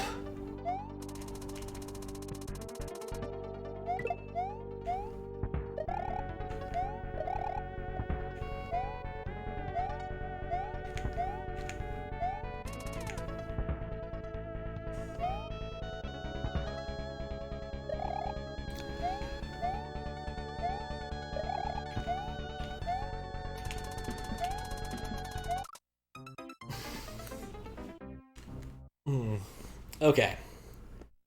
Let me think here.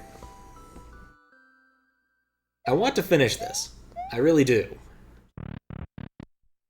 But it's already 4:15, and this is the second of 3 checkpoints. So, with that in mind, especially with the knowledge that I wouldn't be able to save, love how the background doesn't stop scrolling on death. Oh, why would it? Of course it's got to keep going. Oh, just tell me now.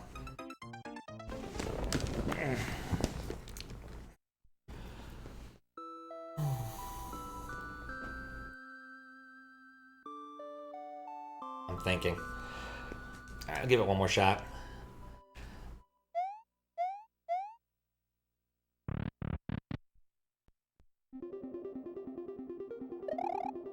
Honestly, this has had some long sections, and this is the longest seeming section I have seen in this game.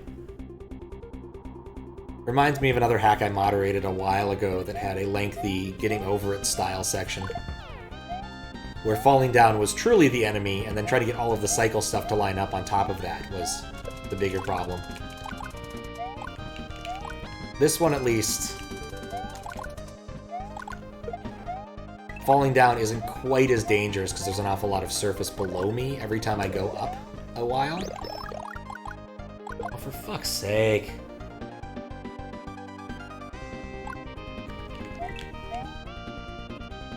Yeah, the devil definitely has some crazy shit in his gardens.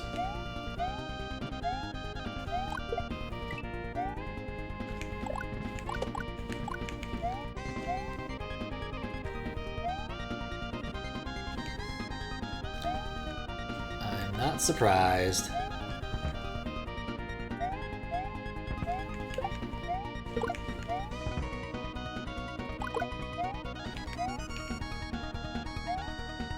Very persistent this evening.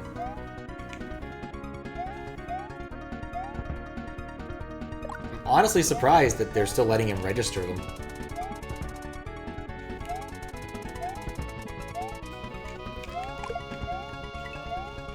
Like, you think after you register so many accounts in a given day, but there's probably proxies involved and other things. Ha! I did not get hit by the... Never mind.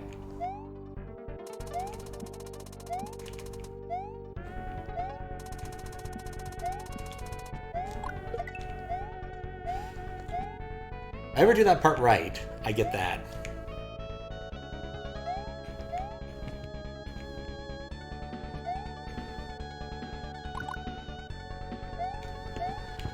No, just another troll. Get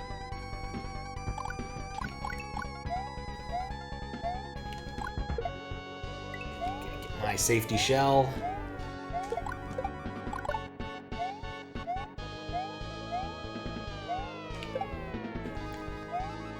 At least I'm starting to learn how to do that part. Or, like, land on a Koopa with a shell and hopefully retain the shell. As opposed to killing it. Beautiful. Yep, that's pretty much the plan. I'll go through the list after I'm done and report all of them.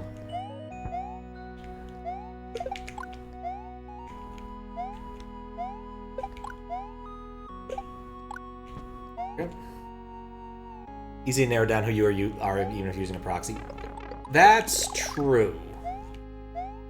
Most people don't practice ridiculous internet hygiene that would be necessary to avoid that kind of thing. Like, you can track people with an awful lot of dimensions of their web browser. Things like fonts installed, resolution of windows,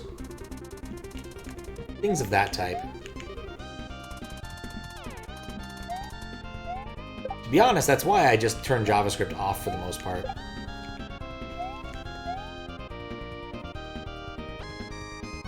Because an awful lot of those types of tracking depend upon using JavaScript.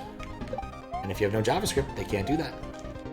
Of course, then most websites don't work either, which is a bit of a downside, but, you know, it's a trade-off, I will be honest.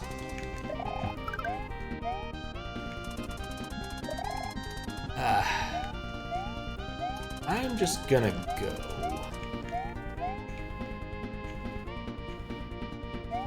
I don't trust this bat.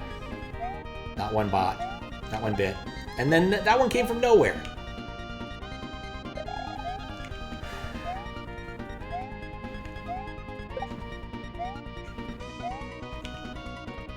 I will say my favorite part about these things is they die by going to the far left. Constantly.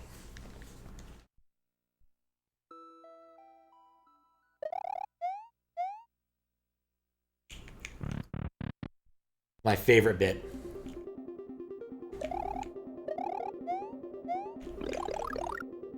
Yeah, that should be fun. We're doing, I forgot to even mention it anywhere else. Gods, Battle for Olympus. I keep wanting to say Gods of Olympus. I also need to sit down. I also need to make an event for Faro's request. We're going to do more Everhood on Sunday. Those are things that are definitely happening. So I've actually got my notes. I've got that clip where I'll go and grab the letters out of to reload the game. And I did actually read a chunk of the manual, which revealed something very important to me, what the difference between retry and continue is.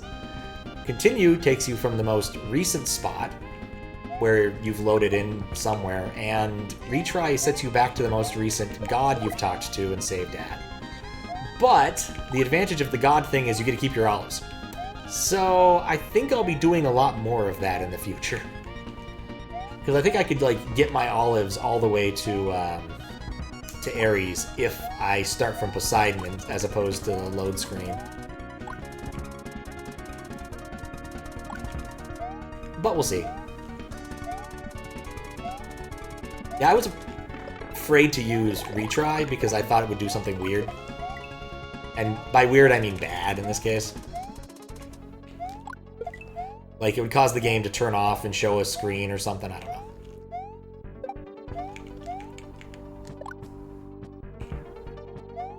But it is an odd screen when you think about it, because retry and continue have very similar meanings in video games. I lost my shell, too.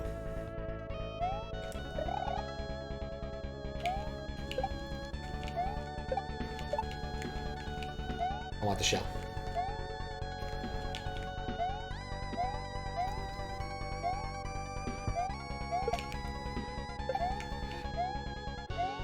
Flies over, give me the old bop.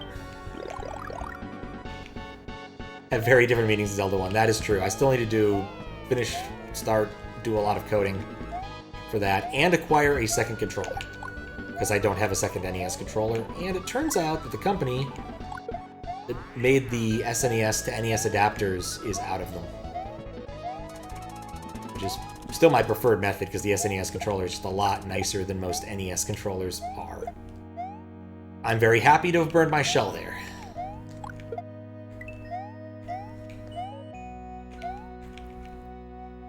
Okay, that one jumps over there.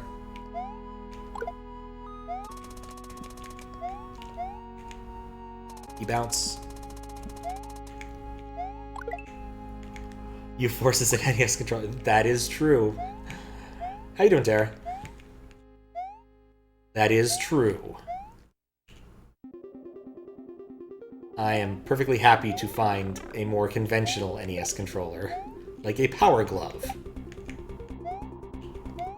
Or, you know, just an NES controller.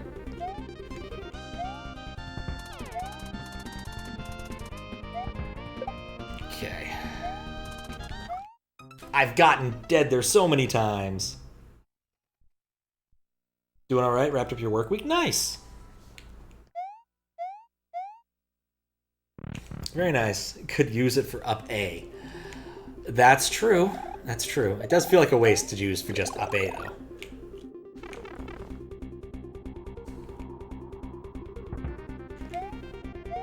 Complete waste.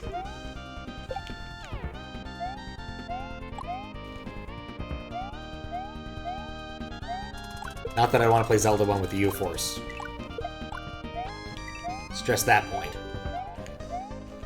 Before you do silly novelty runs, one should generally at least play the game as it was intended.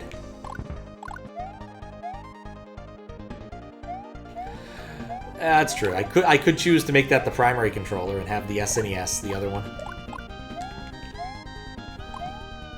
There are options. Saw someone playing Fall Guys with a recorder. Oh. I mean, I think there's like a way to hook up interfaces like that that's fairly generic and not that difficult to set up. I don't know what it is, though, because I've seen people do that. It's like, I'm going to play Smash Brothers by poking this banana. And it's literally him, like, poking different sections of a banana and other weirdness. And in fact, I do know of another example. Monotone Tim actually beat Ocarina of Time on an ocarina. I'm not sure how he did that either, but he did that in like 2012. So, presume, and he's not, well, I guess he was pretty technically adept. Not a programmer, but he was good at putting things together. So I'm not sure how he did it.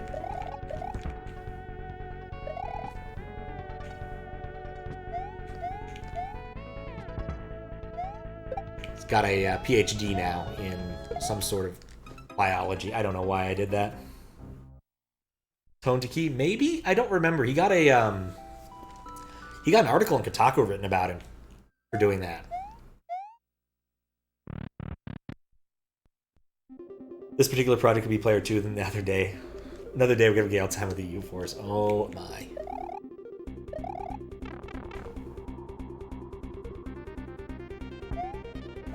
Yeah, I want to say it was something electric. I don't know. I don't know if he was scanning for specific tones. I could totally see that. Tone to key is a thing you could do fairly easily. Because, like, separating out keys is a thing that you can do using... I don't know.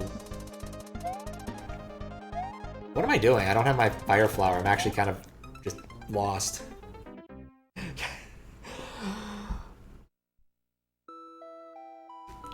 It's fine, Desi. Not everyone needs to be an engineer. The world needs people who are not engineers. There are things that are difficult for me to do, like art. And I'll be honest, I'm still impressed at the amount you can type and how clearly you express your ideas in text. When I do my writing, it takes me a while, and I do multiple revisions and everything. Often delete a lot of things before I write a thing. The polls in the Discord alone I spent, like 15 minutes tooling at, even though they're fairly straightforward things. But admittedly, the time one was mostly me being confused about time zones. I wanted to make sure that I got the right things. Those are the actual, time stamps that, if used, will be correct. There's no question about that. The only question is the Discord display of them correct and take into account that there will be time zone shifts. It's coming sooner than I like. November 5th. I prefer DST and would like us to stay in DST all the time and have double DST in summer. I feel very strongly about this.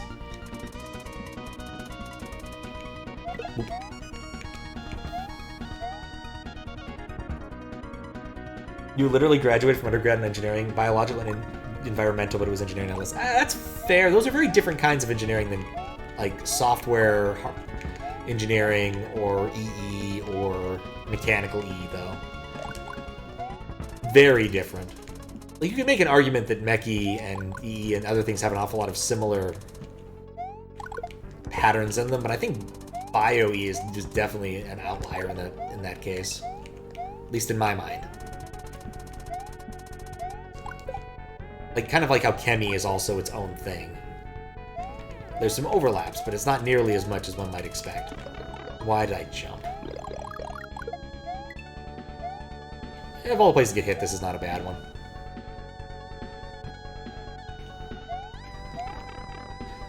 That was a bad one, though.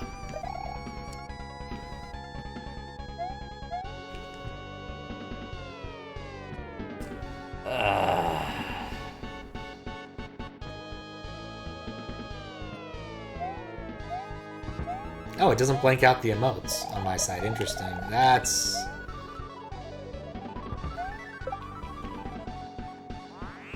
odd. Very odd. Oh, no, I know why that would happen. Yeah. Put that on the list of things to fix. I can't respawn him, can I? No, I can get all the bats, I can get all of the paraboloids I want.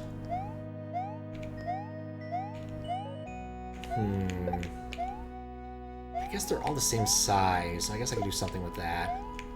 Unless someone has the fraud emote, which almost nobody does.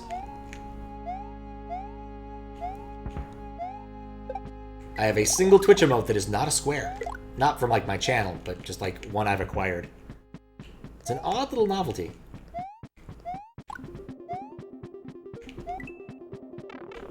You know, I'm gonna die to the shell.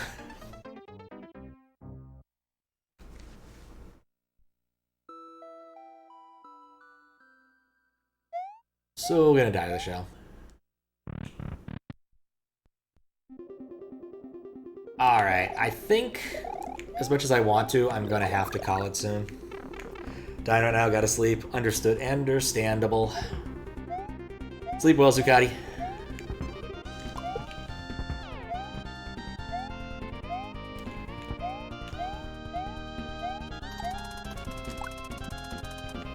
Oh, hey.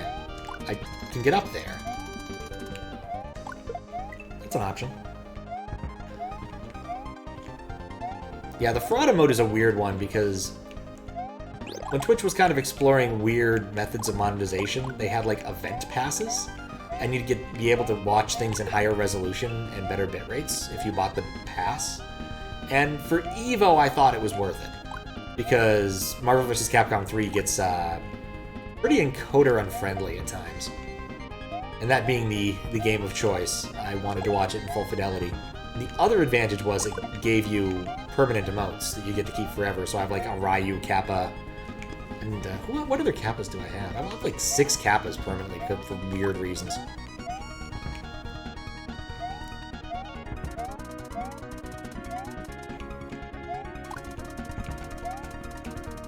I really just like how those things will sometimes bounce back immediately. Marvel on old Twitch, yeah, it would be illegible at times.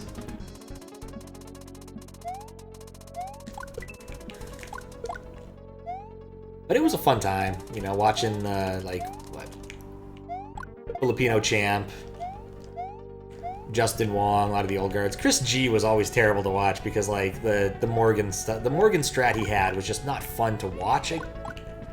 I'm certain it was effective, but it was not fun for the spectators or the players, it seemed. Where he'd just like get Morgan out and use one of her like level 2 things or whatever and do the double clone and just wreck face. Just keep people dancing until it ran out and do a lot of chip damage in the meantime. Still better than another Virgil May Cry team, but... or whatever. Doom May Cry? I think that was it. Still like Justin Wong's team. It's like Storm, Wolverine, and I forget who the third one was. It was like, these are characters I like.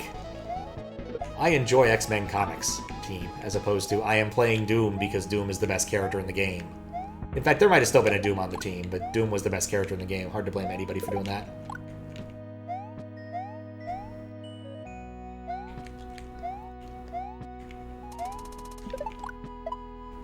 Cool. No. I think this is actually the best run-up I've had in a while.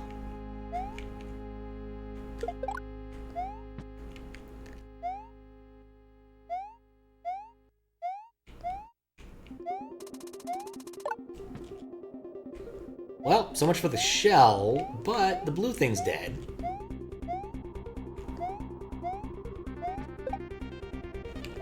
Don't care about that one to the right or left. You know, I was even thinking, doesn't that thing go immediately after the other one?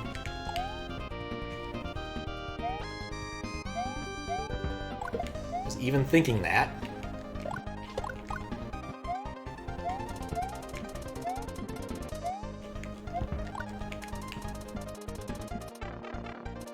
I thought I was safe because of the block.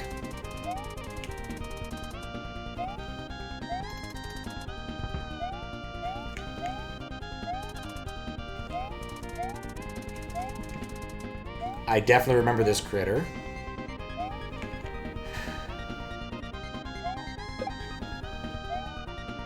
Definitely remember that critter.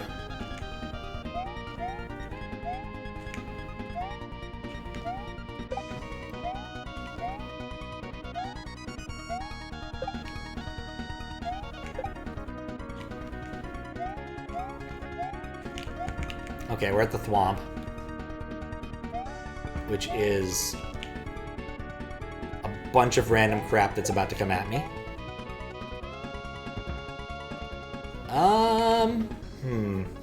I don't like my odds here. Square up here, maybe.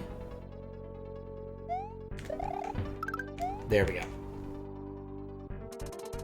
Okay.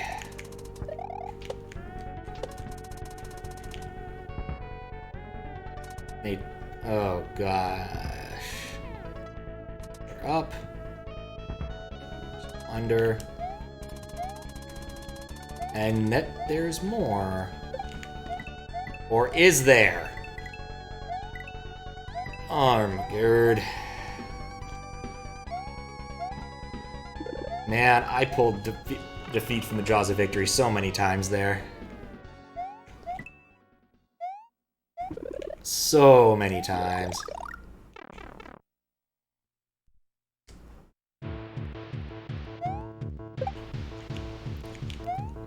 Well, here's... Oh, hello. Cat ghost. What do you do about a cat ghost? How does one defeat a cat ghost? What does one feed a cat ghost? Regardless of what I feel about cat ghosts, I wanted to see if this is going to work, and yep, you get one tile.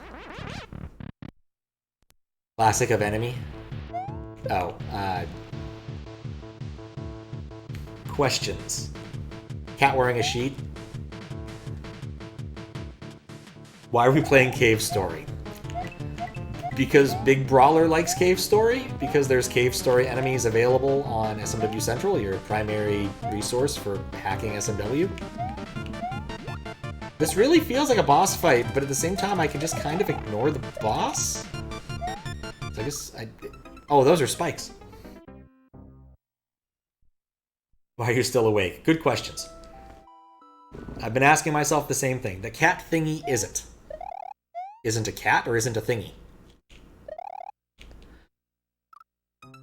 Saw multiple people working on that one, but they never released them? Huh.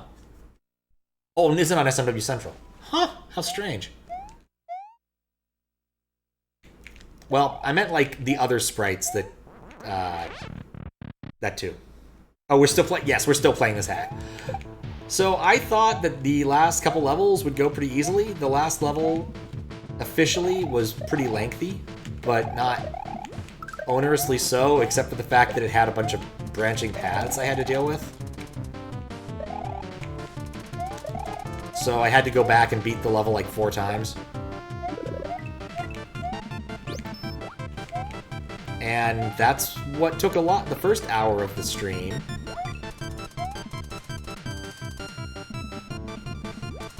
Right between the ears there. And subsequently I've been stuck in this really lengthy level, where even a cape is not saving me from my own stupidity. And there's about 500 cats and capes.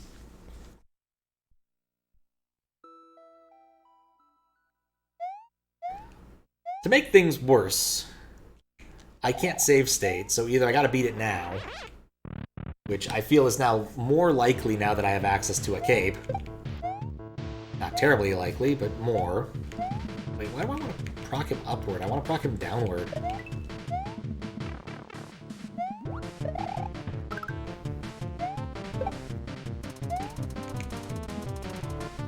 Yeah, I don't want to kill this one, because he's the key to get up to this. That's what it feels like to play Cave Story 2.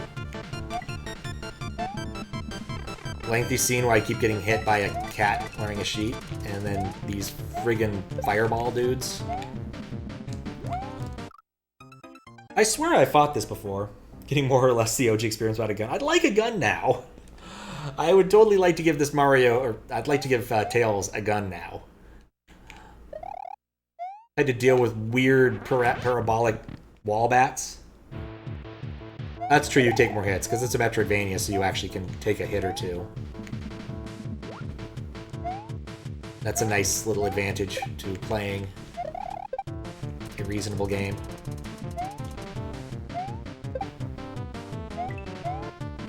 Alright, let's try doing this a different way, because the way I'm presently doing it is crap.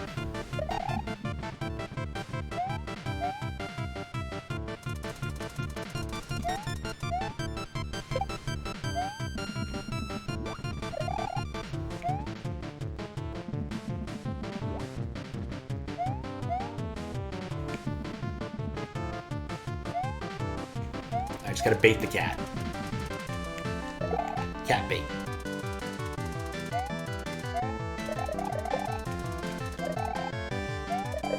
Okay. As with all good projectile spawners, as long as he's not on the screen, he can't hurt me.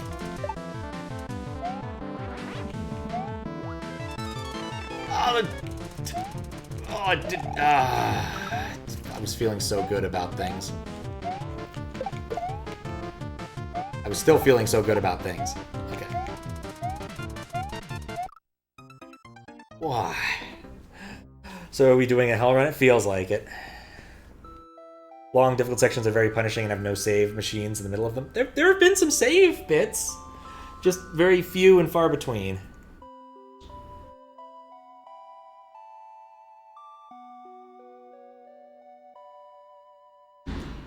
I probably shouldn't have done that. Oh well.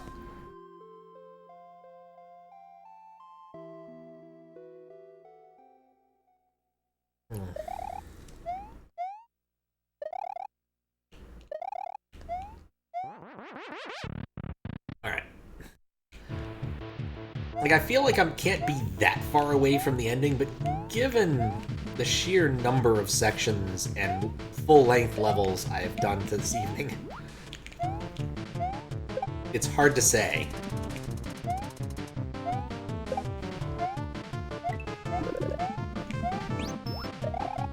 If it's a Devil's Garden, it would be a lot hairier. Yeah.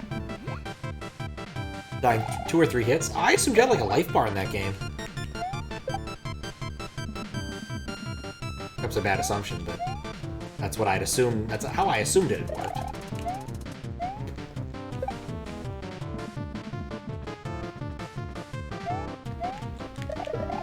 Big cat upward.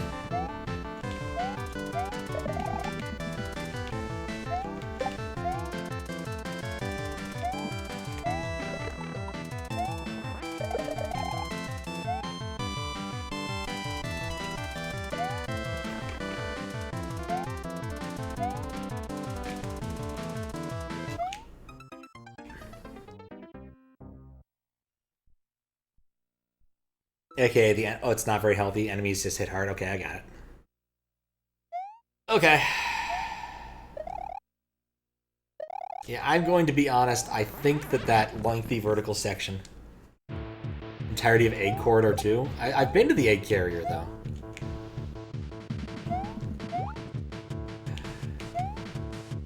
Yeah, no, that joke's not going to work.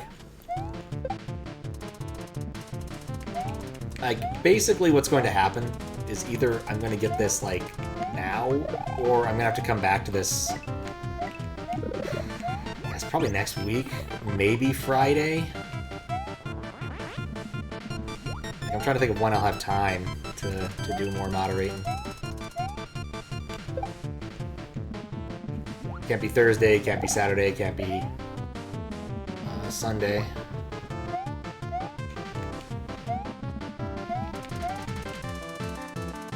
Like, if I get this now, it's done.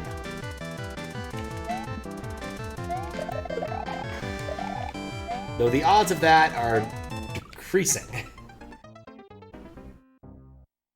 Yeah. May want extra lives. I'm going to keep going. Yeah.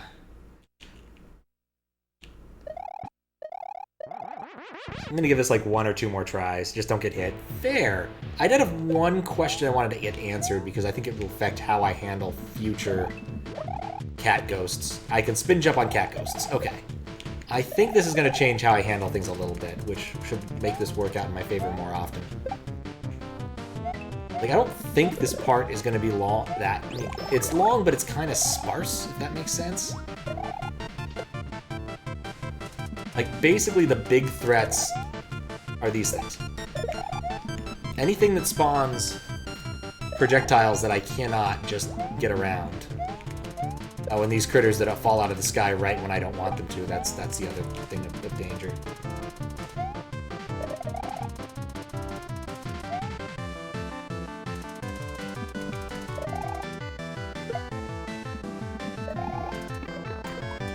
I didn't think he was still in the frame. flipped immediately back up. Is this... Nope.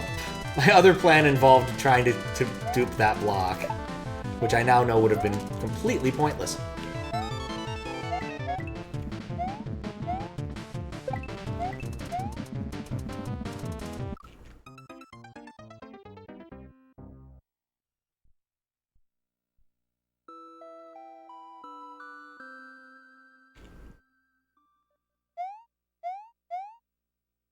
Is waterways.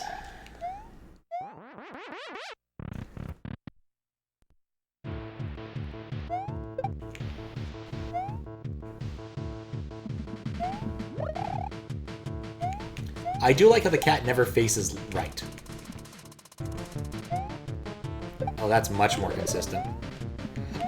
Alright, never mind. Not consistent, but cool. I want to use that strat.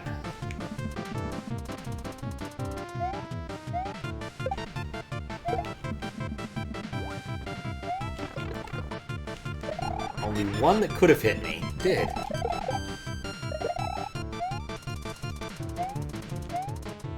Just wish they didn't spawn in the aggro state. Save me some time.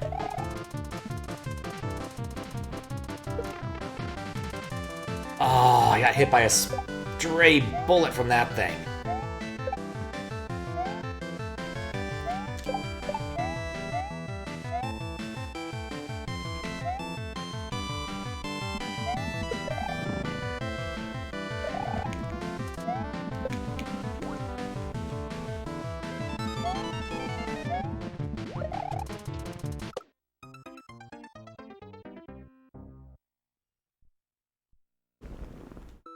Okay. As much as I want to, I think I have to admit defeat for the time being. Yeah, I saw what happened. There was a bullet that spawned basically right there because it was always spawn in the aggro state where they're up in the air, so because I spooled them onto the screen, I couldn't just rush it. It wasn't falling into the enemy, I'm pretty sure. I'm pretty sure it was a bullet. I could check, but it doesn't matter too much. But I think I need to call it. It's late o'clock.